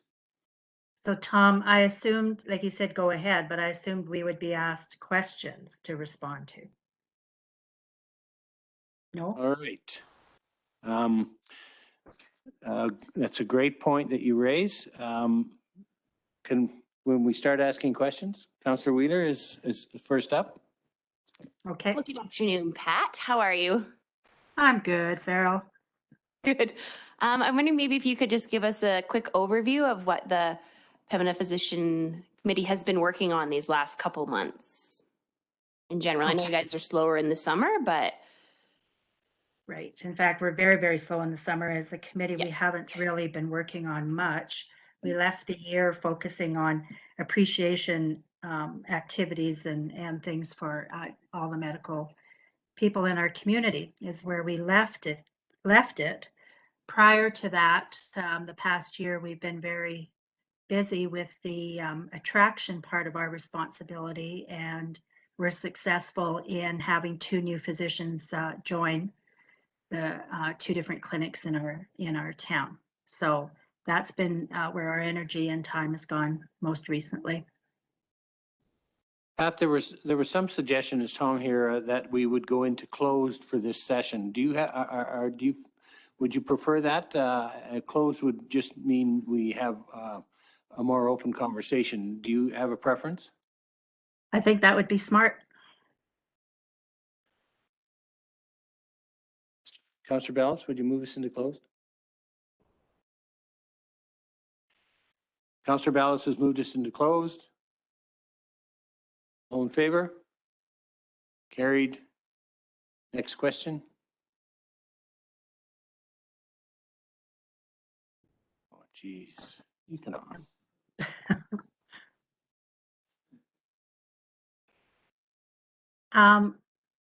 Is there a question coming? Because I could continue then with a couple other points from this summer. Let's hear them. Mr. Osmond? If I could, Mr. Chair, just for clarification, if there's any administration that council would like to remain in the room. Well, I think we don't need any other than Ms. Dreesen, I think, is familiar with the subject. Sounds good. Ms. Dreesen and I will remain. The rest of the staff will come back when we're done. Thank you. Robert, you could. Yeah. Sorry, Pat. We're just moving some administration out. We really do want to have a very candid conversation with you about the community at large and AHS and et cetera. Okay.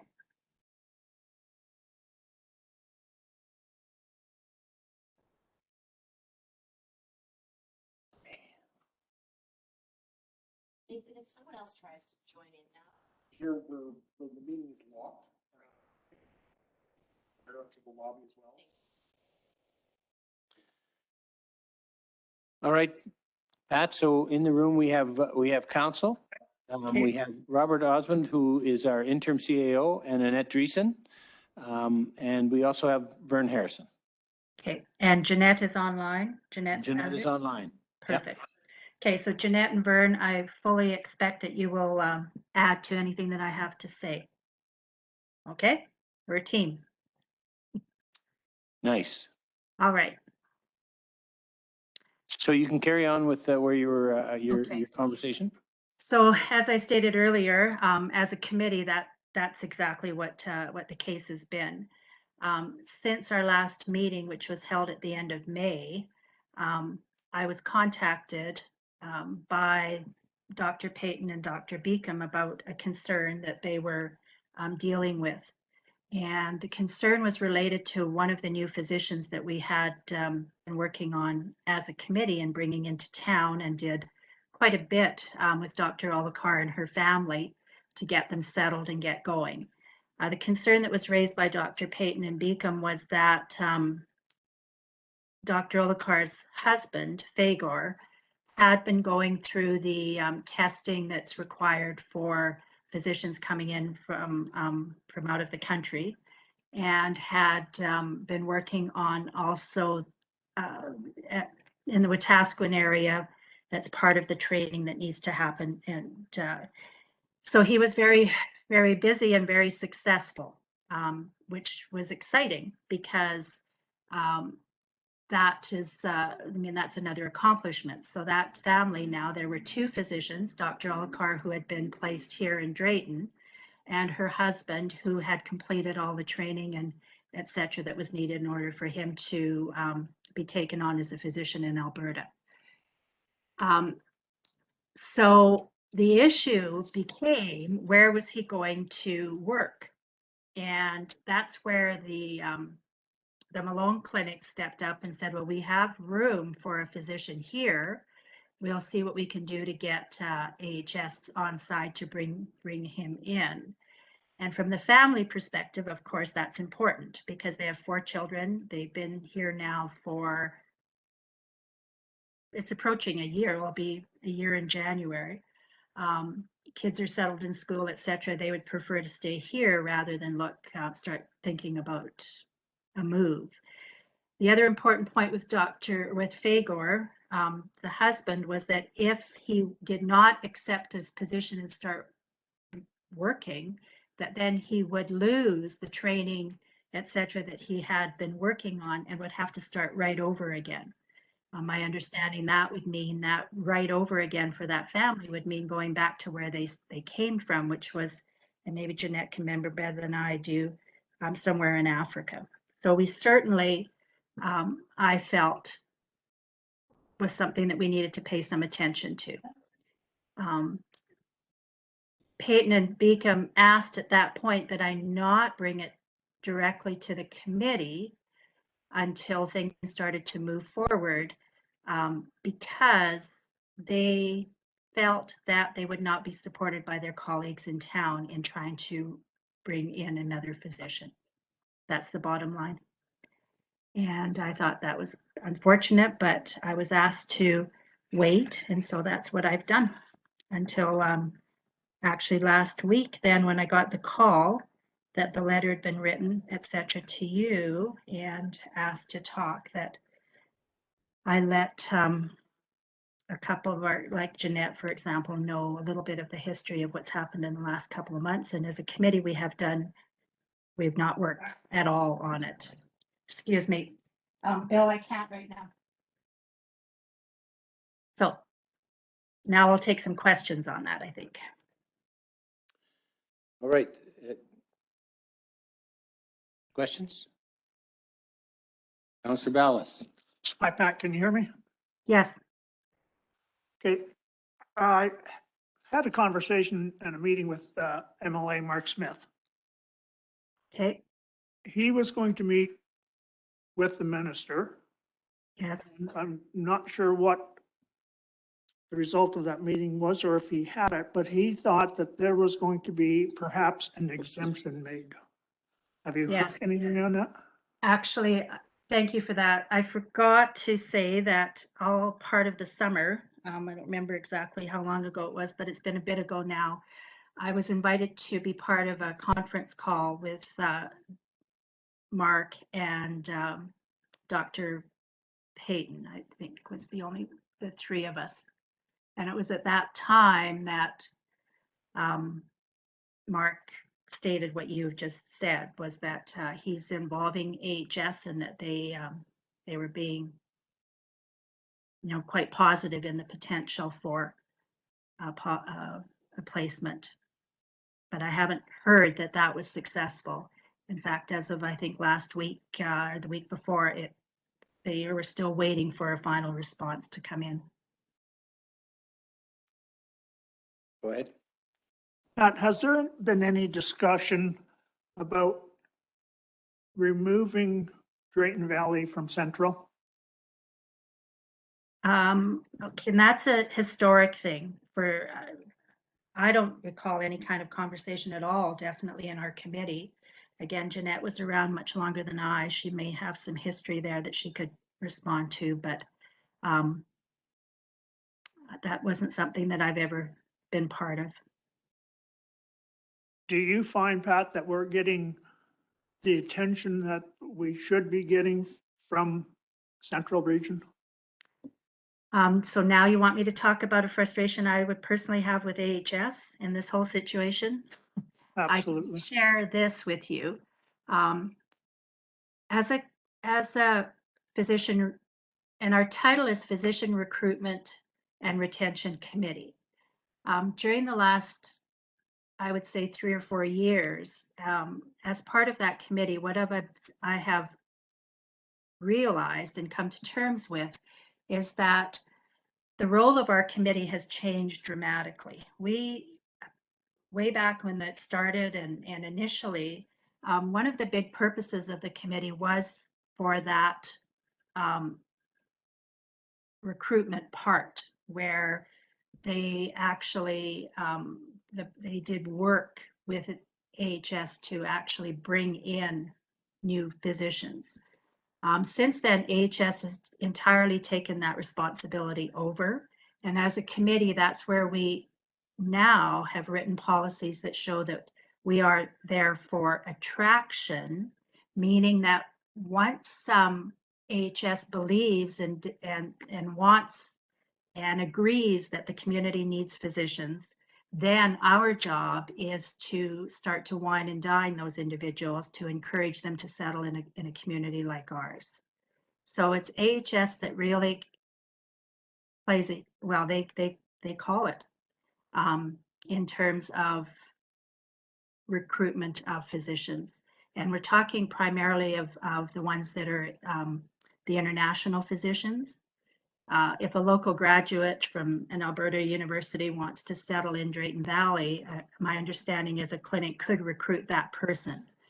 But in terms of bringing in the Olicars of the world, as well as several of the others that have become part of our physician community, that is totally the responsibility of AHS now. So that's where this comes into play. Before we could before the Malone Clinic can hope to have Dr. Olikar's husband with settle in and be part of the work that's done there, AHS has to place them. That's their job. And am I correct in my observation from what I was told is that AHS decides where there are openings? That's right. And they therefore, if a doctor don't go where, for example, if he didn't go to Wetaskiwin, then he has to go home. You got it. That's my understanding.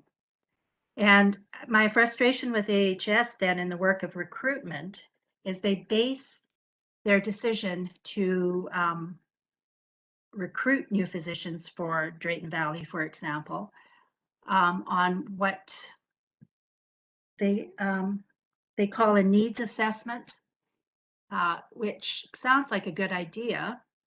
My concern is that that needs assessment, this last one was done with a small group of local physicians who practice at the hospital. And their statement was that they felt that there was no need. And so then AHS has based their decision on that alone without reaching out any further. So Pat, what do you see as solutions? Well, gee, I don't know. I'm not that clever. I guess one thing I would hope for, I mean, it's good that it seems that Mark Smith as the MLA is definitely on side here, and the need of, I mean, the debate about whether or not we have enough physicians in town now, what the future of that is, you know, again, that's a debate. I think that personally, I do have a concern about the future. I think that the reality of, you know, at least 2 physicians retiring very quickly is real. And so therefore, what will happen once that occurs is that, are we going to be scrambling at the last minute to fill it in as well to overcome a shortage? Could we be smarter about that and be prepared? So, you know, the fact that Mark has heard the story and is on side for the future possibility of being, or reality of being short is good. I think the other part that personally I've that's been a real bother for me all summer is the fact that we're talking about a family here. We The recruitment of Dr. Olakar was real. There was a need. It was expressed, and that's where our committee played a role. We wrote a letter supporting the fact that Breton was to become, there was no physician to be practicing there. AHS accepted that there was a need. We worked on bringing Dr. Olakar and her family in. I just felt that from the kindness perspective, that AHS might step forward and realize that the importance of working for the family's sake was there.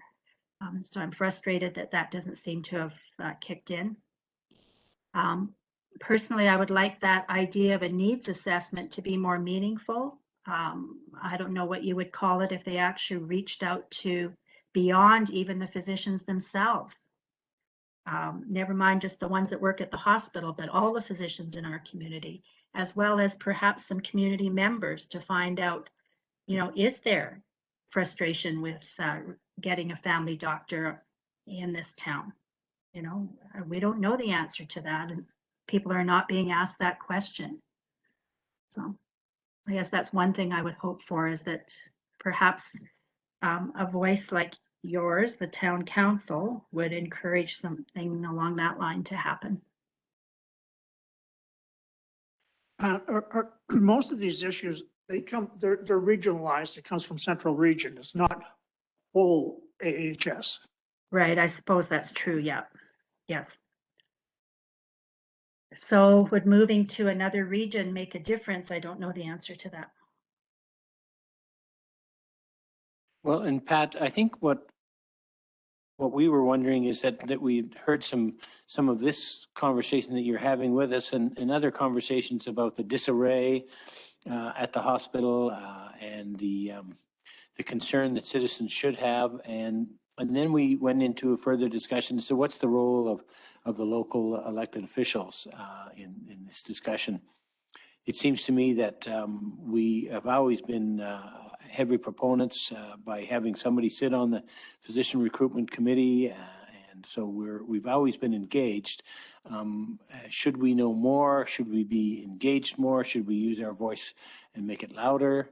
I think those were the questions that we were asking ourselves, and so it brings us to this point of sitting down with yourself and Jeanette and Vern and wondering that question.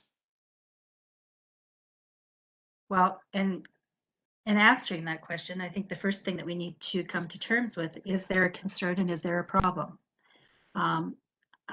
Frankly, we are not, as definitely as a person myself, and I'm sure I can state for our committee members,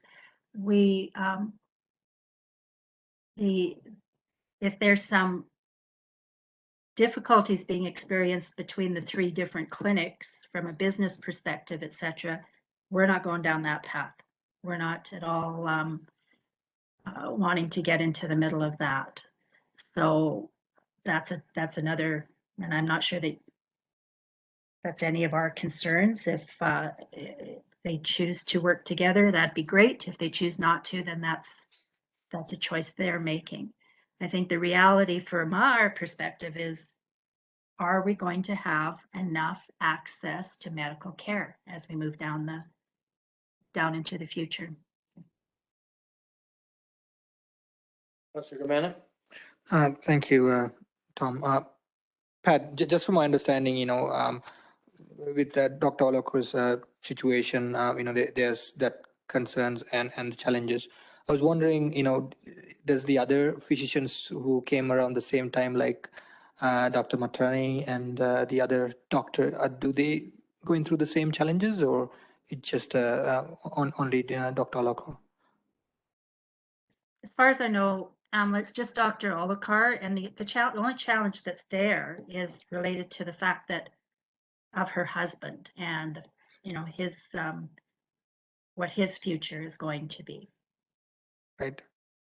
Right. So if he as a family, you can imagine the decisions they must be facing. Are they going to uproot? Like, I think Dr. Olakar is probably under a contract of sorts. I'm almost certain she is. I think perhaps a 3-year contract. But are they going to have two be living in two different communities. And, you know, what happens for their children at that time? I don't know. That's the problem there. Otherwise, I think that both of the new physicians that were recruited last year are doing well in practice. Absolutely. Thank you. Councillor Dawes? Hi, Pat. Hi, Jeanette. It's Nancy.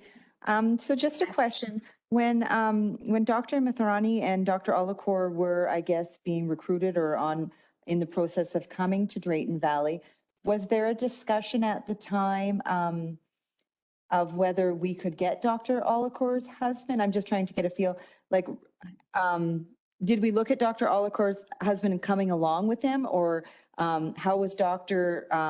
Mithrani chosen? Like, I'm just wondering, were we just assuming that her husband would be able to come here and it would be an easy transition, or something that we didn't think that we'd be faced with right now? Like, I'm just trying to get a little better feel of why we're in the situation that we're in, or we just didn't anticipate we'd be here. I think that the last statement you made is the one that I would go with, Nancy. We didn't anticipate. I didn't realize at all what was coming up with him. I knew that you know, that was his desire to move towards becoming licensed to practice, but in terms of where that was at or what this future was going to look like this quickly, I certainly had no idea. And just another quick question. So have we had a husband and wife team in the past that came as doctors? And if we did we ever have any difficulty like this before? Not that I don't know. I'm trying to think if we've had that.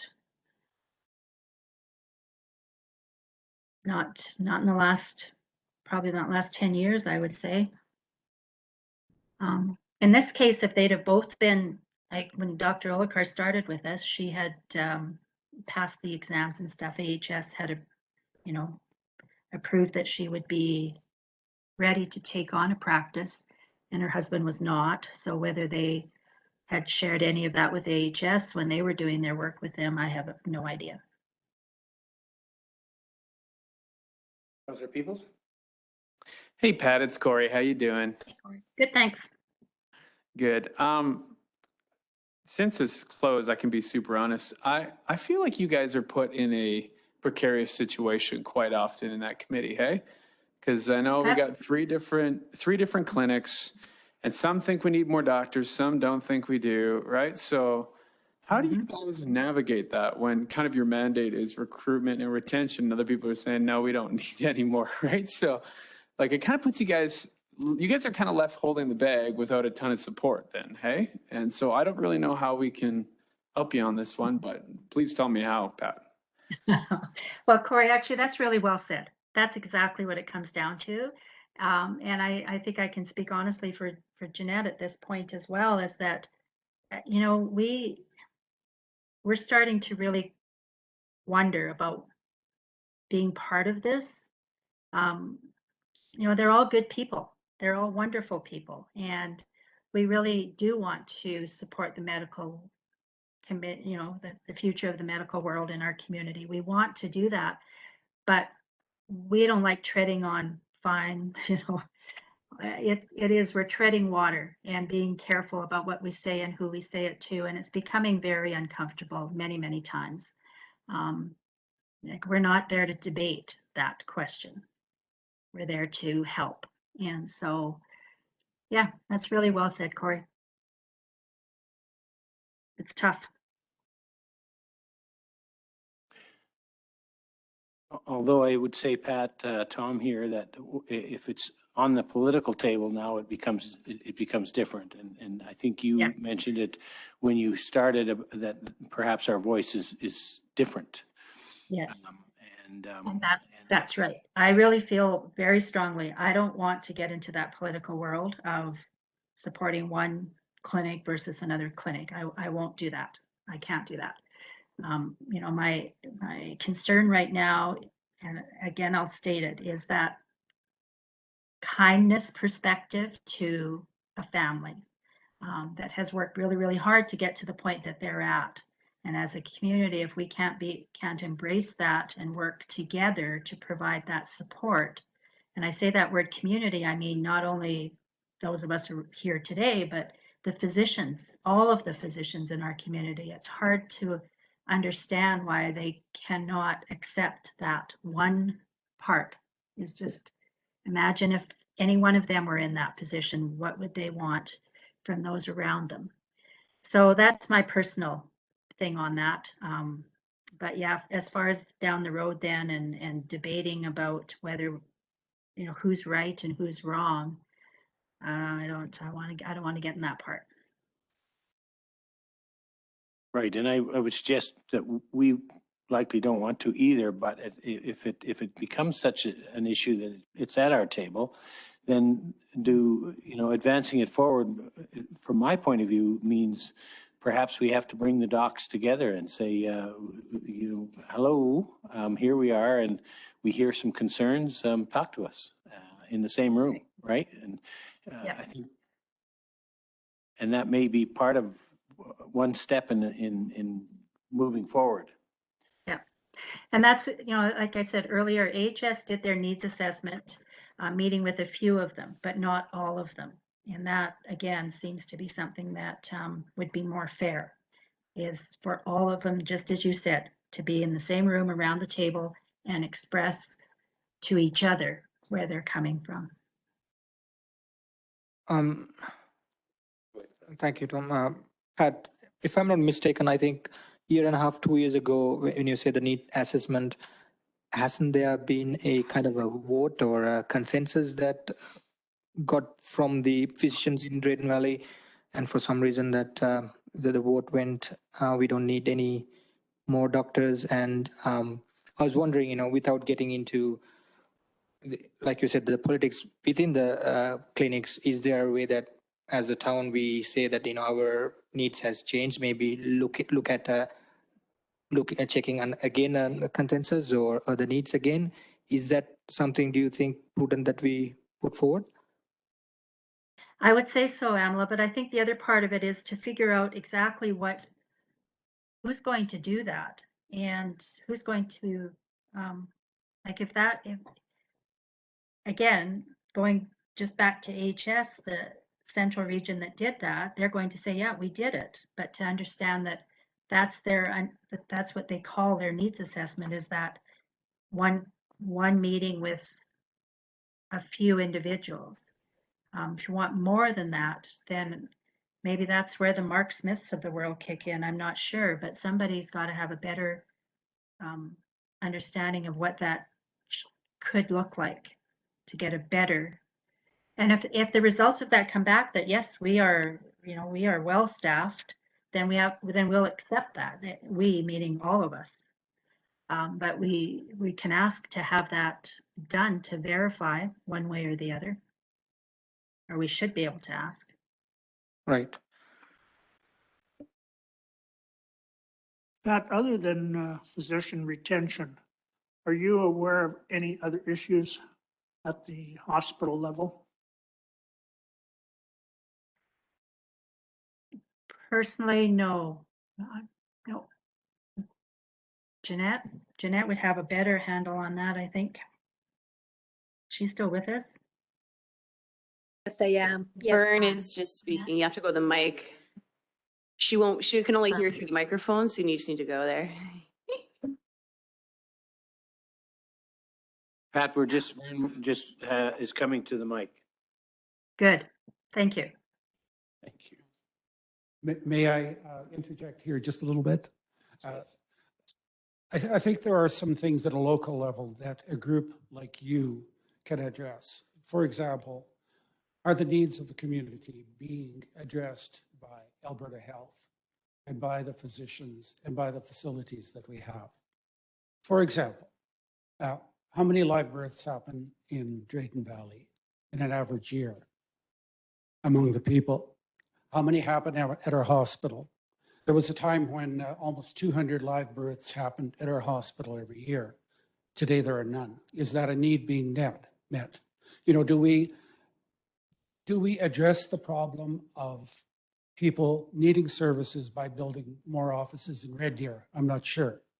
But that is something that this council might want to consider. You know, are our needs being met?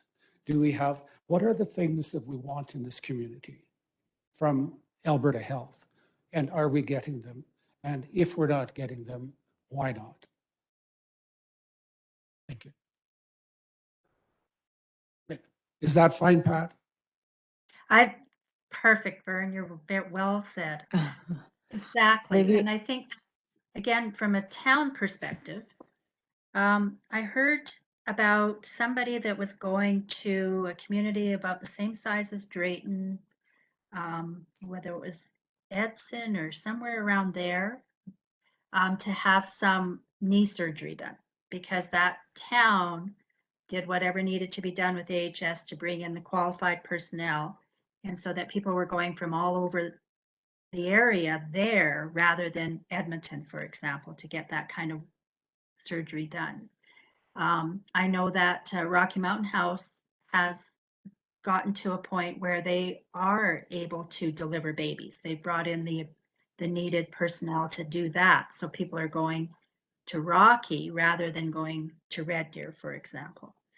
So maybe that's something, you know, we could put forth that we would like to be such a community. I understand that some of the challenges are having, you know, the specialists that are needed in order to carry on some of the things like Vern referred to. I mean, we've certainly heard as a committee over and over about the fact that babies are not being delivered here in town, that people are having to go to the city, which is very stressful, I'm sure. So maybe that's an angle that could be looked at in doing some kind of a needs assessment. Was there not at one time a doctor that was perhaps looking at making this a stroke center? I'm not sure what happened from that. I have a vague recollection of that, actually. I'd heard that. Don't know. It's still, though, Pat speaks to that needs assessment. Councillor Dodds. Mm-hmm. So just to kind of to follow up with what Vern was saying, so definitely that's something that I think, I mean, my personal opinion that I question that same thing. Why are we not delivering babies here? And I've had this conversation with a couple of the doctors before, and I just wonder if this goes back to some of the doctors feel this way and some of the doctors feel this way about it, and we're not getting the answers or the results. I think that the community or the best commitment to the community is, because, you know, I hear things like back in the old days, yes, we had an anesthesiologist, we had a surgeon, we had doctors that could deliver babies, where now we don't have an anesthesiologist, we don't have surgeons. The doctors that are here, whether this is true or not, can't deliver babies within Canada. They haven't delivered babies within Canada. So is it a matter, again, I guess, of getting the doctors in the room and getting the clarity on this? Like, you know, if there's a need, which I'm sure there is a need, we have 14,000 people, you know, within our community, really, that are probably, you know, a large chunk of them are delivering babies. How do we get that back here? How do we, you know, make sure that we have access to this? Or do we just go over the doctors and go to Alberta Health Services? So for me, that's a question of, what is the process in doing that, I guess? And what have been, I guess, the discussions? Are you hearing the same thing, that, again, it goes back to between the doctors and that kind of constant battle? Yes, that's exactly what I think it is, Nancy. And I really like the way you stated that about, again, asking directly, tell us, you know, we're hearing stories, we're trying to put it together, but please tell us. And, you know, if we want to do what's needed with HS to help get something in place, and, you know, let's work together on doing that. So, Pat, Jeanette, and Vern, thanks very much. I think in the interest of time, because we have a number of things that we have to get through today. Thank you for coming out. Thank you for putting your thoughts on the table, and you were very frank, and we appreciate that. we will have an internal discussion and keep you in the loop on where we might go, and likely it'd be another smaller meeting where we can have a further discussion. I think I can see it coming. So we just wanted to really set the stage for the next discussion, and we really appreciate your time. You're more than welcome. Thank you. Thanks, All Tom right. Sauce. Bye. All right. See you. All Bye. Bye, thank you. Okay, how do I get out of this one? They're all different. You're stuck there. I'm leaving meeting. I'm click. There they are. Thank you, Vern. Thank you, Vern. Nice to see you. Wednesday, I know you're shopping anyway. I think you might still be there, Pat. We still see your name up there. Might just be your camera that's off. But our meeting's going to be very exciting. So if you want to stay, So I would suggest we stay enclosed and quickly deal with what we have enclosed and then go back. I don't know how much we have enclosed, but let's stay enclosed. Let's not bring all the staff back.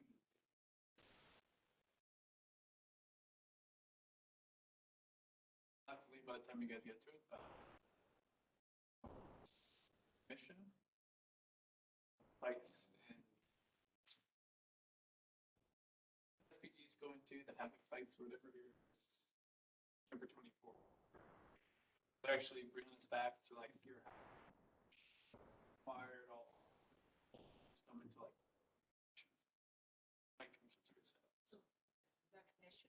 It's the commission that oversees that area, and they're talking about all of the logistics that it takes to put on a proper event. The due diligence we have to have covered, all that stuff. And get the appropriate staff members. Closed? Yeah, because Ken needs to be here and Owen needs to be here.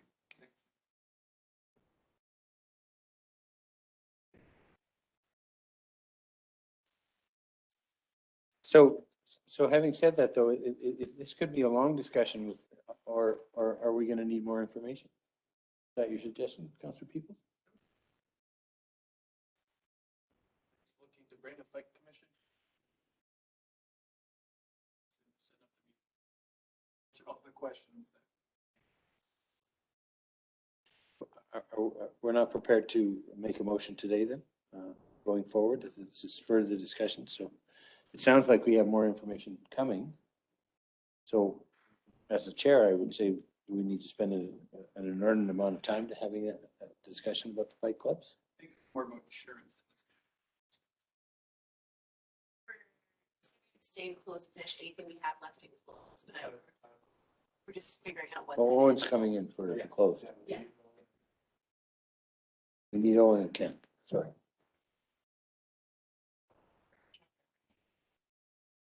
Let's be honest. It's fine, and they're gonna back up. So, maybe now or no? I thought we were there. Okay. Yeah. I don't know. Annette will run that, or.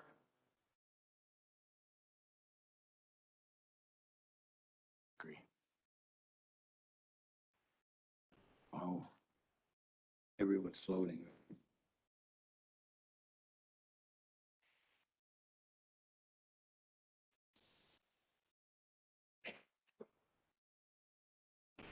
All right, we're in closed, and the first item is the expression of interest for the town-owned lands.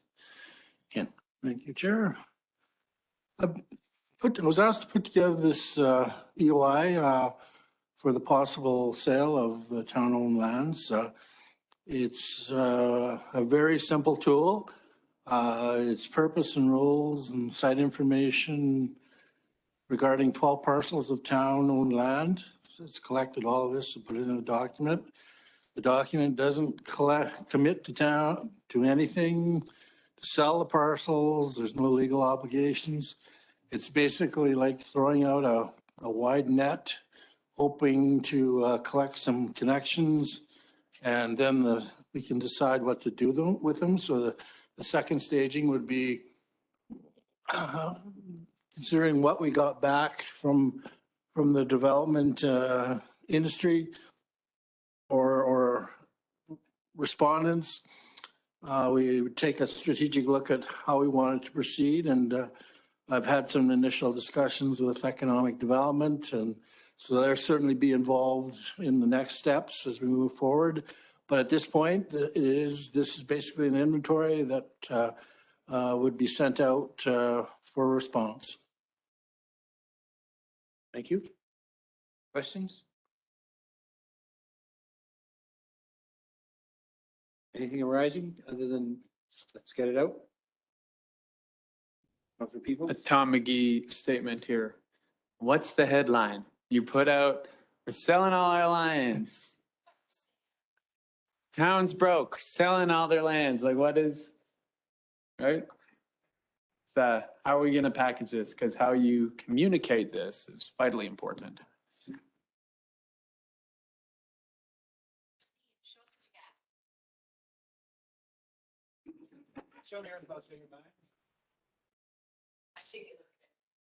Yeah, it's an expression of interest. I get your point on the headline. It's a communication of it. Any view on that, Ken? Yeah, it's a good suggestion. I think maybe we talk to communications and see if they can put a nice little cover on it, some words, and to give it a nice title. And I don't know, expression of interest is the right title. I'm not sure, but it won't hurt to have a chat with them, I guess. Well, I think the narrative too, right, is that the town is excited and moving forward and has some land, and we're wanting to create some interest.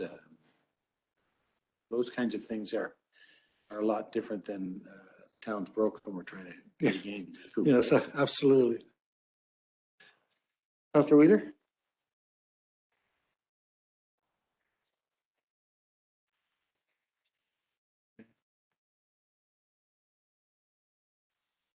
I know what I'm looking at, so it makes it easier, but this is a community that I didn't really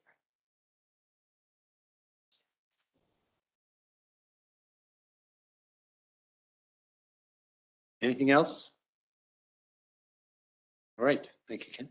Yeah. And not that there's more to it always, but we're not discounting anything in the work that you've done. Thank you for that. We just let's jump ahead. Okay, great.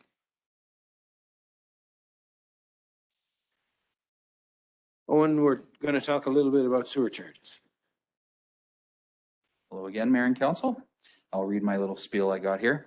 Mayor and Council received a letter on August 19th from the owner of Drayton Ready Mix asking the town to transition their account 110-0 or 0.01 from the standard combination of water and sewer rates to the bulk water rate as defined in the town's fee schedule.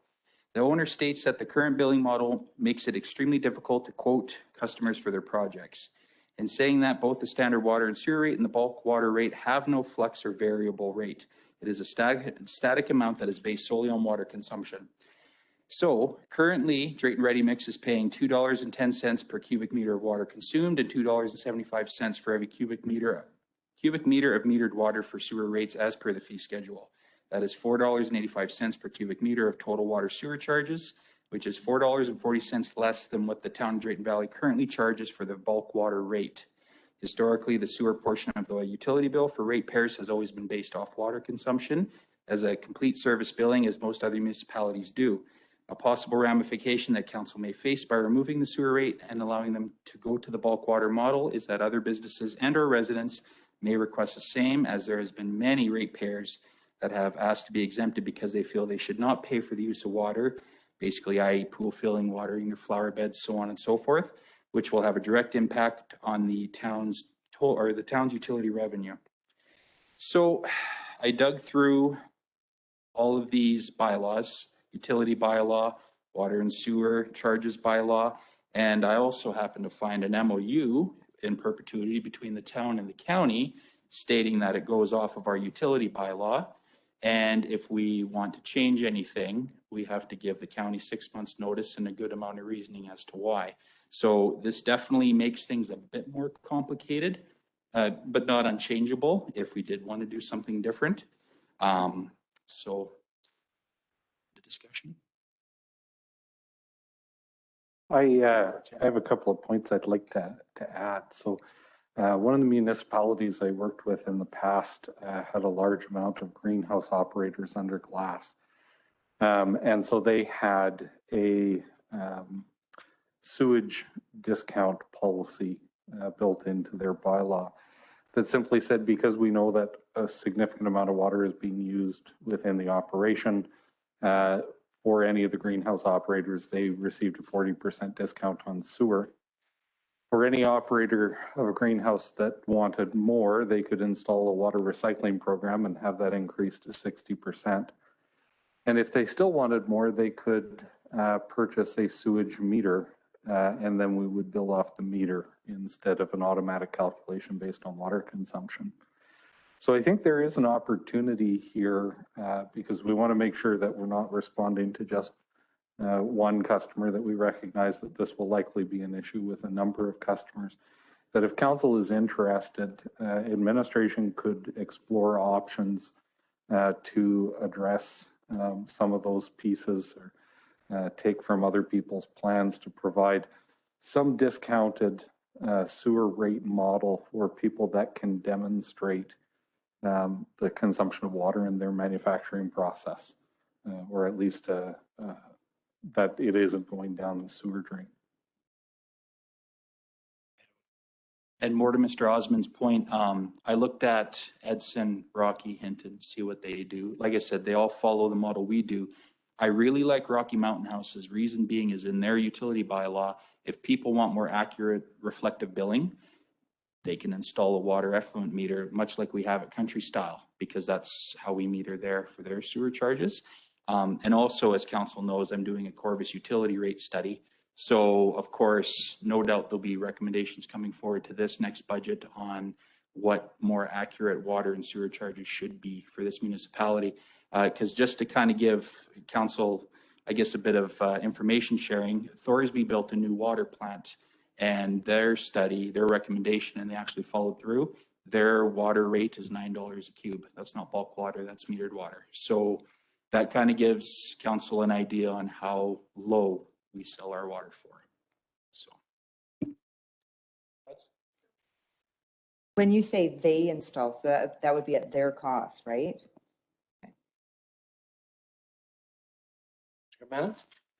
Thank you, Deputy Mayor Maggie.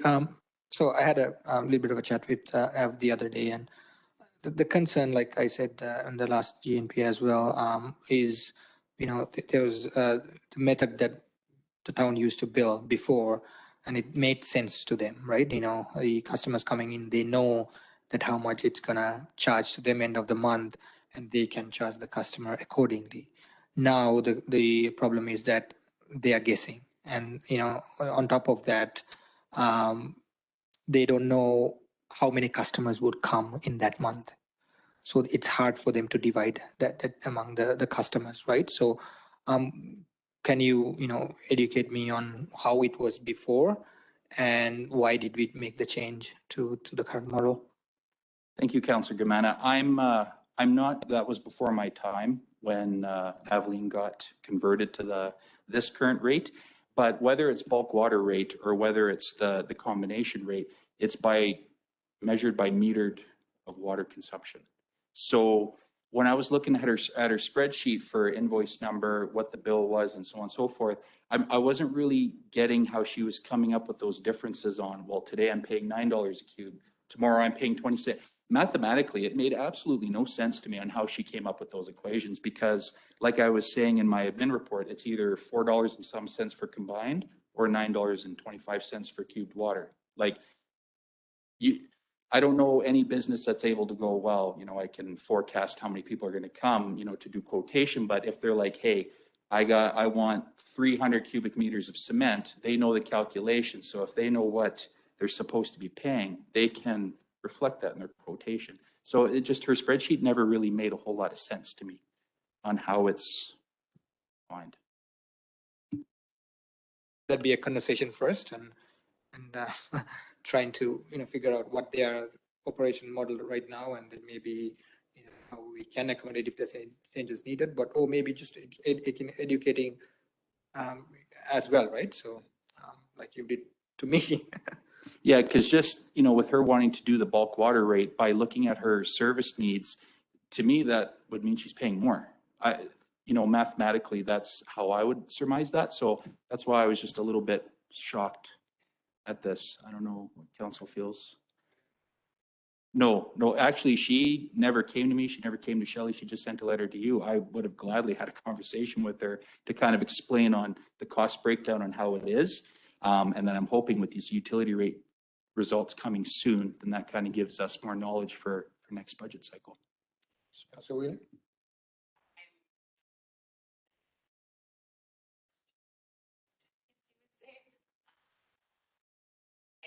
From what I interpreted, maybe, and I could be wrong, is that because we went and changed it so that if your intake valve is a certain size, there's like a set fee for her. If she has 5 customers or 50 customers, she has that same base fee. And that's what she can't, she's like, I can't make up for that base fee with just 3 customers a month.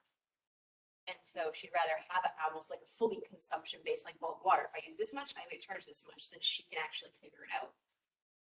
The system is set up to cover the costs of not just the water, it's the treatment, it's the infrastructure, it's everything. And have a bigger line, you pay a bigger cost. So I think that I'm curious to see what the reports come forward. It's not, but,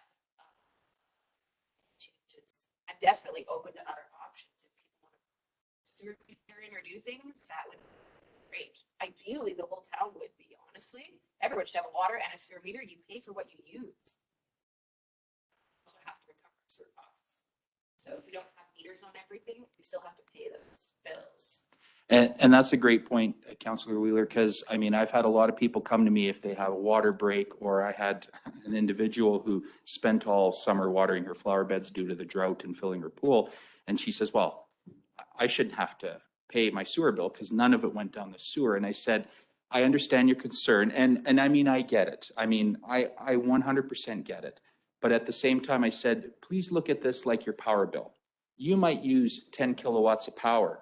But let's face it, your power bill is $5 and the distribution and rider fees are $70, $90, $110 because somebody's got to pay for the power poles, the power lines, all that sort of stuff. I said it's the operation and maintenance of the infrastructure that we need to look at. And she was a very vocal person, but surprisingly, she actually understood. You know, I said, right, wrong, and different. I said, unfortunately, that's what our model is based off of. So.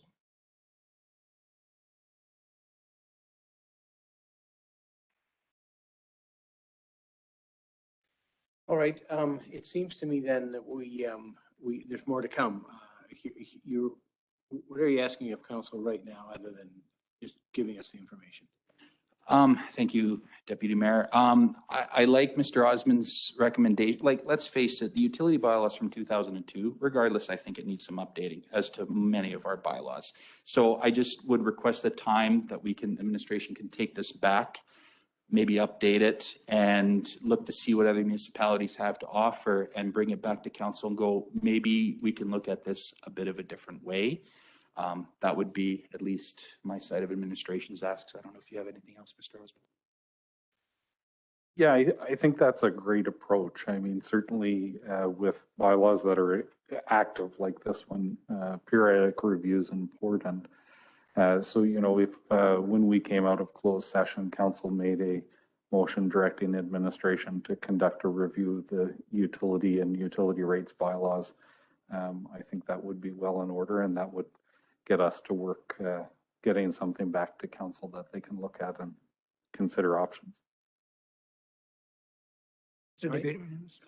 Sorry, just wondering, you know, we got a correspondence from the ready mix, and so we need to respond to that, right? So how would you suggest we respond to that at this moment? Thank you, Councillor Gamanis. So I'm faced with a bit of a conundrum because our utility bylaw states it's to be the same, because off of the MOU between the county is if you're at a boundary and you have the ability to connect to sewer, you're going to connect to sewer and you're going to pay the related charges. So I understand her concern. Bulk water for the 110 account would make sense, but then we're in non-compliance with our bylaw and also with the MOU between the county. So I would prefer to keep things the same, would be mine, but I mean, of course, we're here discussing about it and what council would like to see. Well, I think the fact that we're going to conduct a review, thank you, Av, for bringing this forward.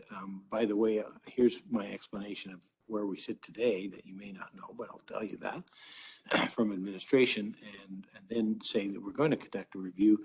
And, you know, if we have things coming up, we may ask you for how you see it. You know, so that's involving business in that discussion to some degree, I think makes great sense. And the big water users, why wouldn't you have a chat with them?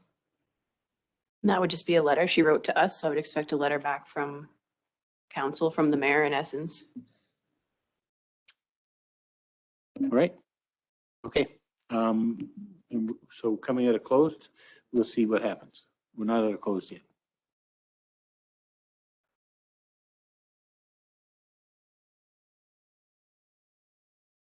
Yep.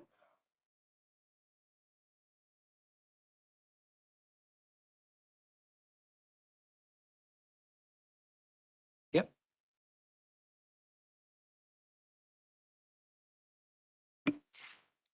So this is to do with Valley Ridge condos. Oh, yes. I'm sure council is now aware of the situation, or did you want me to elaborate to those that don't know? Okay, so we have, okay, I'll try to be quick.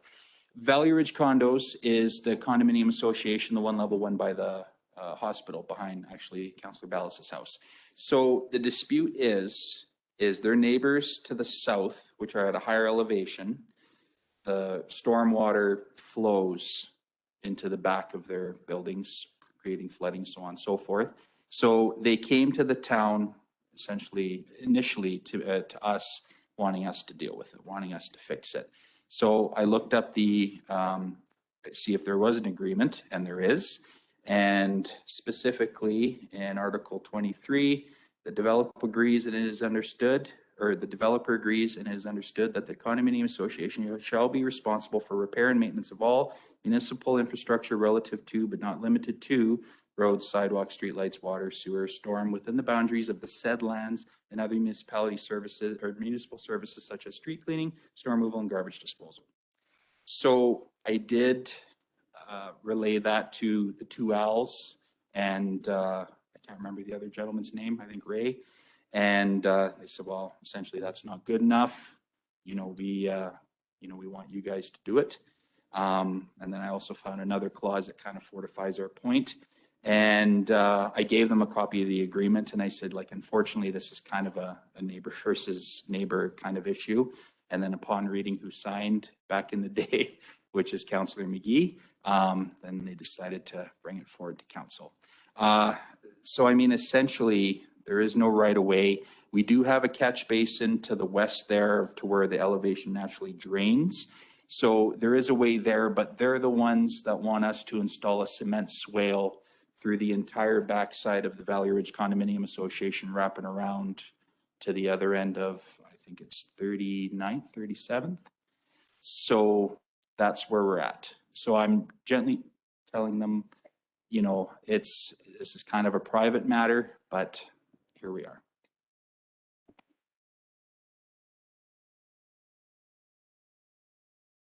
Well, we've had a conversation about snow removal, who should pay. It's not us. It's them. Yeah. So when the communication was shared with me, and I did share it late last night with council, so if you haven't seen it, that's because I sent it too late for you, and I apologize. But essentially what we've got here is we have a drainage dispute over a property line between two private property owners. In those situations, because it doesn't involve a municipal property, the dispute needs to be resolved between the two property owners, and there are mechanisms for them to do that. I appreciate that it would be much easier for at least one of the parties if the town would step in and basically find a solution for them.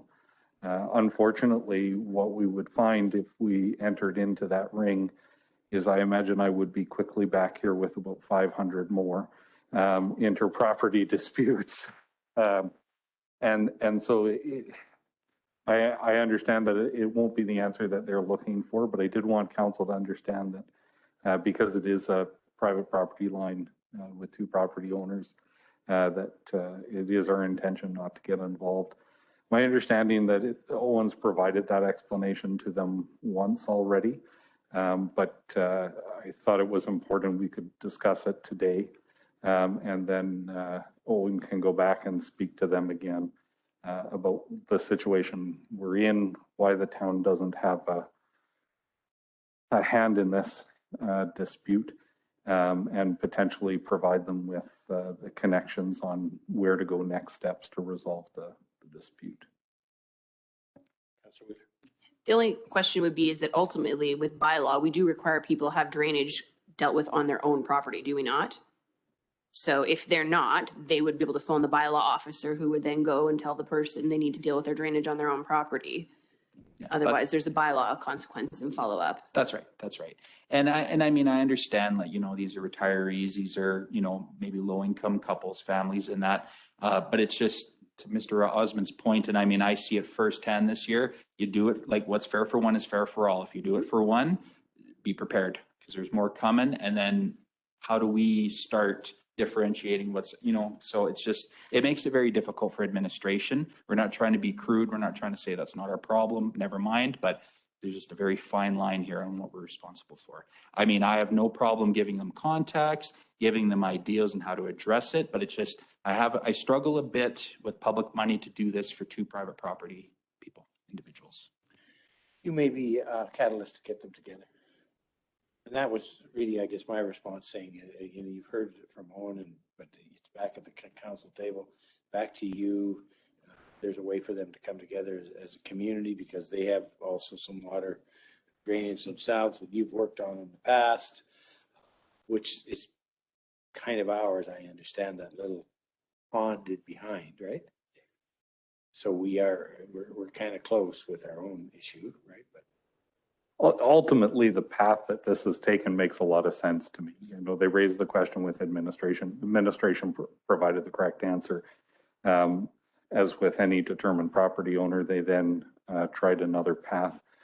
They'll get the right answer again, and then that will free them to move along the path of finding their solution. So I think it's gone exactly like we thought it would. Unfortunately, it's going to take a little bit longer for them to get to where they want to be. Yep. Okay. Thanks, Owen. Thank you very much. I just have a couple of things that have come up in the last couple of days. Some of them we hit in last week's GMP meeting, and I just want to get some clarity on them. I